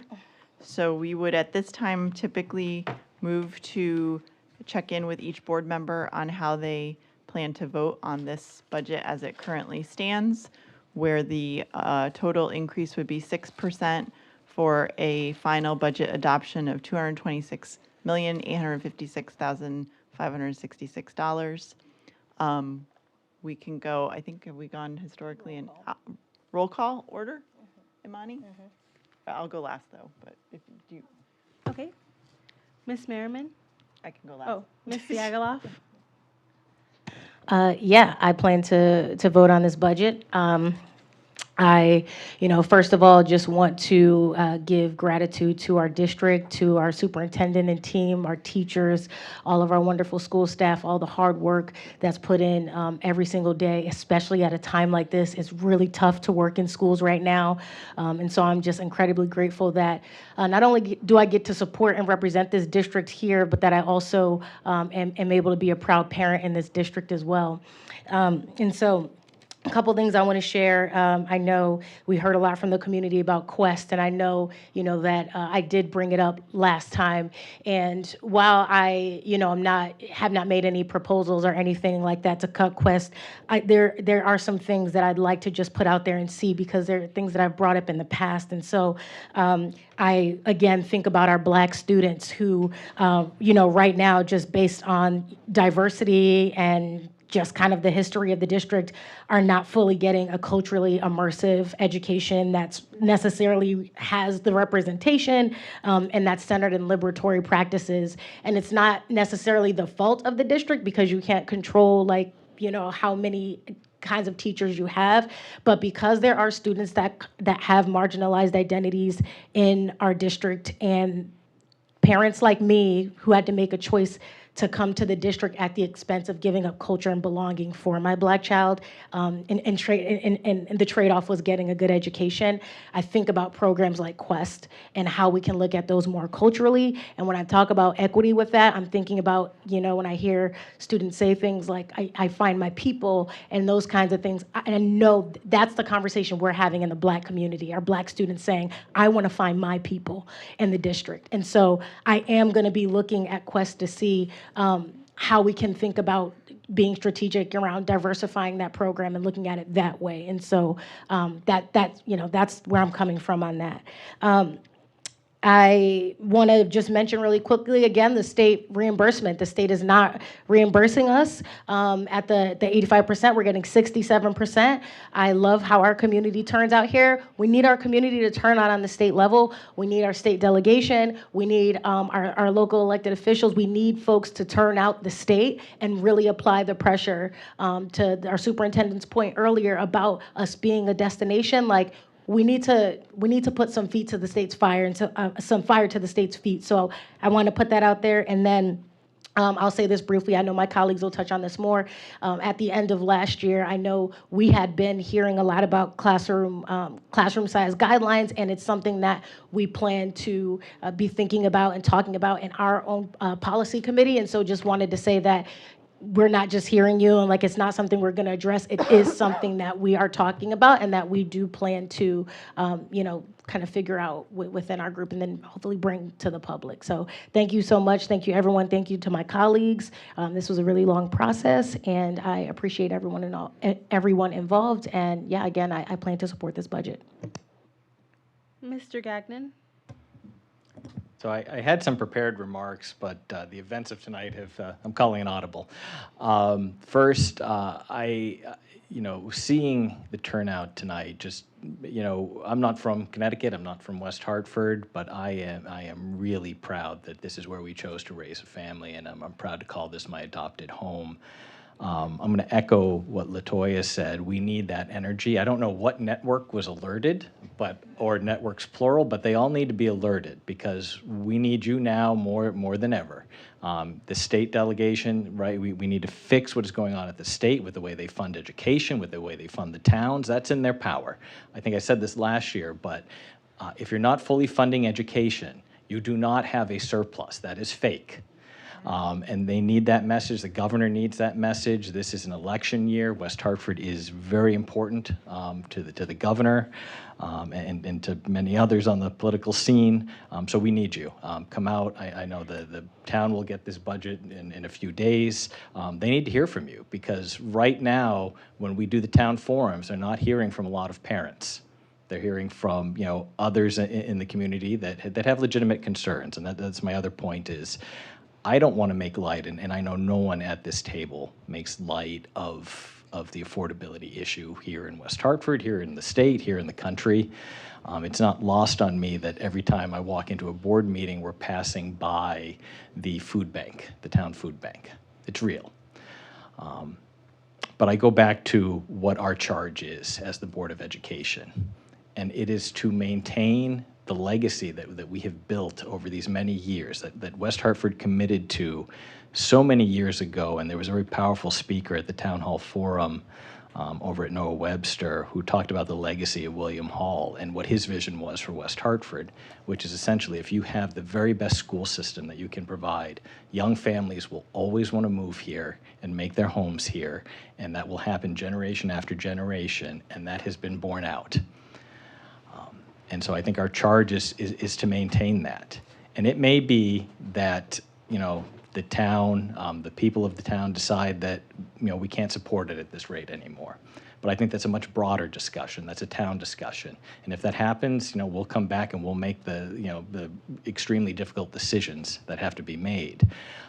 But as I said at the last meeting, I cannot in good conscience turn to the parents, the students, the teachers, the staff and say, we're going to provide you less than we did last year. That education no longer is the state religion of West Hartford. To the people who came out and really talked about the class sizes, talked about technology, I think as Paul has indicated, we are definitely going to look into the technology side of things. I think there's it's not the secret. I think there's a consensus building that we'd all like to see less technology, and I think there's so many ways to collaborate on that in the community. On class sizes, we owe it to the town, the district, every family to look at that, to look at ways that we can do that. Are there possibilities that are budget neutral? If not, what are we looking at in terms of costs? Not only do we took it up at public policy, I think at the tail end of the last board. We need to do that. We need to bring that back up, but I think we also need to do it at this table in a very public way and hear from the people and what they want. And so this is a difficult budget. I have struggled with this because of the balancing of what our legacy is, what we provide, and the tax burden that is on residents, right? We're all taxpayers here. We're all parents here. I know Ethan had kids in the district, so he still counts. In striking that balance, that balance is important. I think this does this. It's not the budget I think any of us would want. If we could craft the budget we wanted, I think we'd all like to be putting numbers up there that include smaller class sizes. But to just keep where we are, in the same year that we have Conard being named the high school of the year, I don't think we retreat from what education is to West Hartford. So I am a yes. Ms. Hers? I am also a yes. I want to take a moment, though, to thank all of the work that went into this budget. I really appreciate you answering all the questions and the way that you answer them with such thoughtfulness is just really appreciated. So thank you to you and all of the staff for that. I just, taking a step back, I look at this in in a couple of ways. One, kind of to Jason's point about the town budget overall and like potential of tax increases, and we're all taxpayers here, and trying to find a way to balance that. I would say it's really challenging when you kind of look overall at our budget, and 80+% is tied up in salaries, which obviously makes sense considering the importance of people in this profession. But there's not a lot of wiggle room, so to speak, in school budgets. And I think being new to this process, it's also something we do annually, which I think makes it quite challenging as well. I mean, I don't think most businesses would try to do a new budget every year. They would do, longer planning kind of in that vein. So I think there's a lot of challenges to this, and I think that we've hit a really good balance of identifying areas that we can save money while ensuring that we are keeping the same level as last year. The final thing I just want to add in is, I also heard the voices on class size as well as tech in the classroom, and I also want to look at that certainly in the coming months to figure out how we can address some of those concerns. And I just want to thank also, I guess, all of my colleagues here. I appreciate the discussion and all of your thoughtfulness in this as well. Mr. Weiner. Well, thank you. So, as I said earlier, a budget is a reflection of a community's values.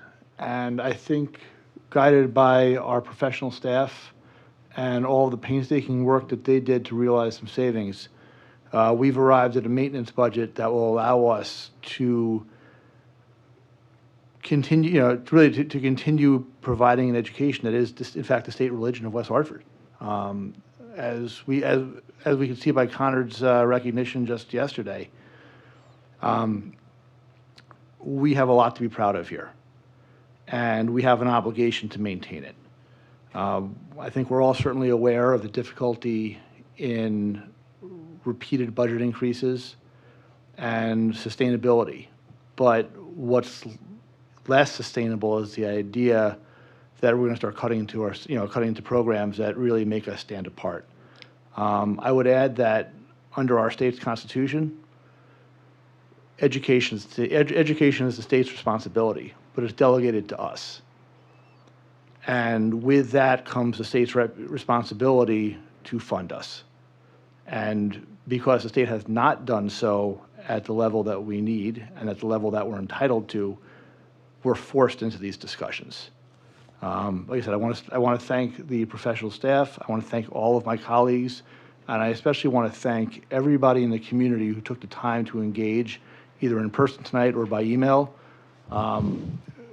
As some of you, as members in the community may know, by board policy, we don't necessarily respond individually to emails. That's done largely through the chair, but every one of those emails got read, and they all meant a lot. And one that really resonated with me was from somebody who moved here from Florida who said, please, please, please, don't become Florida. We've moved to West Hartford for a reason. I think we have done our absolute best to keep costs down while giving that, while satisfying the bargain that we made with that person. And one final thought is I just want to give credit to all the kids who are here tonight. I think their voices were the most powerful. So my appreciation to James, Ben, Charlotte, Miles, Amy, and Emily for all of their time tonight, and to their parents for bringing them here and making them part of the process. I will vote yes. Ms. Bleish.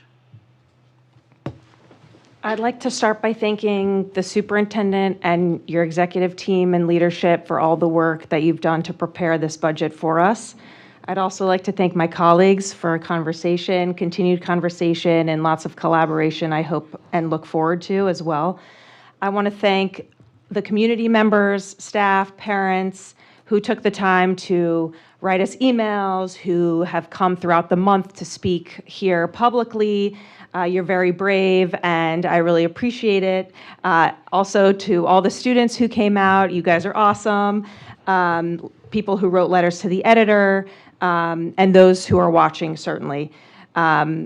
I've read as much as I can. I look forward to reading whatever's still waiting in the inbox, and really appreciate people taking the time to reach out. I have concerns.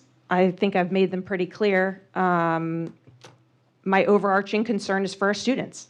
It's to make sure that all students get what they need, equal opportunities for all students. We're here so that they can learn and reach their potential and succeed and have every opportunity in front of them. I believe that wholeheartedly, and I believe that especially in times when our budget is constrained, that should be the focus. And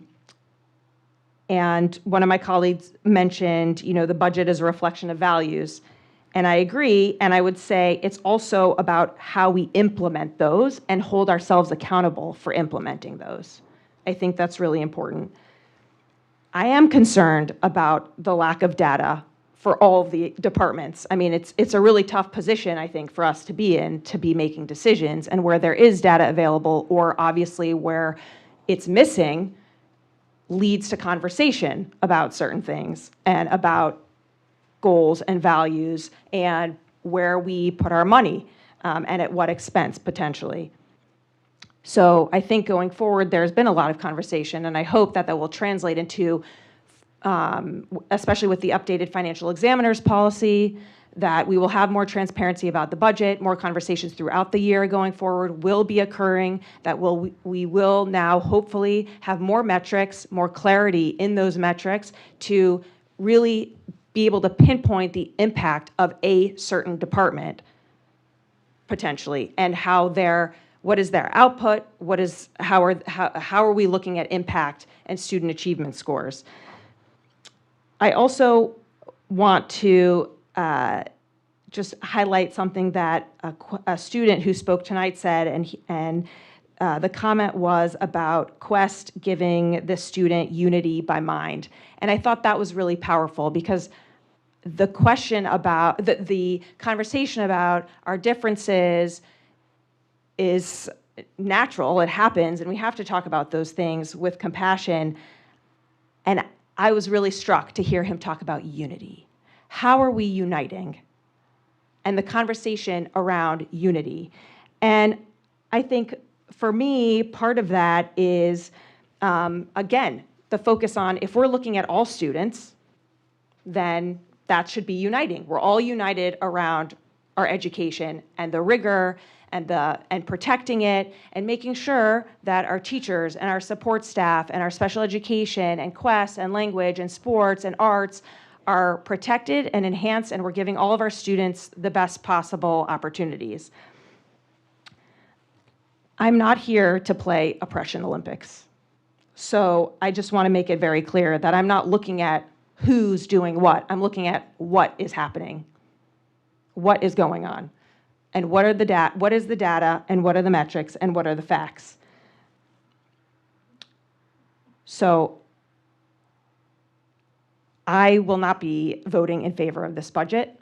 I think there's a lot outstanding, and I'm hoping that for whatever information we can still get, that would be great. If not, certainly, again, my proposed thoughts for next year hopefully will make this more timely, more seamless, shorter evenings. So thank you. Mr. Goldman? Thanks. I think I'm last. No. Oh, sorry. Forgot. So I also want to thank everybody, especially the people in this room, people watching on cable, and the people still watching on the internet, because I'm here because I have to be. It's a volunteer position. That's true. I understand. But it's thank the staff and everybody who was involved in the process, and the questions, the emails. It was like the last week has been incredible. With 2020 hindsight, this was going to be a difficult budget year, particularly given the salaries, and then also the salary increases, and then also the health care accrual. To me, looking at budgets, there are two gauges. One is the overall cost per student, but two is also the momentum of what the percentage is year to year, because that does impact people. I think our responsibility is to come up with the optimal mix of an increase, assume it's an increase, not a decrease, but also giving enough resources to the school.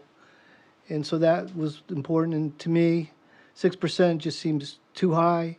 I realize there's no perfect answer, but I would have liked to see it lower. So, as I've said before, and I'll say again, we just need to start the process sooner. And we've done that, I believe, with the financial examiner. So I hope we will get started, and that's me and Jonathan to set up the process and the procedures.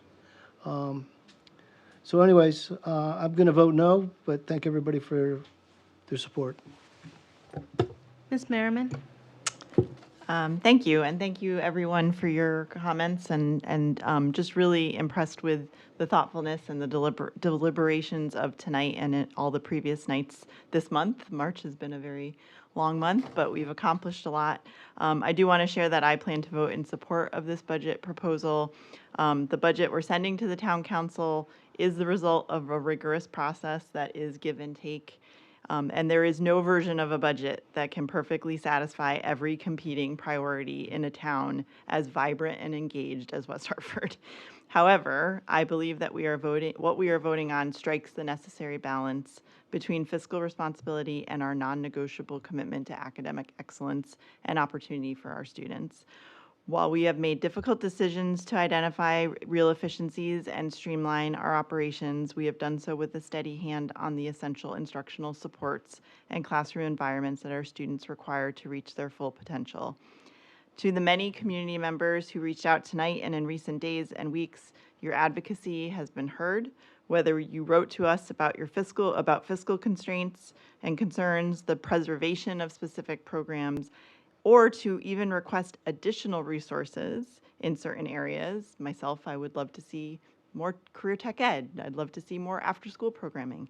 We know we can't have all of these things, but that engagement has pushed us to look deeper and do better, and we will continue to do so in the year to come as we plan for the budget in the following year. We recognize the immense value of the unique programs you have all championed, from our world language program, other enrichment programs like Quest, and our commitment to equity and advancement. These are not extras, they are the fundamental elements that provide our students with a well-rounded, globally competitive education, and it is what has resulted in Conard being the high school of the year for Connecticut, which is awesome. Similarly, we have heard the concerns regarding class sizes. As my colleagues have said, we are consistent currently with classroom size guidelines as prescribed by the board, a previous board, but we do remain committed to reviewing these guidelines to ensure our educators can continue to provide the individualized attention every student deserves as weighted against budgetary implications. And to the taxpayers who urged us to find efficiencies, we look closely at the full scope of the budget in order to realize some cost savings, and any further cuts without further discussion, deeper review, and input from the community would have been irresponsible at this point in time. It's also important, as others have mentioned, that these choices should not rest solely on our local shoulders. Many have talked about the state's responsibility here, and when the state fails to fully fund mandated costs and commitments that are legally required, the financial weight is shifted directly onto our local taxpayers. True sustainability requires the state to make good on its commitment to our students, especially those with the most complex needs. I want to express my deepest gratitude to Superintendent Vicinis. A lot of phone calls, a lot of conversation, a lot of questions he's answered. Barbara, you're amazing. You are just a steady sail in all of this. And I know you're working feverishly at all times to try to figure out answers to our questions, so thank you. The entire district leadership, all of my fellow board members, including our student representatives, who I'm glad got to get some of their night back. But we're doing this for them, so it is wonderful to have them here. The level of transparency, data, and tireless work provided by the district staff throughout this cycle allowed us to make more informed, responsible choices, and we will continue to do so as we move forward and start to plan for the following year's budget. To our educators and support staff, thank you for the passion and professionalism you bring to our classrooms every day. You are the heart of this district, and our primary goal throughout this process has been to protect the human element that makes our school district so spirited and vibrant. And ultimately, the strength of West Hartford lies in our schools, as many have said.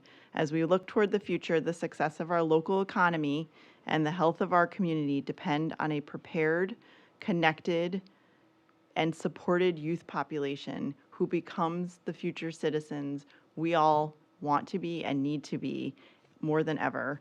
And by investing in them today, we are ensuring that our graduates become the leaders of tomorrow. So I believe this budget is a reflection of our shared values and our steadfast belief in the potential of each and every student. And I look forward to casting a vote. In terms of a formal step, do we need to do a motion for the revised amount, or just vote based on the changes we already? So you have a standing motion for a revised budget, but I think you could offer the clarification that the vote is for a final budget of $226,856,566. So seeking a motion that the Board of Education approve a revised budget in the amount of $226,856,566 and adopt this as our 2026-2027 Board of Education budget. So moved. Thank you, Jason. Thank you, John. And we'll do a roll call vote. Ms. Merriman? Yay. Ms. Yagaloff? Yay. Mr. Gagnon? Yes. Ms. Hers? Yes. Mr. Weiner? Yes. Ms. Bleich? No. Mr. Goldman? No. The motion passes. We have a approved budget for 2026-2027 that will advance to the town council. And thank you again to everybody. Woo!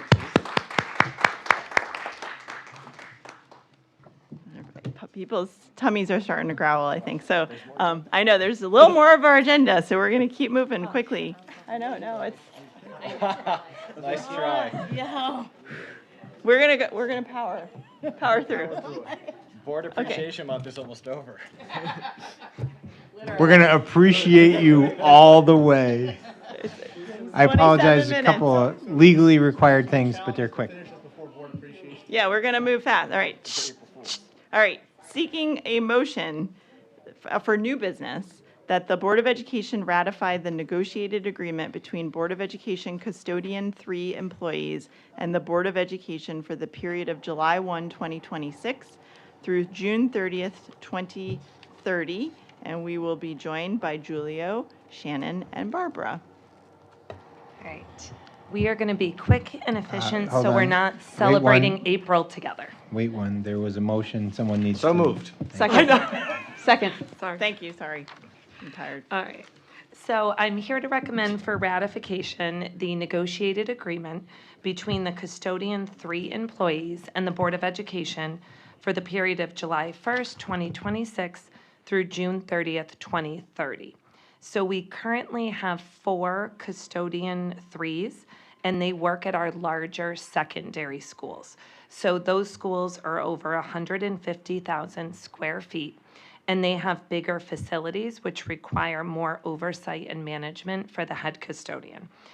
They're a wonderful team. We have custodial 3 staff at Conard, Hall, KP, and Sedgwick, and we're so thankful for all of their hard work and all that they do to support our schools. The negotiations were completed on March 5th. I've outlined some of the highlights of the agreement. I won't take the time to read through everything, but I do want to know, I apologize, I made a mistake with the salaries. Their salary structure does not have step movement, but the general wage increases that are there are correct. Longevity is a one-time yearly stipend that they're given based on years of service. And then also we have the premium cost share for the insurance. And on the second page is the pension contributions. Do you have any questions? We're happy to answer them. Ethan? Number's sort of there, but just what's the cumulative increase year over year? I realize it's between 2.75 to 3, but. In dollar? Oh, just. Percentage. Oh, I'm just thinking in terms of next year. you mean over the 4 years? Yeah, for the budget. Well, just 1 year. Is there an average or It's just 3%. They don't have steps, so it is So just they're all in truly the the percents you see there. earlier category? Okay, I got it. All right, I misread. Sorry. Any other questions? All right, all those in favor say aye. Aye. Any nays? Any abstentions? The motion passes. Thank you all. All right, moving on to staff communications and reports, the superintendent's report. Pass for this evening. Thank you for all of the conversation on the budget. I appreciate it. Thank you, Paul. Other staff reports and board discussions, the non-renewal of non-tenured personnel report presented by Shannon.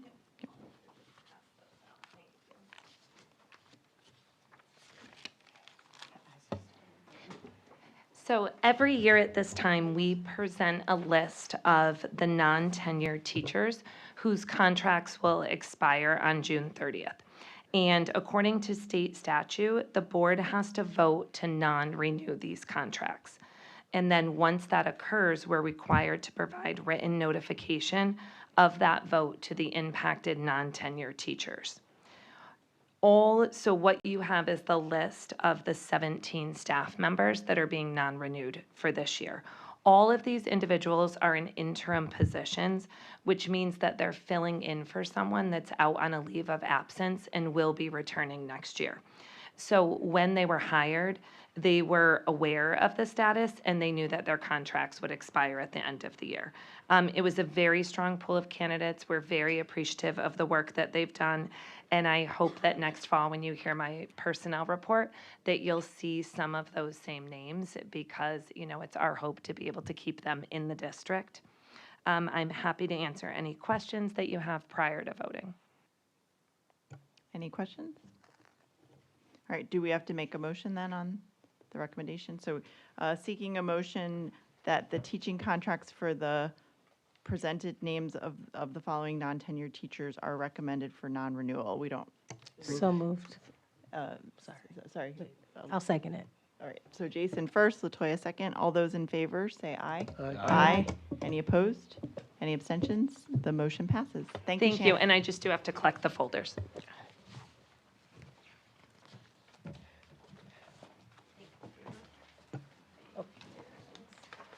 All right, moving on to routine matters, financial report. Seeking a motion that the Board of Education approve the financial report for the period ending January 31st, 2026. So moved. Thank you, John. Second. Thank you, Jason. Who will be presenting? I think I'm presenting this month. I will give the extreme high-level version. As you all have the written, report in your packets, and it's available online. As of January 31st, 2026, the projections are for a general fund surplus of $5,000. We've gotten there by being $35,000 under the overall salary lines, with an overage of the $125,000 due to the addition of 6 elementary school sections being offset by the CTC grant and new teacher hires. We've had savings on vacant secretarial and custodial positions, but somewhat offset by overtime on the maintenance. The benefits amount is over by $625,000 due to higher enrollment and increased healthcare expenditures. However, purchase services are under by $665,000.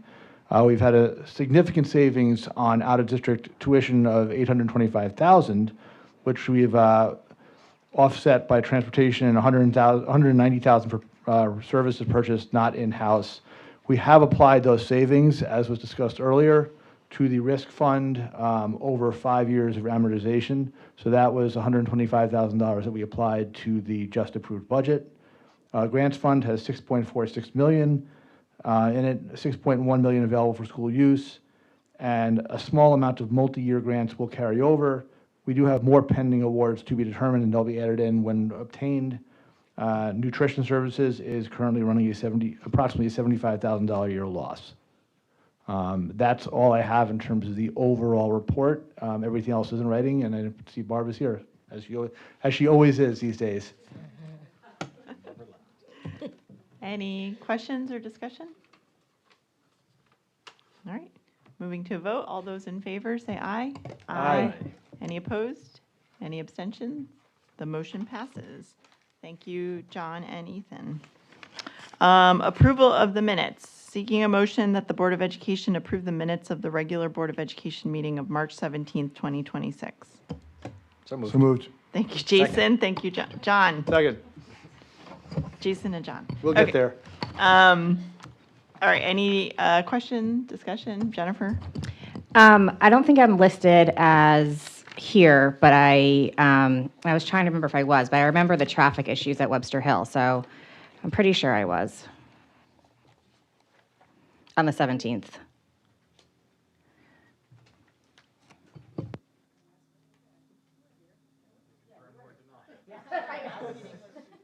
Me too. But I remember that discussion about Webster Hill, so I feel like I was. But I guess we could check the tapes. No, I was going to be, and then Bradley shut down, and so I ended up coming. Yeah. Well, Bradley didn't shut down, but the flights were canceled. I just had one I just had one edit on I think page 3 of the minutes, which was just I report on the upcoming mock trial state competition, and it was actually Hall who participated, not Conard. So and I know we couldn't let that stand. With those amendments and changes, we can move Oh to. yeah, it looks like I voted to abstain from a vote, so I think I was So you there. need to be added as attendant. Okay. So with those two adjustments, we can move to a vote. All those in favor say aye. Aye. Any opposed? Any abstentions? The motion passes, and then we'll get revised minutes that we'll sign. Okay, great. Moving on, seeking a motion that the Board of Education approve the minutes of the budget workshop of March 25th, 2026. So moved. Second. Thank you, LaToya. Thank you, John. Any discussion? All those in favor say aye. Aye. Aye. Any opposed? Any abstentions? The motion passes. All right, information and reports. Do any board members have communications or reports from other boards and organizations? Any other information or discussion? Okay. Future business, announcement of future meeting dates. Our next meeting, we'll have a little bit of a break with the spring break coming up. Tuesday, April 21st, 2026, regular Board of Education meeting at 7 p.m. here in Town Hall, room 314, followed by Tuesday, May 5th, 2026, regular Board of Education, 7 p.m. here in Town Hall.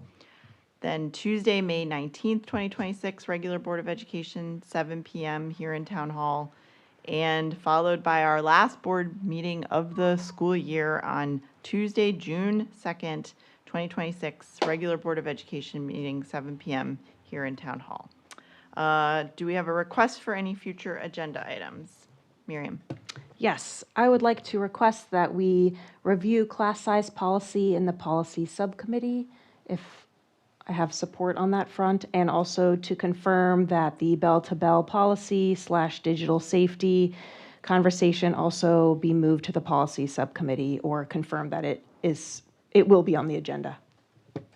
Both currently live at in the policy committee agenda. They were just tabled when we switched over boards, so they're both there. Yeah, I would, depending on what you want to do, I know that it was tabled, so it could be brought back up for class size, but a suggestion I might make is if you guys wanted to make it an agenda item, have some discussion, do a special meeting as a whole board so that you could give the policy subcommittee some direction as to what they were looking for that's one way to do it, unless, I don't know what the policy subcommittee would come up with absent full guidance, but that's up to you guys. I think the constraint with policy is that they're hour-long meetings, and this probably would be a more involved conversation that would have some potential reverberating impact on structures and staffing and budget. So a workshop makes a lot of sense. Would we be able to do that before the end of the school year, or something? Totally up to your schedules. Okay. I work here every day. Okay. So we could work on that. That would then give the more focus because then we'd all hear that information and then be able to drive more focus to the policy committee. Gotcha. I guess my only other question was, if we bring it to a policy subcommittee, we have the benefit of having Shipman and Goodwin's area of expertise potentially give us some information, some background, what's being done. We might have some more content information in addition to whatever research we kind of do on our own. So I'm just curious about that angle as well. Open to budget workshop, open to policy subcommittee, just would like to make something happen and be responsive to our community and the growing conversation around it. And I think we could request Shipman and Goodwin either way. And think about what their role might be or what information they could give to us Think about that. in 'cause advance. I'm not sure what they would have. Well, on it would be class sample sizes. policies. Maybe a CAVE thing? I was thinking there's a lot of other research out there that would not have the legal lens specifically, but would be more like practice, like what is best practice say about. Yeah. Gotcha. My Sure, thought open is to. put you all in a room to figure out what you want, then bring it to the legal counsel and the policy subcommittee to craft a policy that actualizes what you want. So budget workshop? Yeah, class size workshop, special meeting. Class size workshop. Class size workshop. Class Sorry. size workshop. No more. Sorry, I said budget. We're here. It's Class on- size, it's on the sorry. mind. It is on the mind, yes. So class size workshop and then revisiting the bell-to-bell cell phone policy at a future policy committee meeting. Okay. Anything else? Stay awake one more minute. Any further comments from visitors? Okay. Nope.